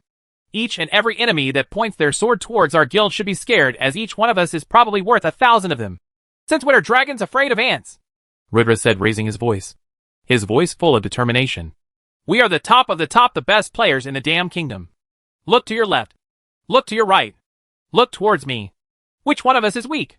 Which one of you is weak? Rudra asked again, and the hearts of the guild members stirred. That's right. Which one of them was weak? Everyone was admitted after a rigorous and extremely strict vetting environment. The weakest of them ranked 70 on the rankings list. They are weak. LV-12. 13 cannon fodders with unpolished skills. Their elites can't even pass the first screening for true elites exam. And then there are you guys. Pray tell, who should be afraid? Rudra questioned them. We won't succumb to bullying. Not now. Not ever. Not to anyone.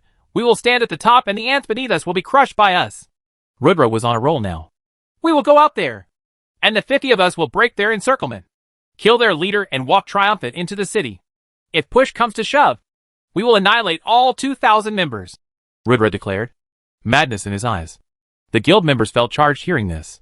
They had faith in Rudra and his leadership skills after the dungeon run. If the boss said we fight, we fight. Let's show them who the boss is, Kola said. Yeah. Dragons will never fall to ants. Karna said. True elites. True elites. True elites. True elites. A chant was created, energizing the entire guild. We are ready for war, leader. Call the shots. Monkey King Inma said. Rudra smiled. All right. Let me lay it out for you. Me, Karna and Mediv will be on the vanguard, slaughtering our way through creating an opening. The rest of you form two-man teams and follow behind. One covers one flank, other covers the second. You don't need to care about the front, just cover the 130 degrees left and right respectively. The healers being at the center protected by tanks, and the fastest archers and hunters at the rear guard. The party quickly acted on Rudra's instructions and formed a formation. Rudra nodded satisfied. Time to slaughter? Meanwhile, the real world. Ethan Gray was absolutely furious and used his real-world influence to absolutely bury the Orange Corporation. Canceling government contracts. Destroying their real estate construction sites. Disabling power to their corporate house. And making investors pull out money from the company. Summing it up, it could be said that the Orange Corporation was in deep shit. Orange Corporation CEO and Donald S. father had shit himself in the pants hearing that he offended Ethan Gray. Moreover, he was absolutely horrified at how his son was the cause of this mess. His son was the independent owner of Orange Rocky Sports, and he had absolutely no involvement in it whatsoever. Realistically, he could put no pressure on his son. He did not own a single share of the thing. He was helpless against Gray. The officials that usually roamed left and right around him all day were suddenly giving him a cold shoulder. Not even bothering for a conversation. He was scared, his options limited. It was then that someone threw him a lifeline. A trillionaire who had the power to compete against Gray. Well, he doted on his son a lot. Hence, he could still not bring himself to reprimand him. Instead, he decided to sell his pride. The only way to go against Ethan Gray was by taking cover under another trillionaire, and Ethan's arch-business rival Mithun Ambani. Back in game. The party emerged outside the dungeon, and was greeted with a sight of countless players equipped in medieval weapons. It was a bone-chilling sight. Not a single sound could be heard. Everyone in Rudra's party had ragged breathing. And almost all of the 2050 players here were currently recording this exchange, regardless of the outcome. This fight would be watched over and over by millions of people. Donald said. At last we meet Mr. Shikuni. / author's thoughts. Well, this is the bonus for 300 Power Stone target. I know that most of you guys will probably read it on Sunday. However, those who do read today with privilege, I hope you guys will help me push towards 450 stones before the count resets on Sunday. / Chapter 4650 versus 2000, shocking the world. At last we meet Mr. Shikuni. Donald said. Hatred audible in his tone. He had a smirk on his face. Knowing how Rudra and his guild were going to be slaughtered by him soon. He continued, you have crossed me twice. And I don't give mercy to people crossing me twice. So as payment I will send you and your guild members the quickest way back to the city. Your deaths are inevitable and struggle is futile. You better just line up for quick deaths. Rudra sighed. He looks tired. If a third party outside were to look at him, he would look like a pitiable helpless man. However, the words that left his mouth sent a shiver down everyone's spine. Unfortunately for you. Ugh, I forgot your name. Doesn't matter, it isn't worth remembering anyway. Unfortunately for you. I don't even show mercy to someone who has crossed me once. Hell, I don't even show mercy to those who wish to harm me or my guild. And since you have came here, and have been running your mouth about how struggle is futile, let me show you the meaning of futility. Donald was standing relatively at the front of the group, at a distance of about 30 meters from Rudra's location. With him about 20 members, or so of the elite division of the guild. He was well protected both from melee attacks and AoE spells. Not to mention that his gear was top-notch. Yet when his eyes met with Rudra's, he knew he was looking at the Grim Reaper himself. Rudra calmly walked alone for about the first 10 meters, deflecting the arrows that were being showered at him all while maintaining eye contact with Donald. The Orange Rock Guild members have attacked you. Your relation has turned to hostile. No points will be deducted on kills. A system notification rang. Then the wizard spells started to shower, and Rudra started to pick pace. Now sprinting, he was dodging the spells like it was child's play. Stop him, Donald shouted, as he started running away from Rudra. Soon Rudra was about 5 meters from the first line of tanks and assaulters. It was then that he used Darkness Blast. Boom! The front line was blown away, with horrendous damage appearing above the Orange Rock Guild members. 5,000. 3,500. 5,600. 4,000. 2,200. 340. 400. 250. 120. 20. 5. 5. 5. 4 members dead. 1 heavily injured. 4 injured and 4 taking a slight damage. The attack had a monstrous effect. What is he, a fucking mage? Someone cursed. How can someone have such insanely high damage for a non-AoE spell? Well, this was the strength of the knight class, as it was a jack of all trades but master of none. One could use spells. Use all weapons. Whether it is a sword or a bow or a scythe or any other damn weapon. It was the most balanced class, having no obvious strength, but at the same time having no obvious weakness either. With the front line crumbling, the rest were easy pickings under Rudra's sword, as he made short work of 16 of the 20 elites, supposed to be the strongest of the Orange Rock members. Then he set his sights on the remaining 4 members, who were retreating while protecting Donald. Rudra rushed in.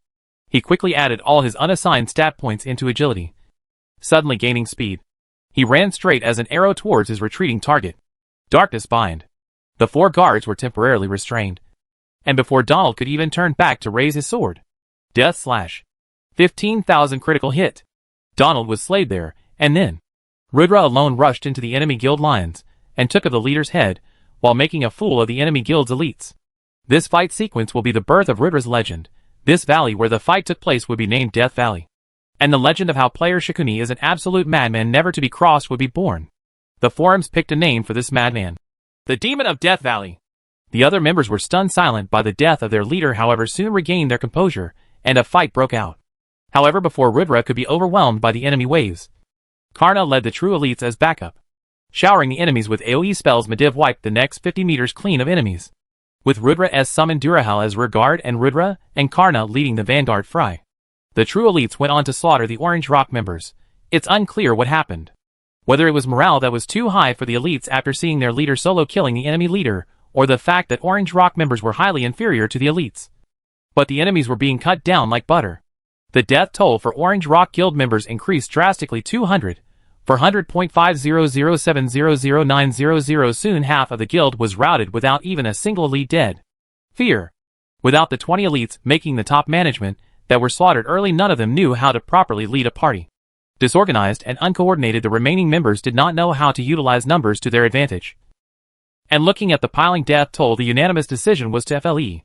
If the entire fight not being recorded by hundreds of players, Noon would believe such a ridiculous situation. How was such a thing possible? But it happened alright. It happened, and no matter how much Donald cursed, or how much the Orange Rock members prayed to save their face, they could never undo it. And it would be there for all to see forever. Yes, 1,000 members were fleeing, being chased by 50. This was the joke of the century. The true elites did make it back to the city triumphant, while they chased a 1,000 members into the city safe zone. This scene was etched into the memory of every Hazelgrove Kingdom player. And the first thing that Rudra did after making it back to the city was to issue a guild war against Orange Rock 5 days from now. Chapter 47 Aftermath. The news about the incident between Orange Rock Guild and True Elites spread like wildfire. Everyone, whether it being the first-rate guilds or the common solo players, had a talk about this incident. While the news was entertainment for most people, it was shocking for others. Many first-rate guilds started doubting their guild model. If the true strength of the guilds really depended on elite players, then their guild structure needed major restructuring. How could 50 people slaughter their way easy through 2,000? Everyone was a player here. Even if there is a skill and level disparity, how can the players not even be able to take down a single true elite? Can they not even serve as cannon fodder? The Demon of Death Valley solo killed 20 of the strongest so-called experts of a first-rate guild like Orange Rock. He made the common members question, what exactly is elite? Are the 20 people he killed still elites? They were professional gamers, with skills much superior to ordinary gamers. Yet they cannot stand toe-to-toe with Rudra at all. Then what can they be called? And if they cannot stand against Rudra, what can the other guild members do? If the matter ended there, they could take Rudra as an anomaly and move on. However, with him leading an entire guild of likewise people, the incident shook everyone to their core. This is not the end of it. The way the true elites are progressing with clearing dungeons, normal guilds can't even dream of entering. And dominating the entire level rankings. Can they still not be considered a formidable force? Aren't they supposed to be a luxury guild? Just for show? Why are they messing with first-rate guilds? Issuing war at that. A 50-man guild declared war on a first-rate guild with a total of 24,000 members. After slaughtering their first division and chasing their guild members back to the safe zone, where they went to spawn camp the former. How ridiculous was this situation? The forums went nuts with Orange Rock being the butt of everyone as jokes. Ha ha ha. That's what you get when you do stupid shit like spawn camping. Karma is a bitch baby. LOL. 50 men killing more than 50 enemies. Can they still be considered as opposition? Foo asterisk asterisk. True elites are too strong. Am a fan for life. It may seem like a conspiracy, but I think all this is staged. How can realistically such a thing happen? I think Ethan Gray bought the Orange Rock and made them do such ridiculous things. Guild War. Hell yeah. Count me in. Hashtag Orange Trash trends again. Continue the chain if you think Orange Rock Guild is full of idiots. Me 1. Me 2. Me 3. Me 2270. The discussion had about 2 million participants on the forums, and was the trending topic of the day, making it through to even real-world news headlines. With Omega becoming popular, and with player base increasing exponentially, the real-world news quickly started being influenced by it. News segments specially dedicated to Omega received massive viewership numbers. Overall, a general shift in culture could be observed with in-game celebrities becoming extremely popular, and even movies being starting to be filmed in the virtual world. Especially after the first server update. Everyone started playing the game, trying to farm money. Even office workers working 10 hours a day started to sleep, logged into the game, trying to make extra cash. But whether it is genius marketing or the gamer's appeal, the thing that happens is once you started playing the game you would earn $20. You would feel if I had the XYZ item I would earn $200. Hence you spent $100 to get that item. Later you felt you needed item 3, and item 4 costing $5,000. And the greed cycle never ends, and you end pumping more money into the game. This is why the only people who could really profit from the game are the massive conglomerates, whose return on investment is proportional to the investment. Even then it depended on the players, who managed the guilds. This is why everyone eyed Ridra Rajput.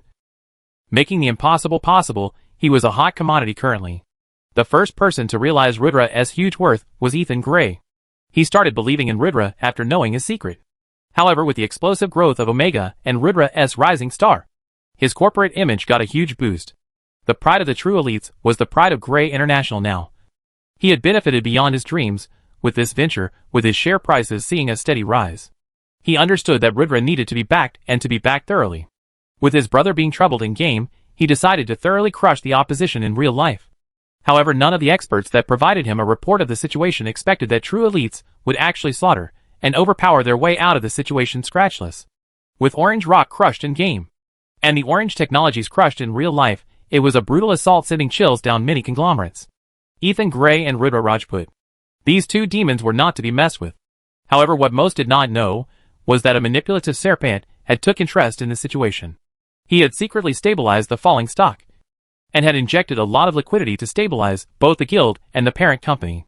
With a team of professional swindlers, he induced conspiracy theories into the forum, making everyone doubt the reality of the incident, while secretly helping the guild members with new benefits as to make them stay after such a face loss. With new experts being sent from the HQ, it could be said that the guild was restructured before the war. His motives unknown, Mithun Ambani was making his moves on the chessboard. With his secret backing of the Orange Technologies, what would happen in the next upcoming war with this variable is something that is yet to be seen. / Author's thoughts. Sorry for the late chapter, guys. Was busy today. Also keep an eye out for the Mithun Ambani character. Won't spoil anything for you all. Just telling you because in the next story arc his movements would be very subtle. You need to have a look out for connecting the big picture. Hope you enjoy / Chapter 48 The Plan. Although Rudra had called out for the guild war, guild wars are not as simple as it seems. You have to be ready for anything in a guild war. In Omega, guild wars are done in separate space. The one who issues the guild war is the attacking side, who has the privilege to decide the day of the attack, while the one who is defending has defender's advantage, as they can choose the terrain for the war. Depending on your guild strength, you may choose an open battlefield, or maybe a rocky terrain, or maybe even a ship battle. The possibilities are endless with over 999 different terrains for war.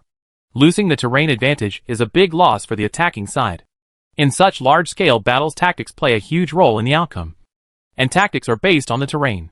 With the overwhelming numbers advantage that was being held by the Orange Rock Guild, Rudra was 99% sure they will choose to use open battlefield to maximize their numbers profit. And although the guild pulled off a miracle in a 50v2000 fight, doing it against 10,000 would be suicide. All this was no suspense, as many experts and debate channels had started discussing about the upcoming guild war. After Update 1, there were a couple wars here and there between third-rate guilds. But this could be said as a first major conflict between known powers. Although Rudra's team had built a solid reputation, none of the analyzers supported true elites in a victory scenario. Many experts criticized Rudra for his impulsive decision to go to war. As had Orange Rock challenged, they could have selected a terrain that negated the numbers advantage. Being blamed for his impulsiveness, not one expert analyzer sided with a true elite's victory. Rudra was anything but stupid. And although all the reports suggested otherwise, one person held absolute faith in Rudra, and that was Ethan Gray. Never asking for explanations, he simply ordered his staff to place bets with the best odds on a true elite victory. And he wasn't wrong. Rudra had a plan. Rudra called for a all-guild conference. Tension could be sensed in the atmosphere. Although they respected and believed in Rudra by now, they also felt nervous after carefully thinking about their odds to win. It seemed a little far-fetched. Rudra said, "Okay guys, hey, race the thing. If I have issued a guild war, that means I am confident of winning the guild war." A bold declaration. Murmurs and discussions broke out. The leader had some tricks up his sleeve. "My plan is sure to be effective. However, for it to be realized, each and every member here must work their asses off." Everyone looked determined. Noon's resolve wavered hearing this. If there was a way, of course, they would work their asses off. "Get to grinding levels. Everyone reach level 30 by tomorrow. Go and take the tier promotion quest and activate your subclasses. There is a massive stat boost after getting promoted successfully. All of you get as strong as possible, leave the rest to me. Rudra laid down the guideline. They needed to reach level 30 and get promoted. And that they will. Everyone dispersed quickly, trying to reach level 30 as soon as possible. What Rudra asked them to do was a lot. To grind non-stop and then attempt a promotion quest where the result matters a lot for the subclass selection. They needed to be in peak form. Many even failed the promotion quest and have to wait for a month to retry, and many waited to gain more levels before attempting one. Rudra knew he asked a lot from them, however he needed to do even more. 1. He himself needed to reach level 30. 2. He needed to get tier promotion and get at least S-class rating. 3. He needed to choose the non-combat subclass bombmaker. 4. After that he needed to craft the frost bomb and spike bomb. These weapons were the key to winning the war. Rudra had a lot to do. And very little time to do so. He needed to get to work. Meanwhile, Orange Rock Guild. How dare that Shikuni guy kill me? Me? Who the hell does he think he is? I'll crush him. I'll crush his guild. I'll make sure Noon will be able to recognize true elites after I am done with him. You want to start a guild war? Fine, you start it. However, I'll end it. And I'll end you. I'll start a second guild war, then a third, then a fourth, a fifth. Till every single member of your guild quits, and till you yourself delete your account totally defeated after being killed back to level 0. Donald was going crazy. The hashtag Orange Trash was trending worldwide. And he had lost a lot of face. Not even able to parry a single strike from Rudra. He went maniacal after the incident, spending a fortune in arming his guild members with the best possible weapons. He was preparing for his revenge. Seeing his maniacal attitude, the agent sitting across him from the Ambani group was extremely disappointed. What an idiot, he thought. Having no control over your emotions. You are not suitable to be a leader. Sigh, why did leader choose to work with such a fool? He thought. However, remembering how his leader always had a plan, he still followed orders, helping the Orange Rock Guild prepare for the upcoming war. The Orange Rock Guild members now had a reorganized structure with a party leader above every 5 party members, a squadron leader above every 10 party leaders, and a legion leader above every 50 squadron leaders. With a military structure and chain of command, they made sure that the guild would not fall into chaos upon the killing of a few experts, and that the war effort would steer in the right direction. Learning from their mistakes, the new Orange Rock Guild was a force to be reckoned with. Chapter 49, Return of the Fatty Best Friend. / Author's thoughts, as many of you missed the character. Hence on popular demand. Fatty Kalash is back. / Kalash's POV. Kalash had met Rudra a few days back in the cafe, where they even talked about Omega. He was pretty sure he talked about the gamer Shikuni to Rudra, however never in his dreams did he think that Rudra would be that famous gamer Shikuni. When Kalash saw him on TV at the great press conference, he was shocked beyond words. His best friend had become such an influential person? He was genuinely overcome with joy and pride. He always knew Rudra was talented. And seeing him reach heights, he felt happy. He decided to bring sweets and presents to the Rajput manor, to celebrate along with uncle and auntie. But to his disappointment, the apartment was empty now. Someone from the neighborhood recognized him and said, "You think the Rajputs will talk to a nobody like you now? They are influential now. They long cut ties with this neighborhood." This sentence hit Kalash hard. That can't be true. Money or no money. Fame or no fame. Power or no power. Rudra was always his friend, right? However, depressing thoughts entered his mind. His friend had not even told him before leaving the country. Neither had he contacted him in-game. Maybe fame changed Rudra? It was this reason, and this reason alone, he never decided to contact Rudra. He never found the courage to make that phone call of appreciation. He was genuinely happy for him though. While the world wanted to get a hold of the Rajputs for selfish motives, he did not even make a call to the private number that he had of Rudra. All this changed today though. He got a text from Rudra that said, "Yo, Fatty, need help. Meet in game ASAP? Come to my guild if possible. Confirmation not needed. Get your *** here." Such broken sentence structure. Not asking for permission. Kalash sighed. None other than his idiot friend could do this. But the smile never left his face. He was exited to meet his friend again. At the True Elites Guild Hall. Inner City. VR. Kalash was greeted by 2 NPC mates outside the guild hall and escorted in. His jaw dropped seeing the Grand Guild headquarters in front of him. Especially the blacksmith hall. He absolutely loved it. It was much better than the smithy he used. As he was escorted into the conference hall, he felt awestruck. In almost a 50-meter long luxurious hall, Rudra sat at the very end, grinning from ear to ear looking at his friend's awestruck reaction. "Stop that smile. You look stupid. Kalash said nonchalantly. That was it. All the excitement and anxiety wiped after 1 second of looking at Rudra's face. Now they were back to being best buddies. He wanted to congratulate Rudra. He really did. However, at the risk of inflating his ego, he absolutely never would. You want validation? Dream on. Rudra waited for Kalash to say something, but the guy never did. Rudra said, Shouldn't you be like, wow, I have got the best friend in the world. Who is the guild master of such an awesome guild? Kalash said. Shouldn't you be like, sorry I left the country without informing you. And now, because of my stupidity, we can't eat momos on the streets anymore. Rudra was dumbfounded for a second, then they both looked each other in the eye and absolutely bursted laughing. Rudra missed this. In all the insanity of the world, Fatty was a natural stress buster. 5 minutes with him, and he already felt refreshed. Okay, tell me, what do you need? Kalash asked, serious now. Well, I was casually scrolling through the list of top blacksmiths in Purple Haze City. The informal list. And I surprisingly found you at number 4. Rudra said, raising his eyebrows. Just how good are you in smithing? Fatty smiled in pride. Of course, I can't let you have all the glory now. Can I? Both smirked. Need help with a secret project. We need to make bombs for the upcoming war. It'll make the chemical part of the bomb. You need to make the shells. And the entire process must be a secret. Can you do it? Fatty was already convinced, however, he needed to shrink Rudra to size, so he said, Well, I have an extremely busy schedule. Before he could continue, he got smacked on the head. You dare? Fatty asked, retaliating. The two of them then started fighting like cats and dogs.